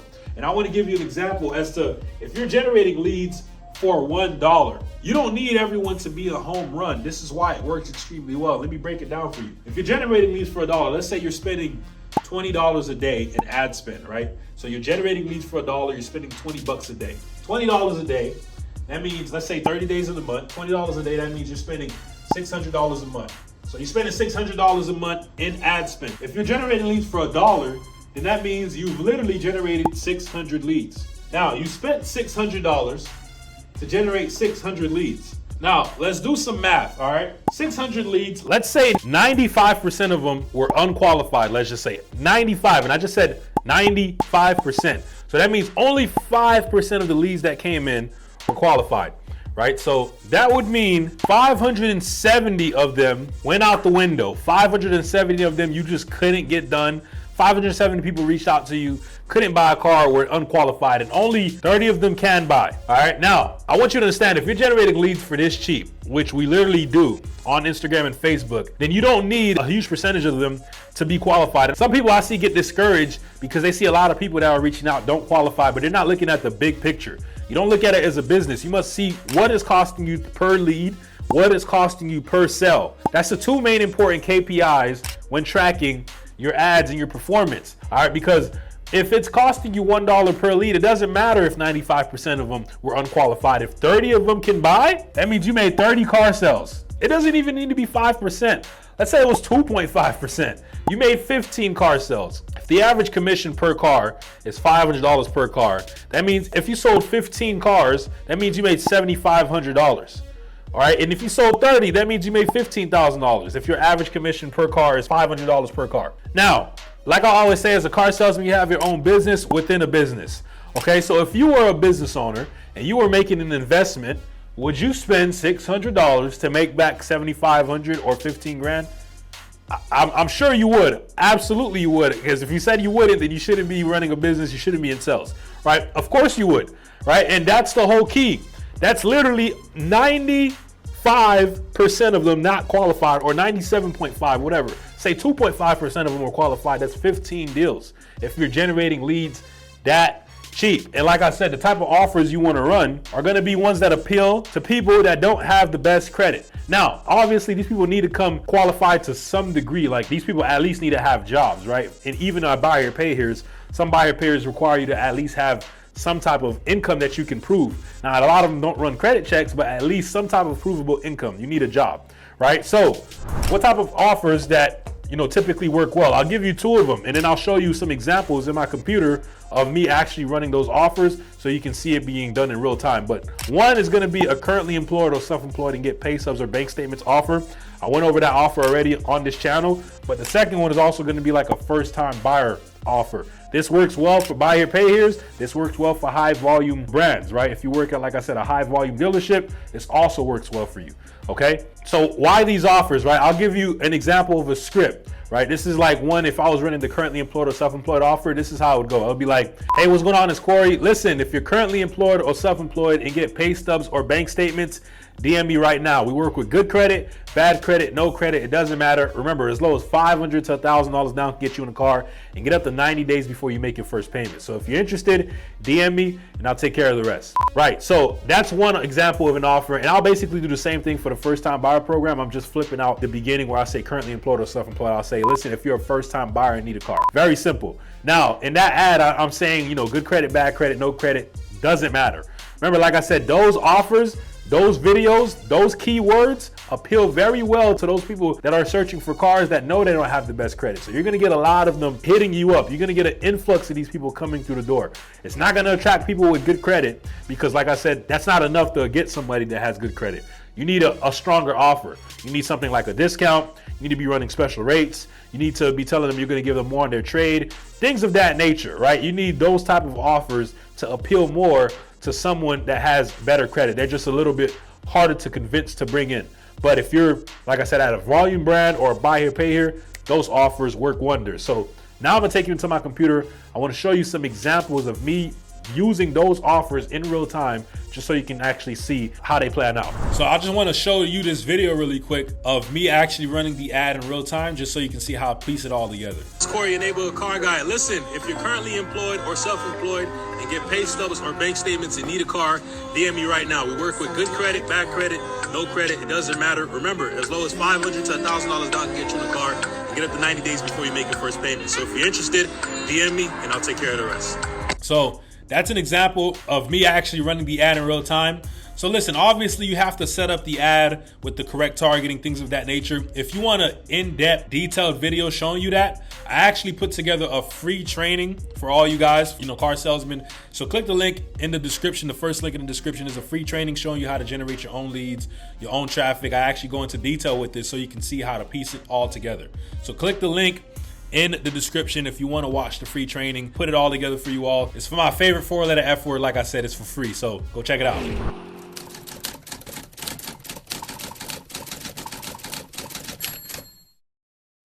Listen, a lot of you are always wondering, as a car salesman, should you be selling new cars or should you be selling used cars? Which one of them are better to sell? In this video, I'm going to be going over the pros and cons of both new and used cars. That way you can ultimately make the decision which one is worth more of your time and which one should you be investing more of your time into selling. So we're going to jump right into it. All right, we're going to do this a little bit backwards. We're going to start with the cons first. Okay, cons. We're going to start with the new cars. The first con when it comes to selling new cars rather than selling a used car is less gross potential. So let me explain this one. All right, when you're selling a new car, because a new car, right, the prices are normally public straight from the manufacturer, right? Your dealer more than likely is advertising MSRP. There's less gross potential in it. As far as when you're selling a used car, you probably get vehicles that you just take in on trade or you buy at the auction. You can take vehicles under market value when it comes to used cars. There's more potential to make gross on a used car than new car. Now, a lot of you, all right, probably just got into the industry, let's say during the pandemic or post-pandemic, and we've been living in La La Land for the last like 2 or 3 years, okay? Meaning that these new cars have been going super high over MSRP. Now inventory is starting to kick in. There's more cars coming in right now. It's not like too much of a shortage of inventory anymore. So things are kind of going back to normal, all right? And in the normal world, in the normal car business, there's less gross potential on new cars, okay? That's why the manufacturer gives you incentives as far as, if you sell X amount of cars, you get incentives from the manufacturer, basically bonuses, because they know that it's much harder to make gross on a new car. And yeah, it's just ultimately you just got less gross potential. Now, second con as far as selling new cars over used cars, it's not much of a con for you as the salesman, but it is a bit for the customer, which then it can make it a little bit more difficult for you to sell. It's simply that higher prices. Needless to say, if you're buying a new car, right, over a used car, more than likely the prices are going to be higher. Once again, due to the pandemic and post-pandemic, prices on used cars were kind of going over new cars, all right, because there was just a shortage of new cars, so that made the used car market skyrocket. That's not real world, that's fantasy land, all right? That's not the real world. In the real world, obviously, common sense will tell you a new car is going to normally cost more than the used car would. All right, so which can make it a little bit more difficult for you to sell if you got somebody that's, stuck on payments or something like that, and you know that on a new car, the price is going to be higher, so ultimately they're just going to be paying a little bit more for the vehicle. So now we're going to get into the cons of selling used cars, all right? The first con, and obviously the most obvious con when it comes to selling a used car, that they're less reliable. All right, now I was a big used car seller, all right? And I got tons of stories as far as used cars. When you sell a used car, you know, you think you did a good job, and the next thing you know, you're getting a call a few days later from a customer telling you that, you know, their vehicle broke down on them, they're having this issue, it stopped with them on the road. I'm like, dang, man, you know, it happens, right? We don't have a magic 8-ball when selling a used car. We don't really know what the car is gonna do, right? We obviously have a safety inspection process, which a lot of the times it goes through safety. We don't know what the customer does with the car, right? I'm not blaming the customer, but we don't know, right? So it's just less reliable overall when you're selling a used car as compared to you selling a brand new car. You know, the car is perfect. It's a brand new car. I mean, it's probably 99.9% is gonna be a pretty good car. It ain't gonna give them any issues. All right, when it comes to selling a used car, kind of gotta pray on it. Hopefully it has extremely low mileage, you know, kind of like new, so that way you know it's still reliable. But for the most part, it's gonna be less reliable, and that's the first con. Second con for used cars is that they're harder to sell.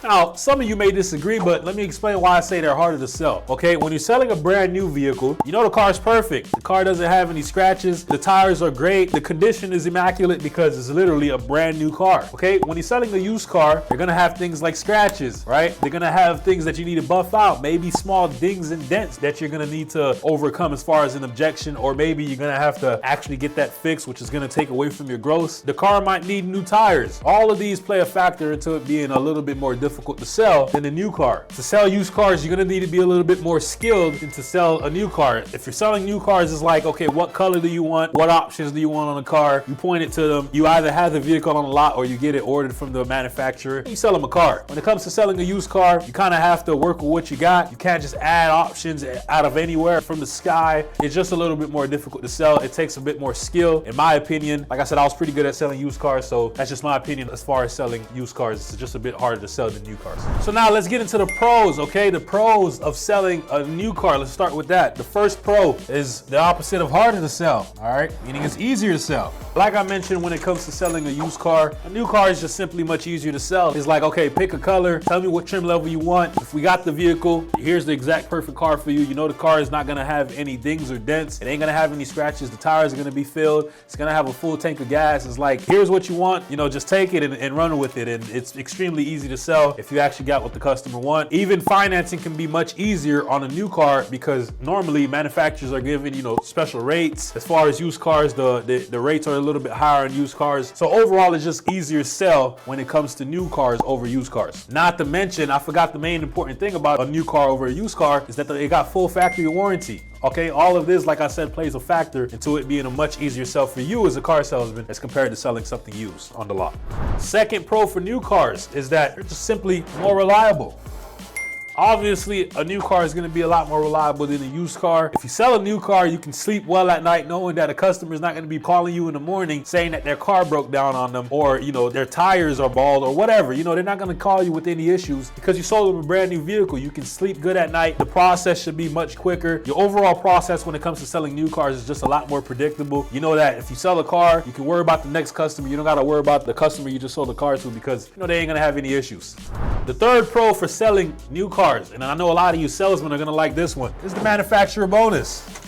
So yeah, I know a lot of you like that, all right? Manufacturer bonus. You get bonuses when you sell a new car as compared to if you were to sell a used car. For every new car you sell, you should be getting a bonus. You get something called like a spin card. I don't know if it's the same everywhere, but I know for me at my store, we got a spin card, which meant that when we sold a new car, right, and for Toyota, they have something called connected services. So that means that when a customer buys a vehicle, you have them create an account with Toyota, all right, on the Toyota app, where they can then connect their car with the app. It's called connected services. Once you do that, you get paid from the manufacturer for doing that, okay? You get a bonus for every new car that you sell. So you get the manufacturer bonus for new cars, which is something you definitely don't get for used cars unless you're selling a certified pre-owned vehicle. Like I said, that's how it was at Toyota. I don't know if it's the same at every other brand. So let's get into the pros of selling used cars, okay? First pro is more gross potential. You're gonna love this.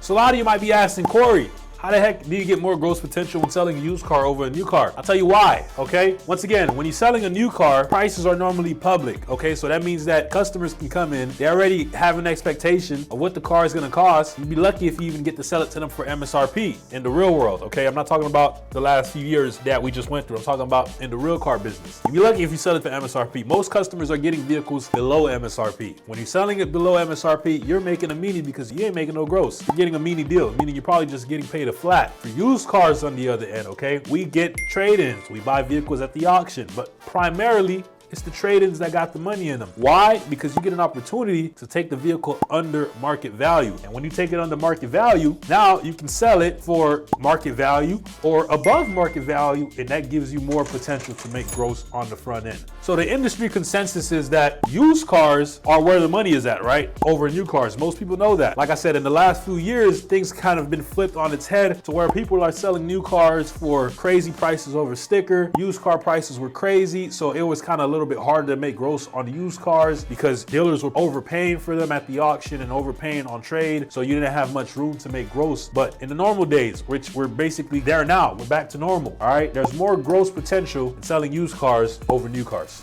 Second pro to selling used cars. Like I said, this one is not really for salesmen, but it's a good selling point for you to hit your customers with, all right? It's less depreciation.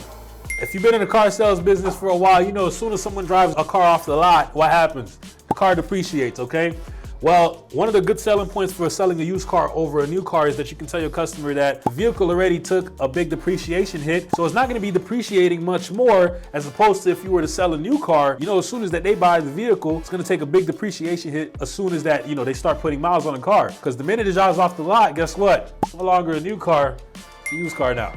The third and final pro for used cars, once again, it's not for salesmen, but it's a good selling point for your customer. It's at cheaper prices. So when selling a used car, normally prices obviously are going to be cheaper than selling something brand new. Like I said, in the past few years, once again, prices on used cars were a little bit higher than new cars because there was a shortage of new vehicles. But now we're going back to normal. Prices on a used car are going to be cheaper than new cars. You can help save your customer a couple dollars on their payment. If they are payment buyers, it's just a much easier sell. They're not looking at, $40,000, $50,000 cars when he's selling a new car. Instead, they're probably looking at something that, you could probably sell them for 15, 20, 25K if you go on a used car. Overall, listen, if you want to make more money, okay, if you want to maximize every deal, I'd say sell used cars. So be prepared for the headaches on the other end, okay? It's not much headaches if you work it correctly and you actually sell the right type of vehicles and you kind of do your job. But listen, if you want to sell more cars, you want to push out units, I'd say focus more so on new cars, all right? The right answer is obviously somewhere in the middle. You want to kind of have a good mix of both, but that's basically what the pros and cons are for both new versus used cars.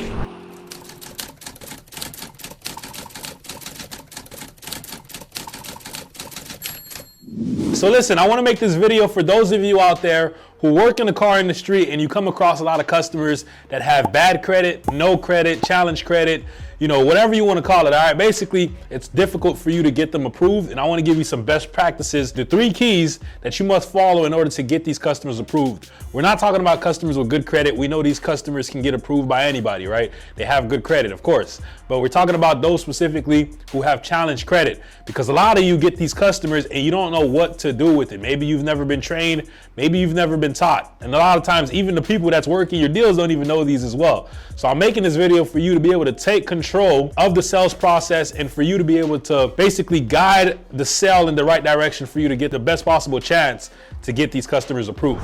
First, before we even go into the 3 keys, we must understand one thing. We're understanding in order to get these customers approved, that means the bank has to loan the dealership money, right? So the bank has the leverage. I want you to keep that in mind. The bank has the leverage in this case, all right? Because they're the ones that's giving out the money. They're the ones that have the stipulations, that make the guidelines, whatever. So the dealership must abide to the bank's stipulations and guidelines. So with that understanding, for a second, I want you to think like the bank. What are the bank's objectives? The bank has 2 objectives, all right? So I'm gonna put the bank's goals, all right? First goal is to make money, right? And how do they do this? They make money from the interest rate. And 2 is to lower the risk. So objective 1 is to make money. They do this through the interest rate. And objective 2 is to lower the risk. All right, that's why customers with good credit get approved more often than not, because they're very low risk to the bank. Why? Because they have a history that they always pay their bills. And as far as with customers that have, challenge credit, bad credit, whatever you want to call it, they're looked at as higher risk. Why? Because they don't pay their bills, all right? So these customers are higher risk. So the bank has 2 goals when giving out a loan to the dealership. It's to make money and it's to lower the risk. So these 3 keys are gonna be basically in conjunction with these goals right here, right? They align with these goals, all right? So the first tip you must understand is in order to get more customers approved with bad credit or challenge credit, You want to first start off selling used cars. And I'm going to explain why. Used cars over new cars. So you want to sell used cars. Why used cars? Well, used cars, all right, because they're pre-owned. And by the way, you don't want to just sell like any used car. Like if the year right now is 2024, for example, you're not going to sell a 2023. And I'll tell you why. All right, you want to sell something a little bit older. All right, not too old, because then they can't make as much interest because the term gets cut down. So you want to find something where the price range is typically like around 15 grand, 20 grand, maybe the most, depending on the credit history. All right, and the year is maybe like 5-6 years old, probably no more than 6 years old. All right, and the reason for that is because, as crazy it may sound, now this is not our fault, right? This is, once again, the bank has the leverage. This is how the banks look at it. The older the vehicle, and especially if it's a used car, the banks can make more interest on the loan. All right, and once again, what I say, one of their goals is to make money, and they make it through the interest rate. So when you sell a used car, they can charge a higher rate on a used car than they could a new car. With new cars, there's state maximums. All right, there's like, they can't go past a certain interest rate, right? And with a customer that has bad credit, you know they're going to get the state maximum, right? And typically on the new car, they get capped out at a certain number. So what ends up happening is, if you try to put this customer on a new car, what ends up happening is the bank now charges the dealership a huge bank fee, and all of a sudden your dealership doesn't want to take the deal, obviously, right? If the bank is charging the dealership $5 grand to sell this customer a car, it's not worth it, right? So how do you lower the bank fee, or how do you get none at all? Well, you have to allow the bank to make more interest on the loan. How do they make more interest? You sell them a used car, something that's preferably a little older. Because if it's only like a year old, if it's 2024 and you sell a 2023, they're still maxed out at a certain rate. So the older you go, the higher the rate can go as well, right? So once again, that's one key. You want to sell used cars. It's not going to just be any used car. I'm going to cover in number 3 what type of used cars you want to sell. So that's the first tip. You want to sell used cars over new cars, the right type of years, not too old, not too many miles as well, because that also shortens the term. So something probably like around 90,000 miles or 100,000 miles or less, depending on the bank's guidelines, and something around 5-6 years old, so where they can make a decent amount on interest. Once again, we don't make the rules. We're just following the bank's guidelines, and I'm trying to tell you how to get most of your customers approved. These are the things that your finance manager is considering if they have experience, right? So I want to tell you, by the way, I want to give you a word track to do this, because a lot of you, especially if you're a beginner, right? When you get these customers, you allow them to take control very early, and what they end up doing is just shooting themselves in the foot, right? Because they don't know how banks work. So I'm trying to explain it to you so you can take control. Let's say you go outside with a customer and you're ready to show them cars. Now, you've asked some pre-qualifying questions. You know that this customer's credit's not the best. So you already know where you need to be. So what do? One, you first got to kind of tell them about their situation. Like, you never want to just tell a customer, hey, just go pick any car. They're going to go pick the wrong car, right? You're not going to make a deal. You know, you must explain to them that their credit situation isn't the best. But also, when you step outside with a customer, one of my favorite word tracks to take control early was tell them this. I'll say, listen, we get some vehicles that we take in on trade. We get other cars that we buy at the auction. The cars that we take in on trade, we normally take them in for less, so I can sell it back to you for less. They'll be like, okay, cool, that makes sense. I'll be like, so would you mind if I showed you some of the cars you can save some money on? And then boom, I'll go and show them some trade-ins and some nice, inexpensive vehicles. And then from there, they'll be looking at the cars that they more likely qualify for, right? Plus, one of the best closes for, working these type of deals, because a lot of times you're going to get these customers that got bad credit, but they got big eyes, right? They want the best car on the lot. You want to hit them with the 6 months to a year close. That was one of my favorite ways to help them understand their situation and also help push the sell forward. So when they're looking at the car, they're like, I don't like this car. You tell them something like this. Hey, listen, this is just going to be the car you stay in for right now to help reestablish your credit. After 6 months to a year, your credit score is going to get better as long as you make all your payments on time. And then you can come back and trade out and explore different options, right? And then from there, a lot of the times they'll understand and they'll be like, okay, all right, that makes sense. If I can just rebuild my credit, then I'll come back and trade out of this vehicle. But at least for now, they have reliable transportation moving forward, right? So that's key number 1. Let's jump into the second key. Second key is to get more money down. This second key aligns with this part right here, lowering the risk, all right? A lot of you don't understand money down can help make your deal. It can help break your deal, especially if it has somebody, with challenged credit. Why money down? The more money a customer puts down, the lower the risk is for the bank. For example, right, I'm gonna give it to you from the bank's perspective. Let's say the bank values a vehicle. So when your dealership is saying the car books for this is what they mean. The bank is valuing the car. Let's say it's a Toyota Corolla, right? 2018 Toyota Corolla that they're valuing at 15 grand, just giving numbers here, right? And you go sell it for 15 grand plus taxes, tag, and fees. Let's say it goes up to 17. Well, now that vehicle, the bank would have to loan that customer more money than what the car is worth, which would mean that the LTV is over 100%, which is, for a customer with bad credit, it's pretty high risk, right? So what they want to do, they want to lower the risk. Once again, that aligns with this. They want to lower the risk. So if you get money down, let's say the customer now says they can put $6,000 down, for example, right? That $17,000 now becomes $11,000, right? So now they're loaning the customer only $11,000, right? And the vehicle is valued at $15,000 by the bank, right? It's valued at 15K. They're only loaning 11. Well, that lowers the risk because now the LTV is way below 100%. The loan to value, that's what that stands for, is way below 100%, and that lowers the risk for the bank. So they're gonna feel a lot more comfortable lending that customer the money because they put a lot of money down and the risk is low. So if this customer decides to default on their payment, bank goes knocking on their door, go pick up the car, right? Send it to the auction and go sell it for more money than they even loaned the customer. Remember, it's a business. So looking at it from the bank's perspective, that's how they lower the risk. It's by having the customer put more money down. That also improves the chances of the customers getting approved. So it's not all a bad thing. If the customer has bad credit, they put money down and they make their payments, they have nothing to worry about, right? But at least now they got a car and they're riding. So how do you get more money down? I'll give you one of my favorite word tracks that I used to use when I'm sitting with a customer. Let's say I ask the customer, how much do you want to put down? They're like, oh, I only got 1,000. Yeah, I'll say, okay, yeah, I understand. Most people typically put $2,500 to $3,500 down to cover their taxes and tag. That way they're not upside down as soon as they buy the vehicle. Customer might say, what do you mean? I'll be like, well, if you're only putting $1,000 down, then you're still gonna be financing a lot of your taxes and tag. And that means as soon as you buy the car, you'll be upside down. So most people typically put a little bit, $2,500 to $3,000 down or even more. That way they fully cover their taxes and tag and they already have equity as soon as they drive off the lot, right? And then what did I just do? I positioned the reason why I'm asking them in a way that is gonna benefit them. So they're gonna sit there and say, okay, cool, that makes sense. Yeah, then all of a sudden you'll see a lot of these people come up with a lot more money down than they originally told you, right? It's the truth as well, and it is gonna benefit them, especially if they have challenged credit. You wanna help them help themselves as much as possible, all right? And that's one way to do it is for you to get more money down, because once again, that aligns with the bank's goals.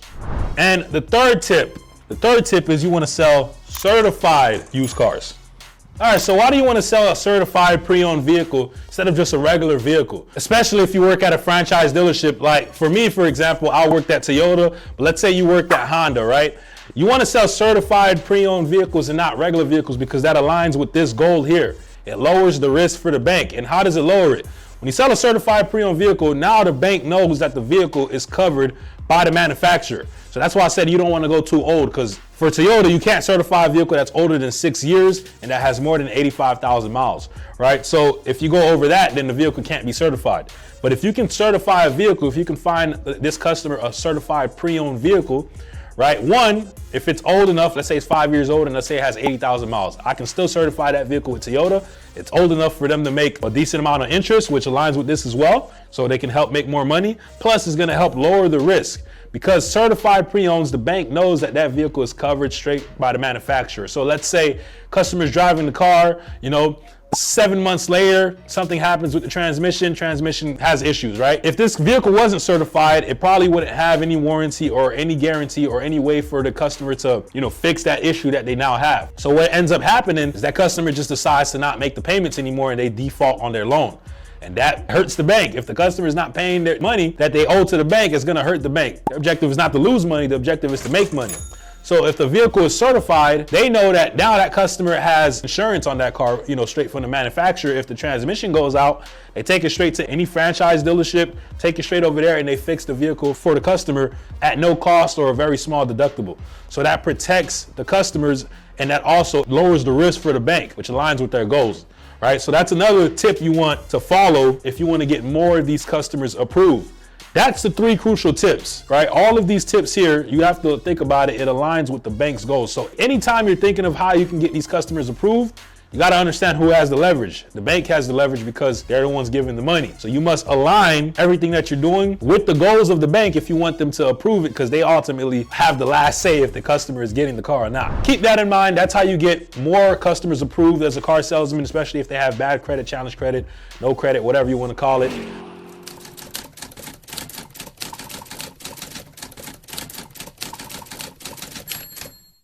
So listen, I want to talk about trade-ins in this video, all right? Primarily for the beginners out there, I'm gonna teach you how to make gross on trade-ins. And there's two ways to make gross on trade-ins, all right? One is when taking them in, and then two is also when selling them. So first, we're gonna start off with how to make gross when selling a trade, and then we'll get into how to make gross when actually taking one in. Because a lot of people just kind of overlook the trade-in part of the process, right? There's money everywhere in the car deal. Every part of the car deal, there's money to be made in the deal if you understand what you're doing. So like I said, this is primarily for the beginners because I know a lot of you don't even get taught these type of things. You kind of just get thrown into the fire as a car salesman. If you're a veteran, maybe you know this, maybe you don't. Stick around, you'll find out, all right? Once again, how do you make money on trades when selling one? All right, so if you watched any of my content before, you know I'm always saying you should sell used cars over new cars if your primary objective is to make gross as a car salesman. Why? Because used cars, dealerships normally take them in under market value. And when they take them in under market value, that means there's more room to make gross because if you sell it at market value or over market value, then you're making gross on the deal. As opposed to new cars are a commoditized product. And what does that mean, commoditized? What it means is, let's say I work at a Toyota dealership, there's like at least 5 more Toyota dealerships in my region. All right, and those dealerships, they sell the exact same vehicle that I'm selling at my store if it's a brand new car.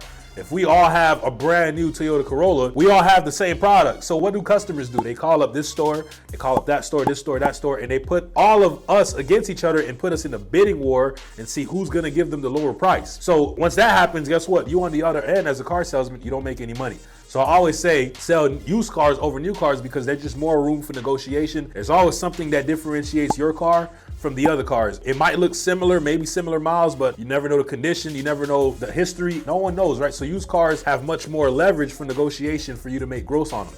All right, but when it comes to taking in a trade on a used car, like I said, dealerships normally take them in under market value. So if you're working a customer, you got a customer on the lot, you're walking the lot with them, and you're trying to show them some used cars, it's best you show them the trade-ins over cars like, let's say that, you know, your dealership might have bought at the auction or something like that. Because the trade-ins normally have more room to make money when it comes to making gross because once again, they take it in under market value. So I want to touch up on a term really quick, which is called ACV in the car industry. You might hear this term be thrown around a lot at the dealership, all right? And that stands for actual car value. So the reason why you can make money and you make gross on a trade-in when it comes to selling one is because, like I said, dealerships normally pay the ACV, the actual car value.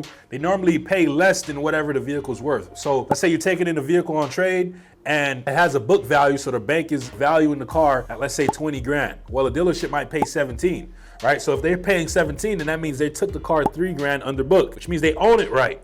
So now if you go on the flip side and they take that vehicle on trade and you go and sell it, hopefully it's not your deal that they're doing that to, by the way. You know, hopefully it's another salesman that they took their vehicle in on trade under market value. But if that vehicle now is, they own it for 17 grand, you can go and sell it for 20 grand, 21 grand, or even more. And now you're making gross on the front end, right? So keep in mind this term right here, ACV, because that's how you make money when it comes to selling a trade.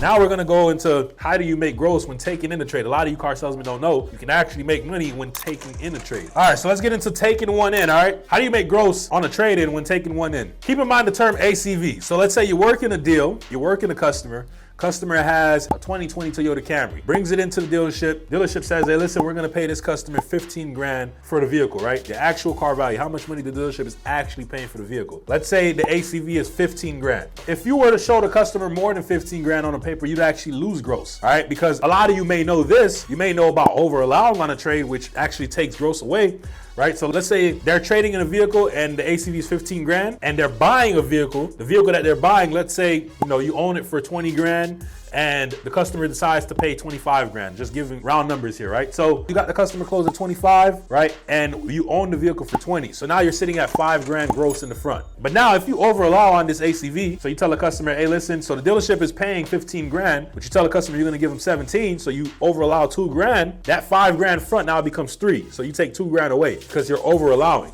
The same way you can over allow, you can also under allow. If you're a good salesman and you know you're a good closer, and you can make it make sense to the customer and say, hey, listen, Mr. Customer, the dealership is only willing to give you, let's say, 14 grand, right? But you know the ACV is actually 15. You tell them they're only giving them 14 grand, you actually are holding $1,000. So that $1,000 now gets added to the front end gross. So now that $5,000, if you show the customer 14 grand, that $1,000 is added to the 5K front. So now you got a 6 grand deal. So the same way you can over allow, you can also under allow on trade-ins. All right, and that's how you make gross when taking one in as well. A lot of you don't know this. A lot of you don't know you can actually make money when taking one in.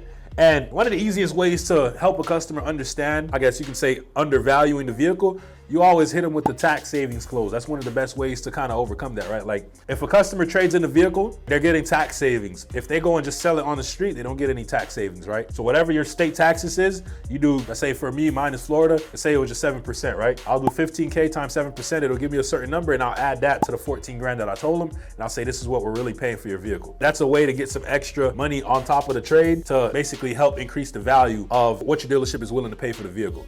These two ways are how you can make gross on trade-ins as a car salesman when it comes to selling one and taking one in. And remember the term ACV, actual car value. You're gonna hear that a lot when it comes to trade-ins as a car salesman, and now you're gonna know exactly what they're referring to. It's referring to how much your dealership actually paid for the car, the real number, how much they're actually putting towards the vehicle, not what they're showing the customer. What they're showing the customer, and maybe even what they're telling you, might be two different things, all right? So that's what that actually stands for, actual car value.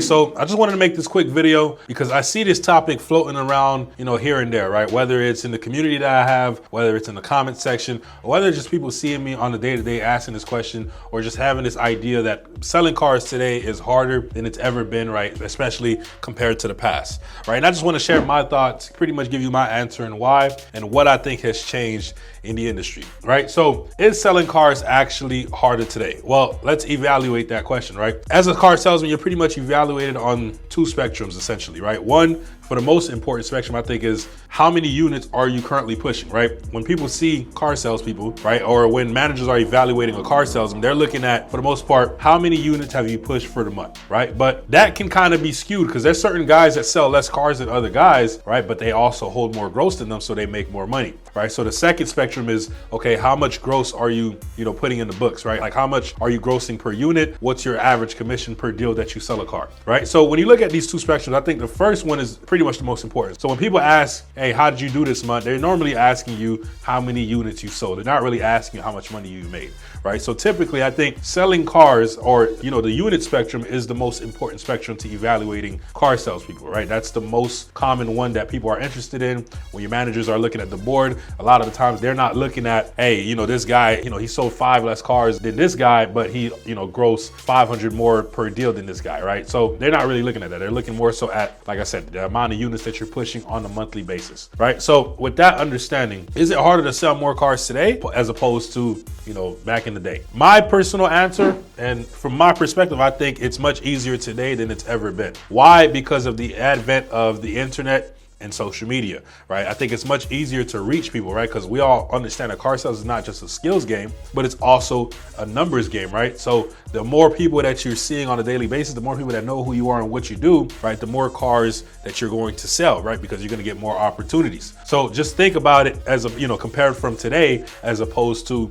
back in the day. Today, you can make a post on social media, you can run ads, you can post a marketplace, you can use the internet as leverage to get your name out to your local marketplace much quicker and much more effectively and efficiently. Back then, most of the strategies to get your name out there as a car salesperson, I would imagine pre-internet days, was, using guerrilla marketing tactics, right? You had to pass out your business card everywhere you went. You pretty much, some people would put up flyers of themselves, on trees or whatever the case may be in the marketplace. They would have to do more in-person meetups and more in-person interactions to get their name out there, as opposed to today where you can do it digitally, right? You can shake people's hands virtually. More people can get to know who you are and what you do through the advent of the internet. So from that perspective, do I think it's much easier to sell cars today? From the unit-based perspective, I would say absolutely. From the standpoint that you're trying to sell more cars, is it easier to sell more units today as opposed to back in the day? I would say yes, it is, right? But now let's look at the second spectrum.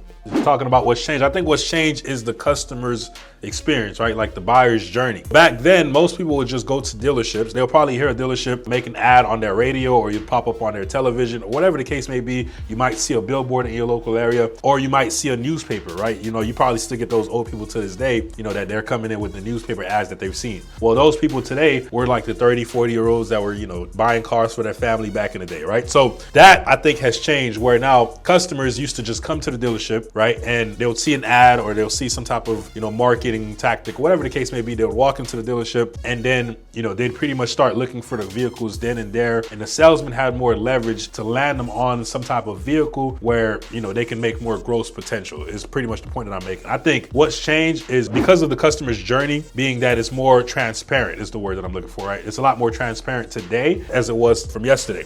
Because today, most people, when they come to the dealership, a lot of the time they've already done some type of internet research. They already know what type of car that they want, and they've already seen prices and they've been exposed to prices. And it's much easier to price shop you on the internet because let's say I work at a Toyota dealership. Okay, I got this Toyota dealership here. 5 to 10 miles down the road is another Toyota dealership. And within this 30-mile radius, there's like 4 or 5 stores that they can go to. So guess what? The customer can be at home shopping these prices on the internet, from the comfort of their home. And then now when they come in to the dealership, they have more leverage. So I think it's harder to make gross nowadays, right? As opposed to back in the day because customers were just, coming into the dealership pretty much saying, hey, I'm interested in this vehicle. You'd sit them down. They wouldn't really have much information on this vehicle, right? They wouldn't really know much about the pricing, things of that nature, especially on the used car department. This is where I think, the idea that you make more money from selling used cars came from. Imagine the new cars. Okay, new cars have MSRP like they've always done. That hasn't changed. But imagine the used car department. The used car department, the customer comes in, they're looking for a pre-owned vehicle. They probably didn't see the used car, prices, right? There is no internet for them to shop the used car prices, so they don't know the internet price. So customer will come in and you can land them on this vehicle and you can sell it for, whatever it is that you all agree on, which is more likely going to be, more than the cost, which means that you're going to be able to make some gross on that deal. So I think that's the main thing that has changed from the perspective that we're talking about making gross, right? That has changed. And I think it's a little bit harder to make gross nowadays per deal, right? Or make more commission because of the buyer experience, right? Because it's more transparent due to the internet. So do I think it's harder overall? No, I think if you're talking about simply selling cars, right, and selling units, it's definitely much easier today if you use the tools that are, given to you, right? Which is why we make a lot of videos that we have on this channel, right? We're talking about different marketing tactics that you can implement as a car salesman to get your name out there so more people can know who you are and what you do, right? We have a lot of videos covering that topic. But from the perspective of making more per deal, per commission, I think it's a little bit harder. Is it impossible? Absolutely not. There's still plenty of guys that I talk to on a daily basis, right, that are making a lot of gross today, right? I feel like to answer the overall question, is it harder? You see guys talking about, the market has changed and guys complaining about the car sales industry. I think the car sales industry only sucks if you suck. All right, like to make a long story short, if you don't have any skill sets, if you're not working, on your sales abilities and your marketing tactics to get your name out there, you're gonna have a tough time, being successful in the game. But I promise you, the guys that are selling 30, 40, 50 cars every single month, they're not complaining about the car sales industry. They're not saying how things have changed. They're not saying things are hard today. Why? Because they're having success and they're implementing and they're using those tools that are, that have been given to them, right? As opposed to the guy that's probably selling 5 cars a month, that's only been in the game, for a year or less, saying that, hey, it's hard to sell or it's, it's not easy for you to get customers, whatever the case may be, right? So I just think that's what it all, ultimately comes down to. I've spoken to enough guys that's been in the game, for 20 plus 30 years in the game, right? And they told me this is the main thing that has changed,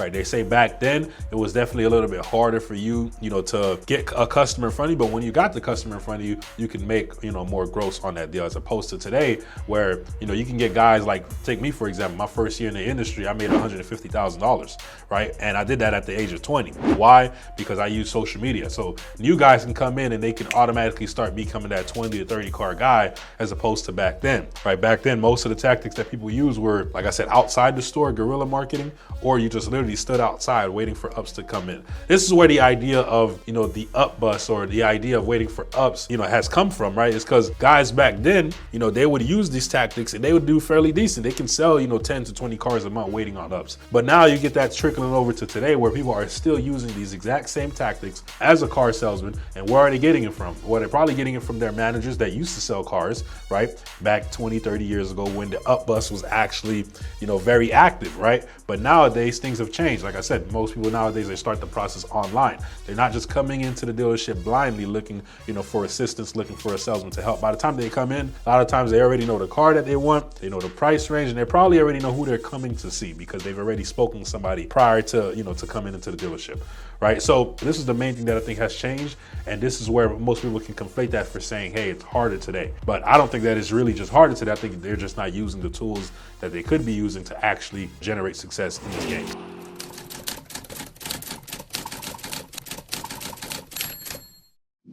So listen, I get asked this question all the time. Corey, which do you think is more important as a car salesman? Should I get better at my closing or should I get better at marketing? All right. So I'm gonna tell you my personal favorite one, which one you should actually, I guess, start with depending on where you're at in your career. All right. Because different parts in your career as a car salesman, there's, I guess, different skill levels that you should be focusing on, whether, starting off as a beginner and eventually working your way up to someone who has experience. Ultimately, car sales boils down to these two skill sets, closing and marketing. All right. If you master either one, you're going to do pretty good in the industry. But if you master both, obviously, you'll be one of the top 1% in your industry. What does it mean to be a great closer? All right, starting off with closing. If you're good at closing, that means that when you get an opportunity in front of you, you normally make the deal. You know what to say. You're a good communicator. People tend to like you. People want to buy from you. All right, that's technically what it means to be a great closer. Being a great communicator, understanding how to proceed with the sale, push the sale forward, and eventually get to the close, and then make the deal with the customer. All right, great marketers. All right, great marketers are people who basically understand the way to get more opportunities in front of them and generate more sales. All right, so let's paint a picture here. All right, let's say we have person A and person B. So person A is a great closer, right? And then person B. So person A, let's say he talks to about 30 people every single month, all right? And then person B on the other end, he talks to about 100. Okay, so person A, so he gets about 30 leads, all right? And person B, he gets 100 leads. Now, person A, because he's a great closer, he has a 50% closing rate. And person B, he's a great marketer, but he can't close as well as person A. So he only has a 25% closing rate, all right?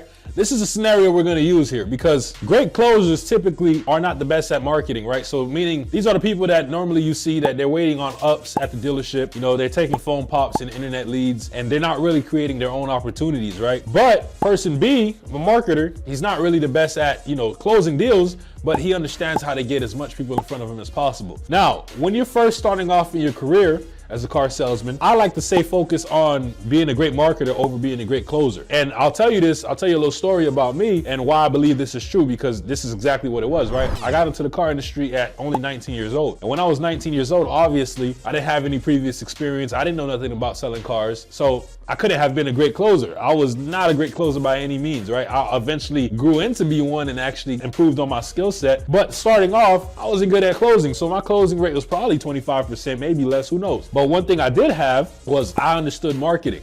All right, because of my background, when I was first got into car industry, I was like dabbling in e-commerce, learning about ads and stuff like that, right? So I understood how to market myself. I started running Instagram and Facebook ads very early on, 19 years old, right? And I was able to bring in a lot of people from my advertisement and close a bunch of car deals. I was able to sell 20 plus cars my very first full year in the industry. Even I think towards like my 9th month or something like that, I think that was the first time I ever hit 30 cars. So being a great marketer should be the skill you learn when first beginning, all right? Why? Because as you go and as you talk to more people, you're naturally just gonna get better at closing. You're gonna start, noticing patterns. You're gonna start understanding what you need to say and what you need to do to actually close car deals. So beginning, you need to learn how to be a great marketer. Focus on getting more people in front of you, because being a great closer, okay, it doesn't matter if you know what to say when they're in front of you. If you don't have enough people in front of you, it doesn't matter, right?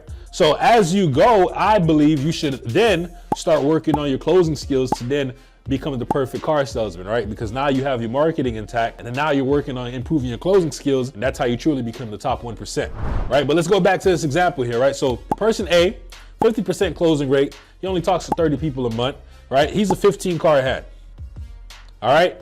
And person B, 25% closing rate, but he has 100 leads. So he's a 25 car guy. Now, a lot of you watching this video, especially if you're a veteran, this is you. You're like the 15 car guy, right? Never can get to 30, 25 cars or whatever, right? And you might be much better than than all the people at your dealership. The guys that you see that are selling 25 and 30 cars, you're probably looking at them like, yo, like, what is he doing that I'm not, right? I'll tell you what he's doing. What he's doing is he's probably better at marketing than you. So marketing includes things like, getting leads from social media, networking, getting people to send you referrals. But primarily my favorite is using social media, using paid marketing and organic forms forms of marketing to generate leads. So this guy here, he's not even good at closing, but he's technically a better car salesman than you because he's selling more cars. All right, we're not factoring gross right now. We're just saying he's a better car salesman than you because he simply understands how to market. You, on the other hand, you understand how to sell a car, but you can't get enough people in front of you to actually get over that hump and become a 25, 30, 40 car guy. That's the missing piece to a lot of you out there that are like 10 to 15 car guys, is because you're not getting enough opportunities. Now, if you worked on your marketing skills, I guarantee you, with more opportunities, because we ultimately understand sales is just a numbers game, I promise you, you'd sell a lot more cars with more people in front of you. Guaranteed. That's my guarantee to you, all right? And on the opposite side, if you're a great marketer, start working on your closing skills because that's what's gonna take you to the next level. If you're a great marketer, you understand how to generate your own leads. Maybe you have a social presence. If you're one of my students, you definitely do. So this is one of the things that you need to start working on next, which is your closing. Because now, picture this. Imagine if I had 100 leads. Let's combine these two guys, right? 100 leads at 50% closing rate. Yeah, that's a 50 car guy, right? So a great marketer and a great closer is how you truly become the top 1% in the car sales industry.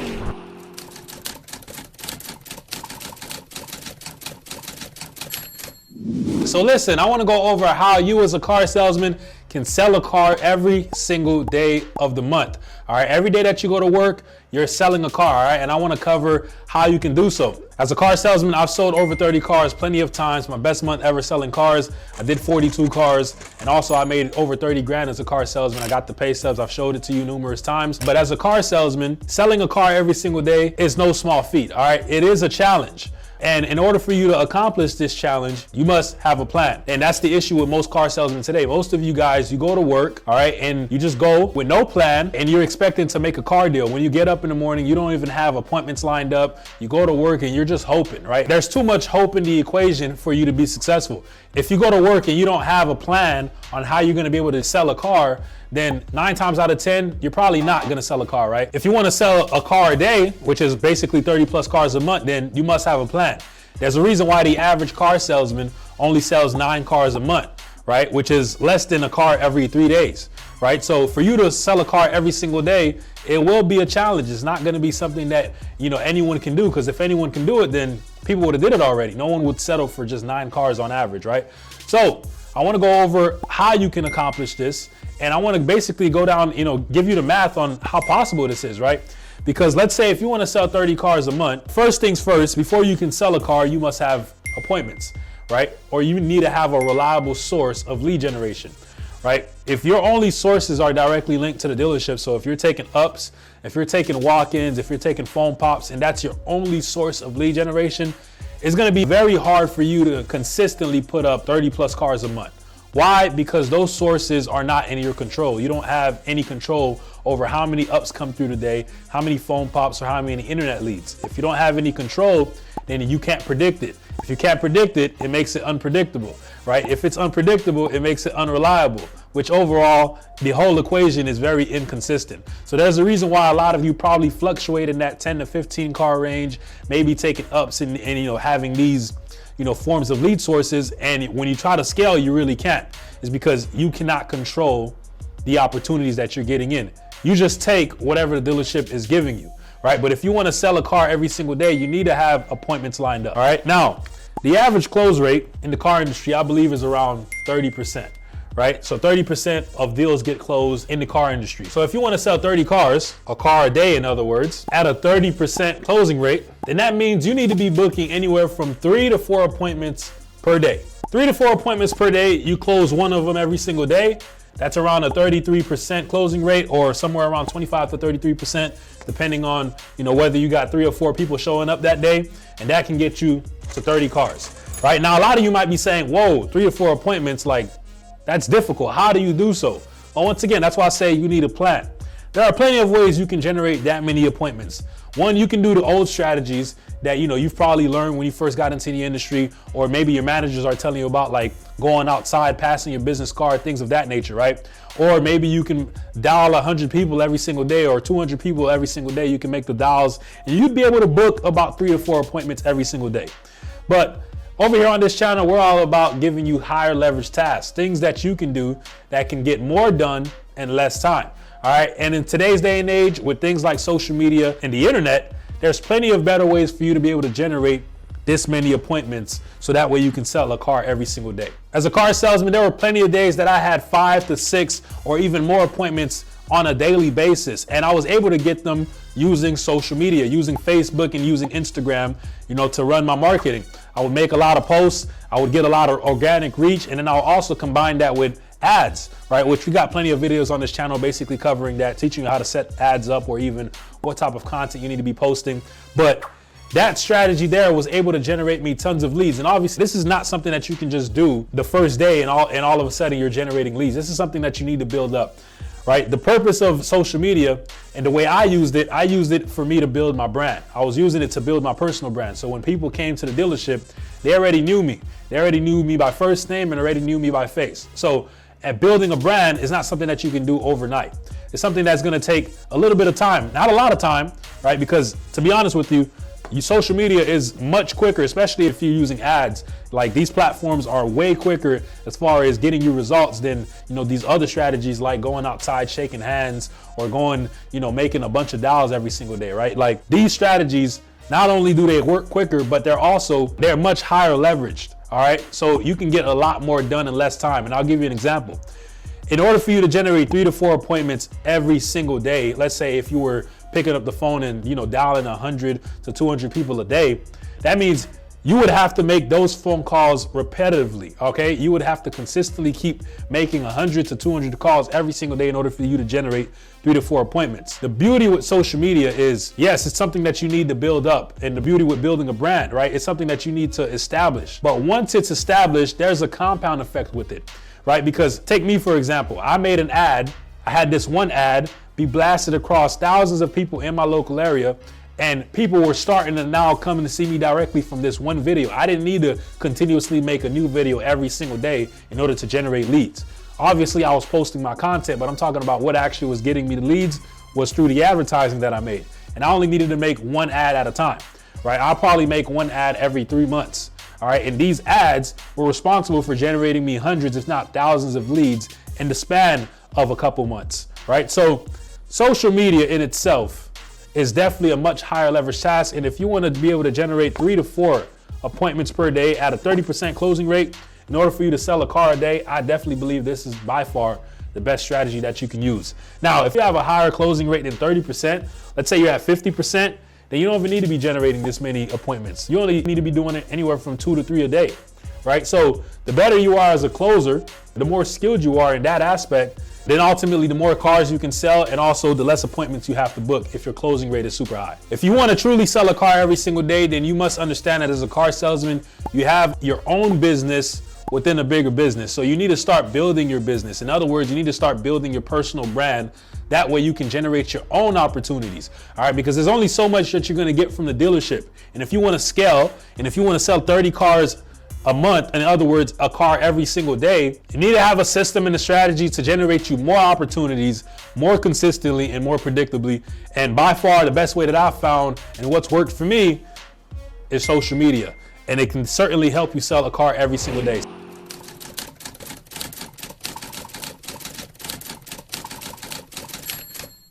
So I want to talk about my routine as a car salesman, all right? This routine helped me make over $200,000, which was done in just 9 months, by the way. Here's the pay stub to prove it. All right, this routine also helped me become one of the top car salesmen in my entire dealership group, right? And here's a clip of me walking the stage at one of the yearly events that my dealership used to host for basically the top car salespeople to walk the stage and, pick up their bonus checks. So check it out. Thomas Zini. The gross bonuses, another surprise here. Mr. Bobby Maldonado from New Cars. Bobby, that's a surprise. And for you.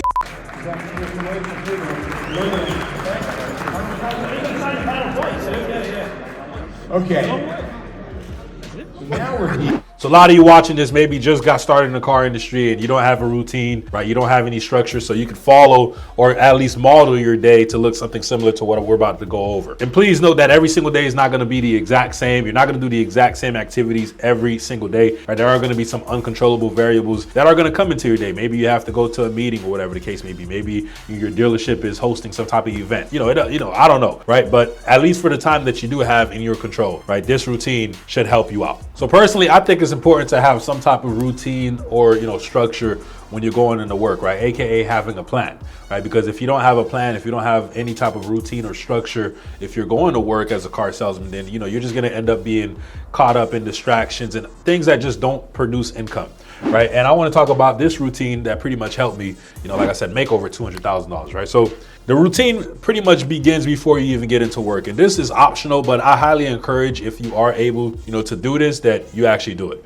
right? So before I would get into work, first thing I basically did in the morning was I got to work out before, going into the dealership, right? So I used to probably go to the gym if it was a little too late where I couldn't go to the gym, then I would probably just knock out some push-ups, maybe 100 or something, before work, right? So this is an optional one, but highly encourage you do it, because if you do it, one, it sets the tone for the day, it gets your blood flowing, blood pumping, and I just think, it puts you in a different mindset, when you're actually at work, knowing that you already did, a hard task in the beginning of the day. So it really, like I said, sets the tone for the rest of the day. So first thing I did was get a workout in the morning.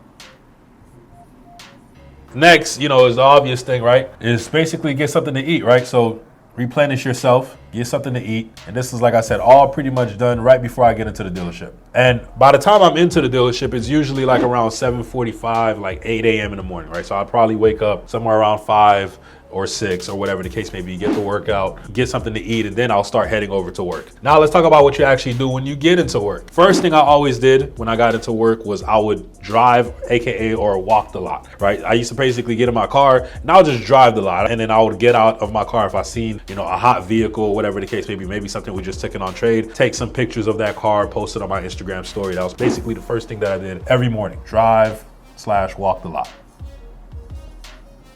Walking the lot is definitely an essential part of your day that every car salesman should be doing, right? You should walk the new car side, you should walk the used car side, take a look at all the vehicles that are currently in stock, take some pictures of some nice ones, maybe post them on your Instagram story or Facebook story, so that way people that are, clicking through your story, if they see something that they like, they can inquire about it, right? It's also good for if you have a customer, now you know exactly, what type of vehicles you currently have on the lot. If they're looking for something specific, you know exactly where it's at. If you just got a gem, you can let them know about the gem that just came in. So it's very essential. It's part of your job. It's something that you all should be doing. I think it's mandatory for you to walk your lot every single day, which was part of my routine. So after walking the lot, this is when I basically go into the store. This is where I'll clock in and then check all my tasks. So I'll clock in, log into the CRM, and check all the tasks that I have pretty much, that I need to get done for the day in the CRM.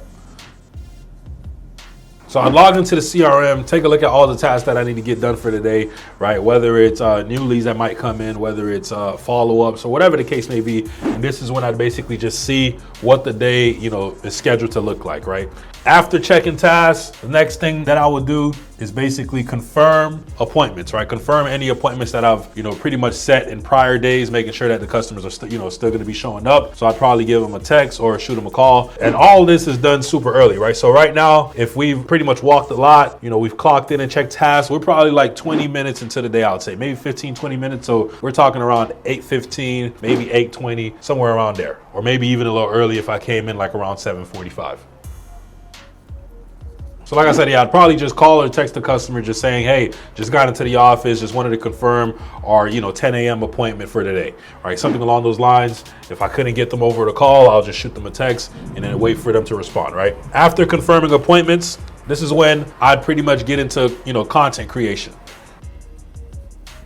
So this is when I basically go back outside and start filming, any type of content that I might have on the schedule, right? Depending on what day it is, depending on, what time during the month it is, that's going to dictate what type of content or what type of video I'm creating. So this is when, I'd probably make a new ad if I wanted to publish a new ad, create, new info videos to try to provide some value to the customer, or new car videos, whatever the case may be, it depends, right? But this is when I basically go outside, take about 10, 15 minutes or whatever the case may be, right? Sometimes even less. And then I'll just go out there, film the content, and have it pretty much, start getting edited up and then ready to go. Once I'm done creating the content, I'd basically come back inside of the dealership, right? Get back on my computer. This is where I'd start pretty much contacting new leads, following up with, old leads, and just pretty much completing tasks. So contacting new customers that, might have just submitted, or new leads that might have came in from my social media, whatever the case may be, right? Following up with old leads that might have come into the dealership, or people that, I've contacted in the past, couldn't reach them. And then that overall just completing all the tasks that I have, to complete inside the CRM. So around this time, you know, pretty much as I'm doing this is probably where, you know, the first customer comes in, right? One of my first appointments. This is when I'll start more than likely working a car deal. And pretty much from this point forward, I'm basically just working car deals and, you know, I'm contacting new leads, following up and just completing tasks, right? This is pretty much what I'm doing. If I'm not working a car deal, then I'm basically doing this task. So after working a car deal, this is probably where I squeeze in, you know, something to eat again. So now we're talking about maybe like in the afternoon, sometime in there. So to get something to eat again, maybe order something on Uber Eats, try not to leave the store just in case, you know, somebody wants to come in or whatever the case may be. You know, I make sure I don't miss any opportunity there. Or if you want to get something to eat, you know, maybe you got somebody in the finance office, you want to run really quick to get some food, you can definitely go do that. So I'd get something to eat. After that, I'm basically back to contacting new leads, following up, and completing tasks. And more than likely, once I'm doing that again, then I'll start working another car deal, new customer comes in, and like I said, the cycle basically repeats itself. So if you notice one thing about this routine that I have here, majority, if not all of the activities that I'm doing are what we call income producing activities, right? A lot of car salesmen, when they get into work, they get, like I said, distracted. They get caught into things that do not produce income, right? And most of these tasks here, basically every single hour of the day, I want to try to produce income, right? That's what I'm here for as a car salesman. I don't get paid a salary, I get paid commission. So if I'm not, you know, actually producing any sales, or if I'm not generating, you know, any deals, then I'm more than likely not going to make any money, right? Which is why the things that I'm doing directly correlate to me getting income, right? If I am, you know, walking the lot is to, you know the type of inventory that we currently have so I can know where to land customers if they come in, right? If I am checking tasks is basically for me to see what activities that I have to do during the day so that I can actually produce income, right? What type of activities that I need to get done. Confirming appointments, obviously I'm confirming the appointments of customers so they can come in and actually buy a vehicle, right? Creating content, I'm trying to create content to put myself out there, build my brand, start generating my own leads, get customers coming in and reaching out to me. Contacting new leads, following up with old leads and completing tasks, same principle, right? Contacting new leads, people that just submitted, all right, obviously I'm trying to, you know, push them to the next step of the process, right? Following up with old leads, trying to see if I could reignite that flame of something that, you know, might have went dead, see if I could,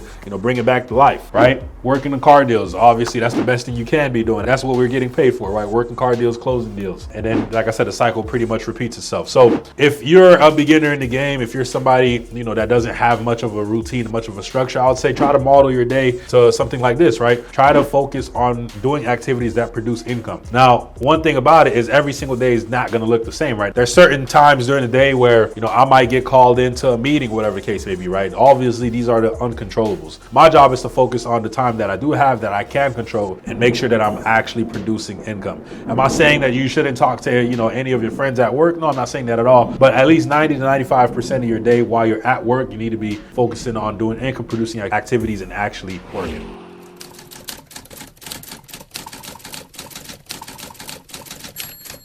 So listen, I want to go over how to consistently grow as a car salesman, all right? A lot of people have been in the industry for a very long time, but have stopped growing a long time ago. So if you're a beginner watching this video, I want to teach you how to avoid that and how to consistently grow within the business and as a car salesman, all right? Part of the reason why I was able to make over 30K in one single month as a car salesman is because I understood the principles and the habits that it took for me to consistently grow, and also the tools that I needed, all right, to consistently grow as a car salesman. So I want to go over the do's and don'ts, all right? What to do to consistently grow and what to not do if you want to grow. All right, so first thing we're gonna do is we're gonna start with the don'ts, all right? And the first don't is don't be inconsistent.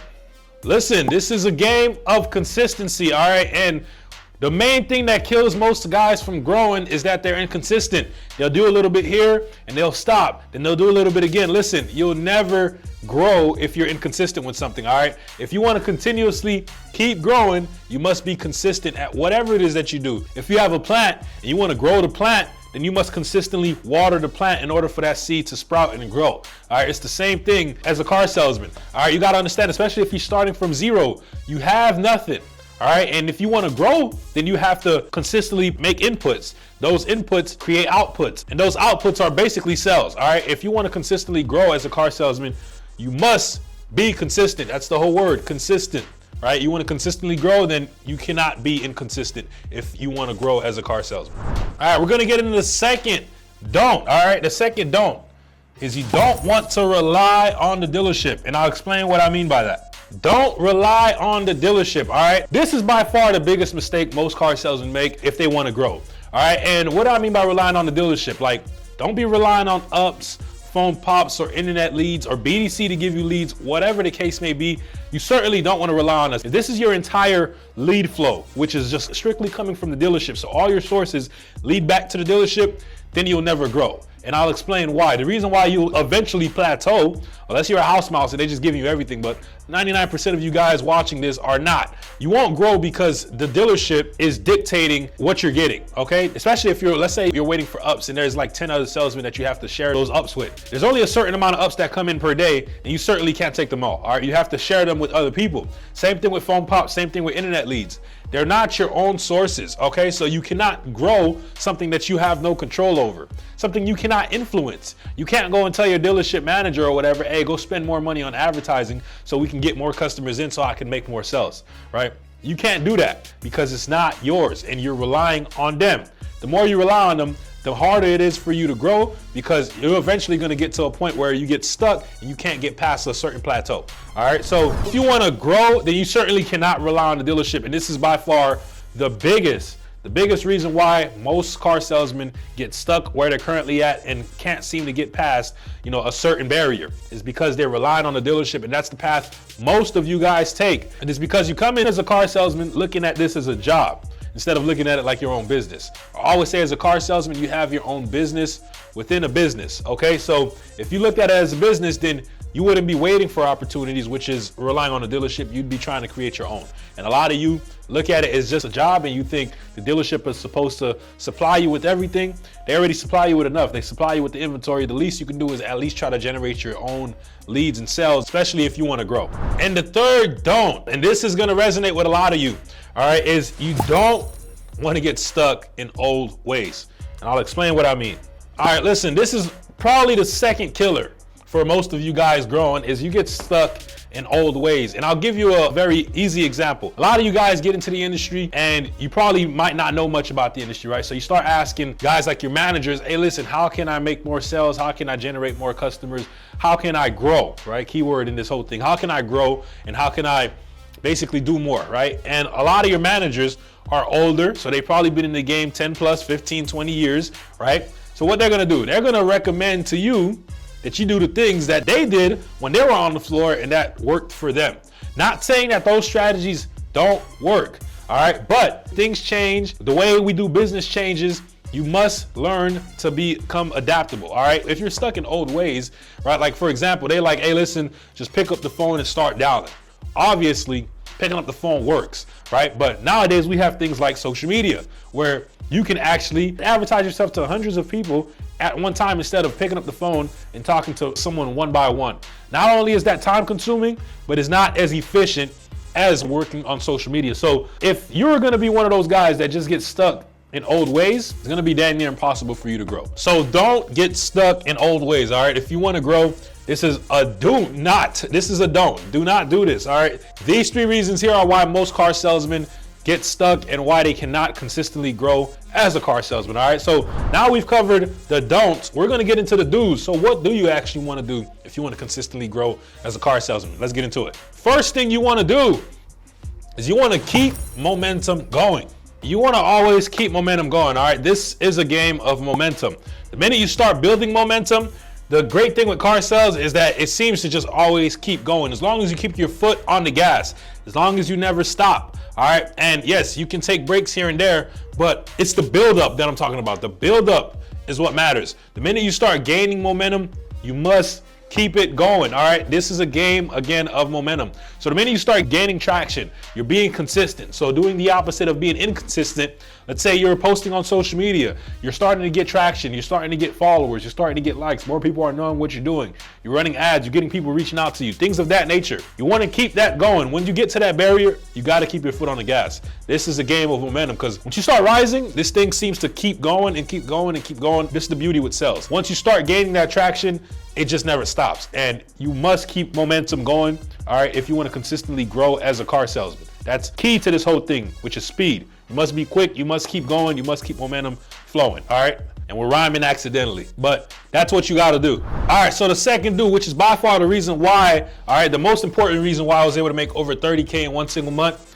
is you must create your own lead flow. All right, this is one of the things that we teach a lot on this channel. This is also the thing that I specialize in the most in helping car salesmen, all right? That's what we do in the private program. We help you guys create your own lead flow, all right? And we got tons of videos on this channel for free that you can check out that also shows you how to do it, whether it's about creating content, whether it's running ads, whatever it is, appointment setting. We teach you, all right, and how to create your own lead flow. That's the key to consistently growing as a car salesman, because quite opposite to what I said about relying on a dealership, when you create your own lead flow, you have your own people that you're bringing into the dealership. That's something that you have full control over. So if you have full control over something, then you can influence it. All right. And when you can influence it, then you can predict it, which makes it reliable, which makes it scalable, and which makes it more consistent. Okay. That's the key to this whole game. This key to this game is not relying on a dealership, but to create your own lead flow. You got to have your own people coming in. I always say whatever the dealership brings in should just be extra food on your plate. But it should never make up your entire plate, and too many of you guys get stuck eating 100% of your food from the dealership. All right, that should be a very small percentage. Like one of the things I did, I never took ups. I never had to, because I was always creating my own lead flow. All right, and if I just so happen to not be busy and I seen someone walking by, cool, I'll go shake their hand, I'll go say what's up, I'll go try to make a sale. And if I did, great, but I never had to rely on it because I knew I already had 3-4 people that was lined up to come in that same day. And if I didn't make the sale from the up, I knew I had those people that I could rely on. I wasn't worried about what the dealership was bringing in because I didn't need to. That's the game. You have to create your own lead flow. And if you want to consistently grow, you must have influence over what you're doing and you must have control over it. And that's how you do it. You have to create your own lead flow. The best way in today's day and age is by far social media. Hands down, number one strategy is on social media when it comes to marketing, creating offers, and getting people reaching out, and brand awareness, getting people to know who you are, what you do, and where to find you. If you know what you're doing on social media, which like I said, we got tons of videos on this channel teaching you exactly how to do it. Plus we have the private program, right, that you can ask about. That's by far the best way for you to create your own lead flow and generate your own deals, customers, and opportunities to your store. All right, and the last and final do. This is also a big one. You're always learning and adapting. Listen, you always need to be learning and adapting, all right? The minute you stop learning, you stop growing, all right? And this is also a game of adapting. So very opposite to being stuck in old ways, you always need to be learning and adapting, all right? You get so many of these managers, like I said, some of you don't even know that you're getting steered in the wrong direction, all right? You get some of these managers that tell you, oh, don't do this and don't do that, when it's clearly the way that things are, running today, right? A lot of your managers, you might tell them, hey, listen, I'm thinking about you going on social media. They might say, forget that, man. Go ahead and just hit the phones. Right? They'll tell you something like that, and it's like, listen, do they even know what times we're living in? Do they even know? Because clearly, that's what's key right now. That's what's winning. That's what gets the best results, the quickest. And also, it's the most efficient. All right. You don't need to be sitting there hours on hours on one device. You literally can make one video, post that video, have people share it, get views, get people reaching out, boost it, do whatever it is that you need to do, create an ad around it, all right, and get people reaching out to you instead of you having to constantly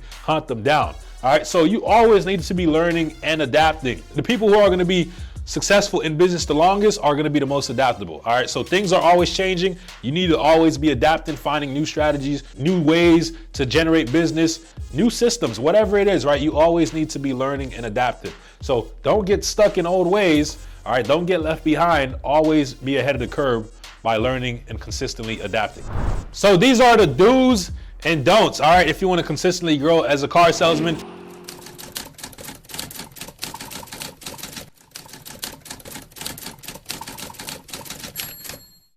So listen, as a car salesman, as you all know, I made over 30K in one single month and also made 218 grand in just 9 months of working in the year. All right. And over that journey and throughout that entire process, I made a lot of mistakes. All right. And I learned a lot. So I'm going to be going over 3 of the biggest mistakes I made as a car salesman and what I learned. All right. All right. There's 2 ways you can learn. You can learn from your mistakes or you can learn from other people's mistakes. All right. So I'm going to be telling you the 3 biggest mistakes I made and what I learned. So that way you can avoid them and just do what you need to be doing to begin with. All right. So let's get into it. All right, first mistake I made as a car salesman, all right, and a lot of these mistakes I learned pretty quickly, all right, because obviously I was paying attention and I was like, all right, this isn't working. Let me try something else, all right? But the first mistake I made as a car salesman is following old ways.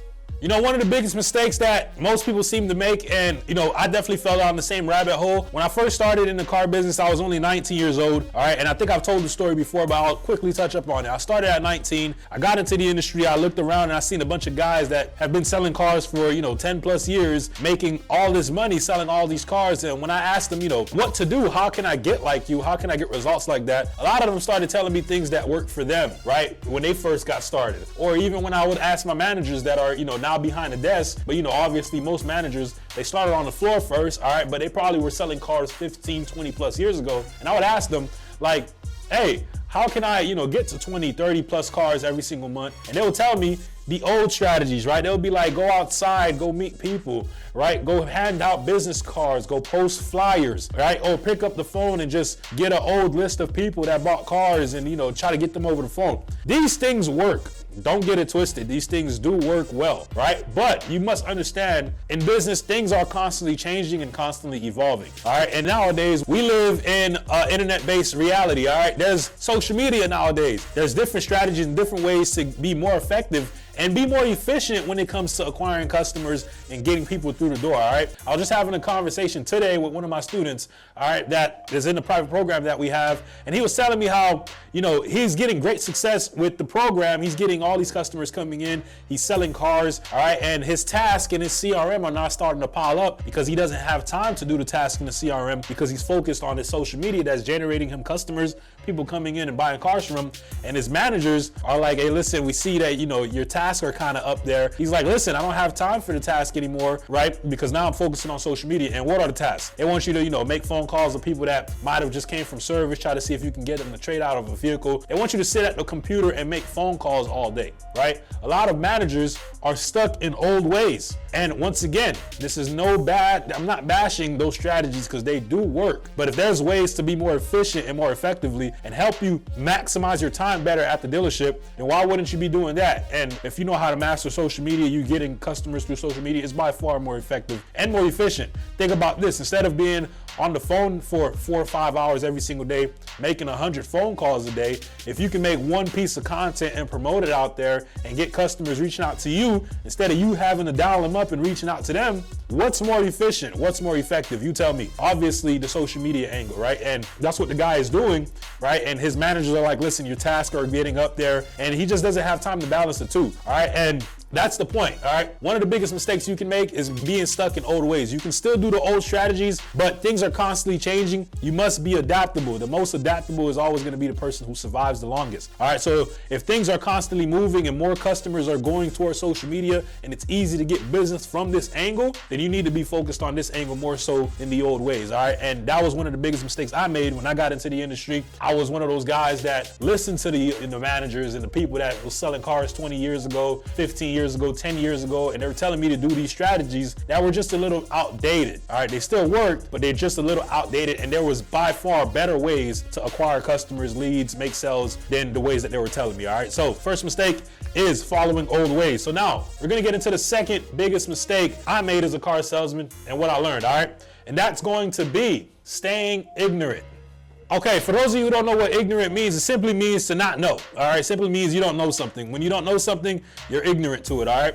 A lot of people don't know what ignorant means. I see a lot of people think ignorant is like being annoying or something like that. No, ignorant simply means to not know, all right? You don't know something, all right? So one of the biggest mistakes I made as a car salesman was staying ignorant, okay? And I'll tell you one thing, that's the objective for a lot of, you know, dealerships and managers that you work for. They want you to stay ignorant, all right? Because when you stay ignorant about the business, and what I mean by stay ignorant, I'm talking about like understanding how the business works, understanding how to make money, understanding the functions of the entire business, the process that goes into making a sale, understanding all the steps that you're involved in when it comes to making a car deal. All right, they want you to stay ignorant to it for the most part, because when you're ignorant to something, it's easy to take advantage of you. All right, and that's just the case. All right, most car dealerships and most managers, if you're a manager watching this, you're probably not going to be happy with me saying this, but we all know the more ignorant the salesman is, the easier it is to take advantage of them. And what do I mean by that? Like, they don't take advantage of you in a bad way. I'm talking about in a business sense, okay? In a business sense, like, let me give you an example. Let's say you get a customer that comes into the store. Customer has a 800 Beacon, right? So they can qualify for whatever car, all right? So it doesn't matter what car you land them on, the customer can buy it, they will buy if they like the car, and they're gonna get approved for it no matter what, all right? So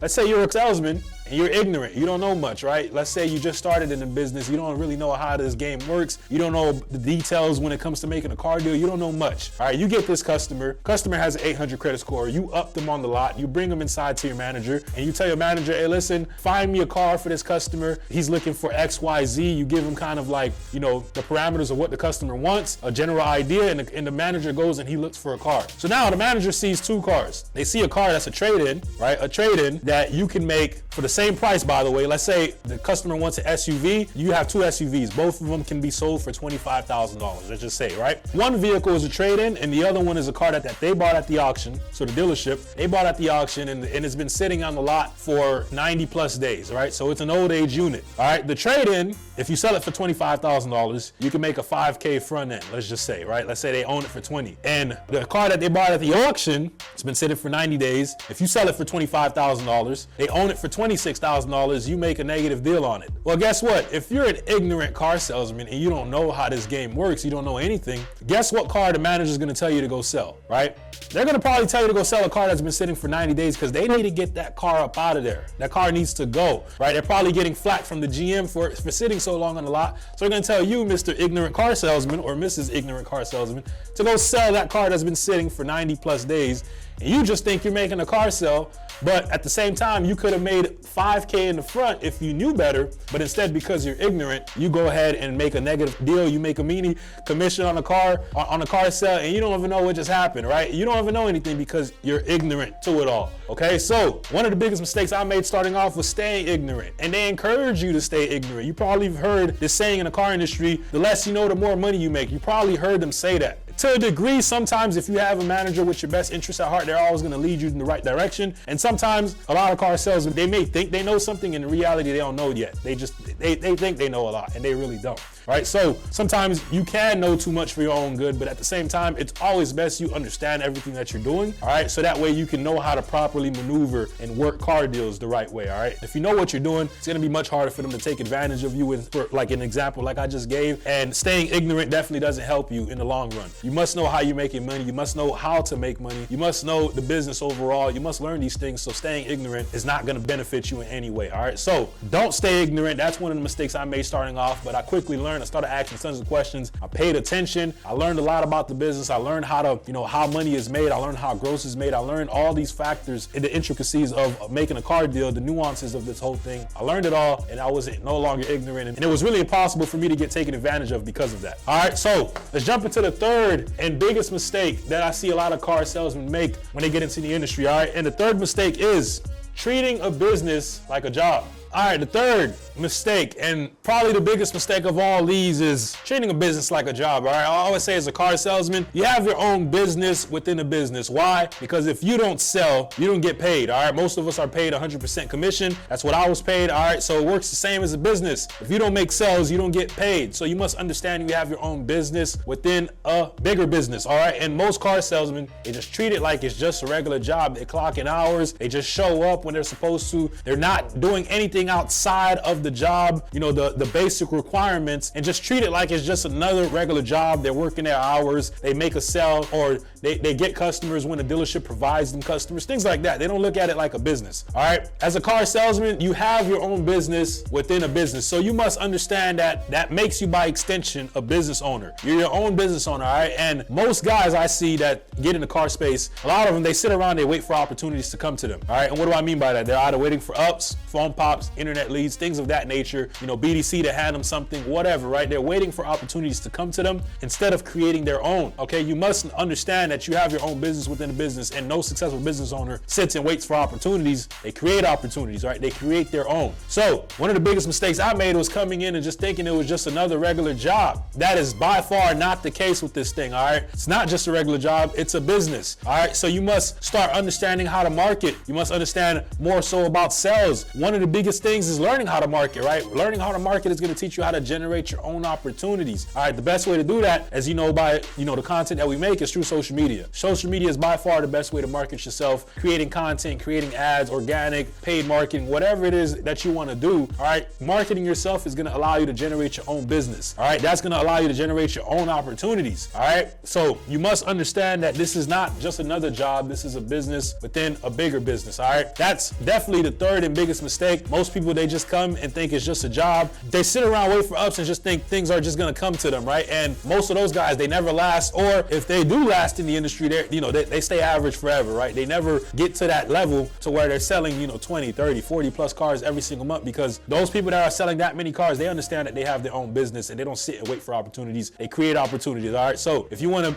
be at the top of the leaderboards, if you wanna be a top salesperson, you wanna make the most money, you must understand you're running a business within a business and you must approach it that way, okay? Avoid these 3 mistakes at all costs, all right? You definitely don't wanna make these mistakes. Learn from what I did. Don't make the same mistakes. Learn from my mistakes, all right? So I'll save this video for last. If you made it here this far, I just want to share a little bit more about my story as far as how I got into the car sales industry and how it changed my life, right? So this video here doesn't have much to do with the actual lead generation process, but if you're a little interested in learning a little bit more about me and how I got into the game, in my story, then this video is going to kind of cover that a little bit more in detail. So check it out.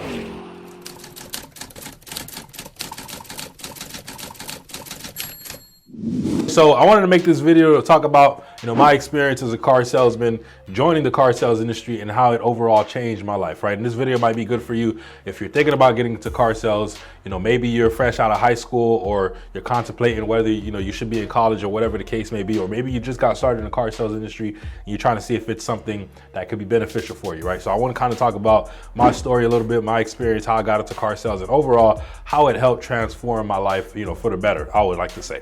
So kind of starting from the beginning, I got into the car sales industry when I was only 19 years old. Right, and growing up, I didn't have any aspirations to be a car salesman. As a kid, I pretty much, like I'm sure most of you watching, you probably had aspirations to play some type of sport, right? So mine was basketball. I wanted to make it to the NBA, right? Obviously, as you grow older, by the time I was like in the 11th or 12th grade, I quickly figured that the NBA goal and the dream of becoming an NBA player is probably not going to be the thing. And this is when my mind started thinking about the next step in life after high school, which is, at the time for me, it was college, right? Because this is what was being pushed, in the household that I was in. Like, hey, you should go to college. So at the time, I'm thinking, okay, I probably want to be an engineer. And then when I got to college, I initially changed the major from engineering to business.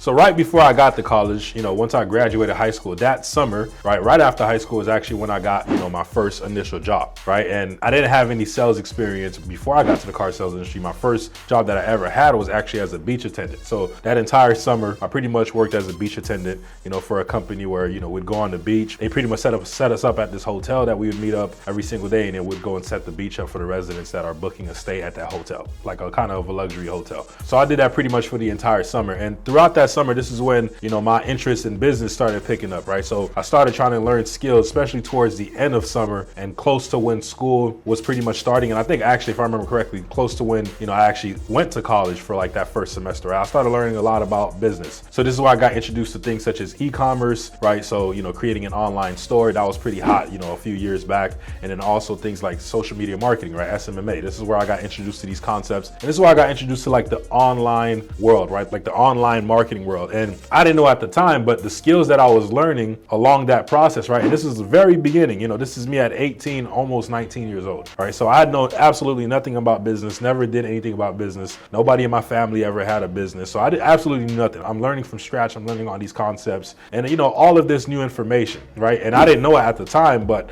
the things that I was learning would actually serve me and benefit me for when I actually got into the car sales industry as a car salesman. We're going to talk about that, right? So that summer I learned, this is where I got introduced to things like Instagram ads, Facebook ads, creating like your own, marketing campaigns, things of that nature. This is where I got introduced is when I started learning about e-commerce and SMMA. So school starts, right? And this summer as well, if I remember, I also, was doing like some Uber Eats for income, right? I had my e-commerce store up at the time, didn't make any money. I was using the money that I made from Uber to fund the marketing campaigns that I was running for this e-commerce store. I didn't have a job anymore at the time, right? Because that job that I had as a beach attendant was only for the summer. So school starts, I'm going to college, I'm in class, and I'm quickly realizing that college is probably not for me, right? I remember saying that to my friends and to the people that were just simply around me. Like, it just wasn't for me. I was sitting in class and I'm like, yo, I don't think this is for me. So after school, after class, or whatever the case may be, I would always go do some Uber, right? And I'll also still try to build up this e-commerce store that I had, right? And long story short, during college, I ended up having to leave the household that I was in because, simply put, right, the vision that they had for me wasn't aligning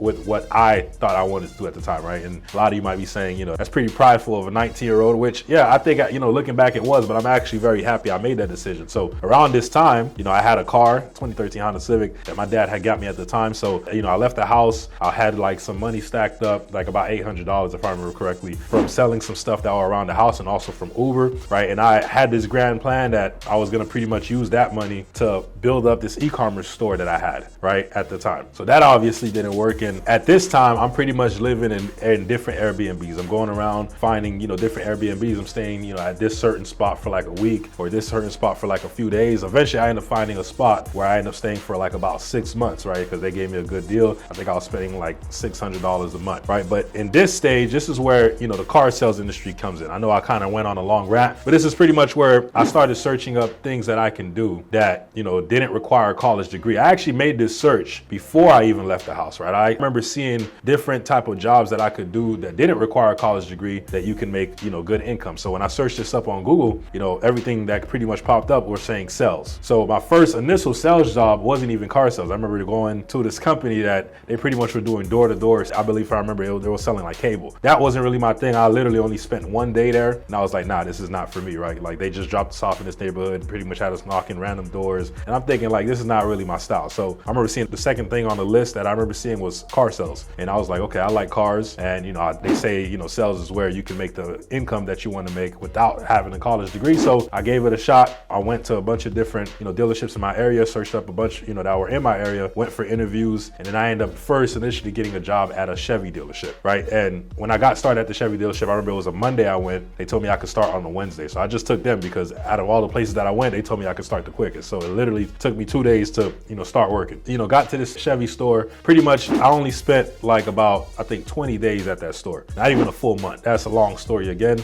right? After that store, I ended up having to go find a different job at a Toyota dealership, right? And I remember going to this Toyota dealership. It's a big store, right? I think they're #2 in the nation. So it's a pretty big dealership. And I remember they had 2 departments. We have, a new car side, which looks amazing, right? It's a big showroom, looks pretty nice. It has a subway inside. And it's just an amazing, aesthetically it's very pleasing, right? And I remember like, yo, this is where I wanted to work. I remember going there and trying to get the interviews and they told me, nah, we're not taking anybody on this side right now. We actually just hired somebody about 2 weeks ago. So we're not hiring anybody at the moment, right? I remember going there. They told me, but what you could do is you can go across the street, which is the used car department, right? And you can see if they're hiring over there. Now, a lot of you have never been to this dealership, but some of you probably might know. So at the time, nowadays is different. The used car department at this store now looks amazing. They've revamped it. They've actually changed locations and, got a bigger building. But at the time, this used car dealership looked like a traditional buy here, pay here lot. It looked totally different from what the new car side looked like. So I remember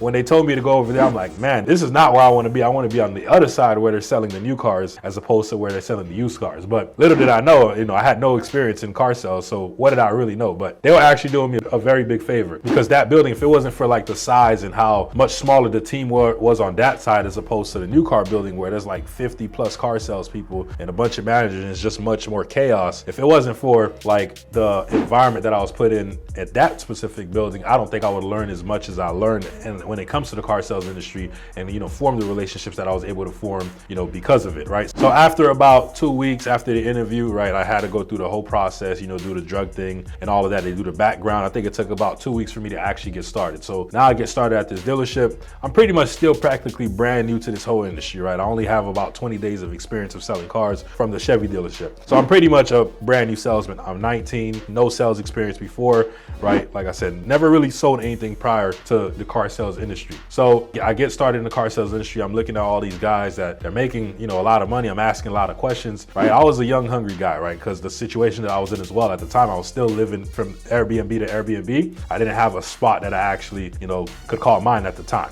right? I just had a car, rebuilt title, would come to work and then pretty much go back home to the Airbnb. That was my life for about 6 months, right? So I remember being at these dealerships and I'm asking questions. I'm trying to figure out what I can do to start selling more cars. And I remember seeing everybody's, strategy. The main thing that people would tell me is, just stand outside, try to get it up. When you get the up, bring them in, come speak to the manager and try to sell a car. And I was like, okay, that's cool, right? But the guys that I see doing that, they're not selling the amount of cars that I wanted to sell, right? Because I've seen guys at this store selling 20, 30, 40 plus cars. I'm like, I want to do that. The guys that I see are taking ups, they're like, 10 car guys. And I'm like, okay, if I want to be a 20, 30, 40 car guy, I don't think the strategies that they're implementing is what I should be copying, right? In the beginning, you might have to start taking ups, make phone calls, things of that nature, because you just have no clientele, right? But you should also still be trying to build your own name, right? So this is where the background that I mentioned earlier in this story of the SMMA and the e-commerce and being introduced to that digital marketing world comes into play. Because I remember a lot of the lessons that I learned from there. Like I said, I got introduced to Facebook and Instagram ads,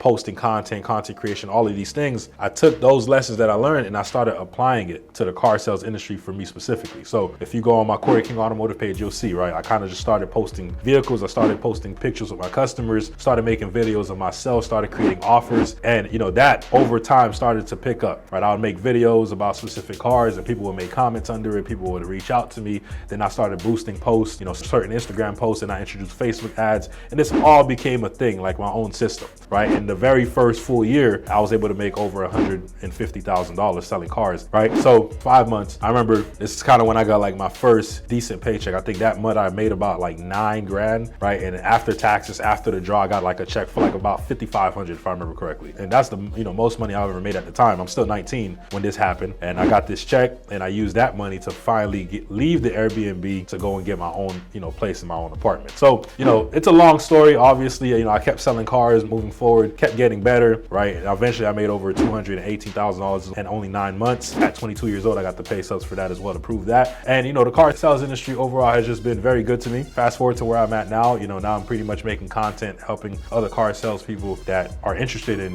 one, joining the industry, and also two, figuring out how they can start getting more customers and generating more leads for themselves. So, if it wasn't for the car sales industry, I don't think I would really, I know knowing me, I would figure something else out. But, I feel like this industry has really just given me a sense of direction and it's helped me along the way. And it's always something that I know I could always fall back on, right? I always think to myself, hey, worst case scenario, I know I have the skill set and I know how to sell cars and I know how to generate income, right? That is the main thing. Like I didn't settle for, a salary, or I didn't settle for an hourly paid job. I got into sales and I took the risk. If you're anything like me, something like this could definitely be beneficial for you, right? If you want to be paid what you think you're worth, and if you don't want your income to have cap limits on it, then something like this car sales industry can definitely help you and actually become that difference maker in your life like it did for me. So first off, I want to congratulate you for making it to the end of this video. If you've made it this far, then that lets me know that you're extremely focused and committed to improving your craft. All right, but remember, the most important key to this entire video, if you've watched this whole thing, if you've taken notes, if you've focused and committed to finishing it, the most important thing is taking action and implementing everything that we've covered, right? Because without action, once again, nothing is going to happen. If you don't take action on what you just learned, then nothing is going to happen. So I want you to go out there, take action, and come back to this video after you've taken the action. Let us know that you've taken action in the comments, and let us know over time how this information is actually working for you. All right, but leave a like, comment, subscribe. You can also take a look at the description if you want more help in implementation. Basically you can take a look at the description and see what best fits you in your current situation. So that way, our team can probably come in and help you as well. So let me know what you all want to see next and take action.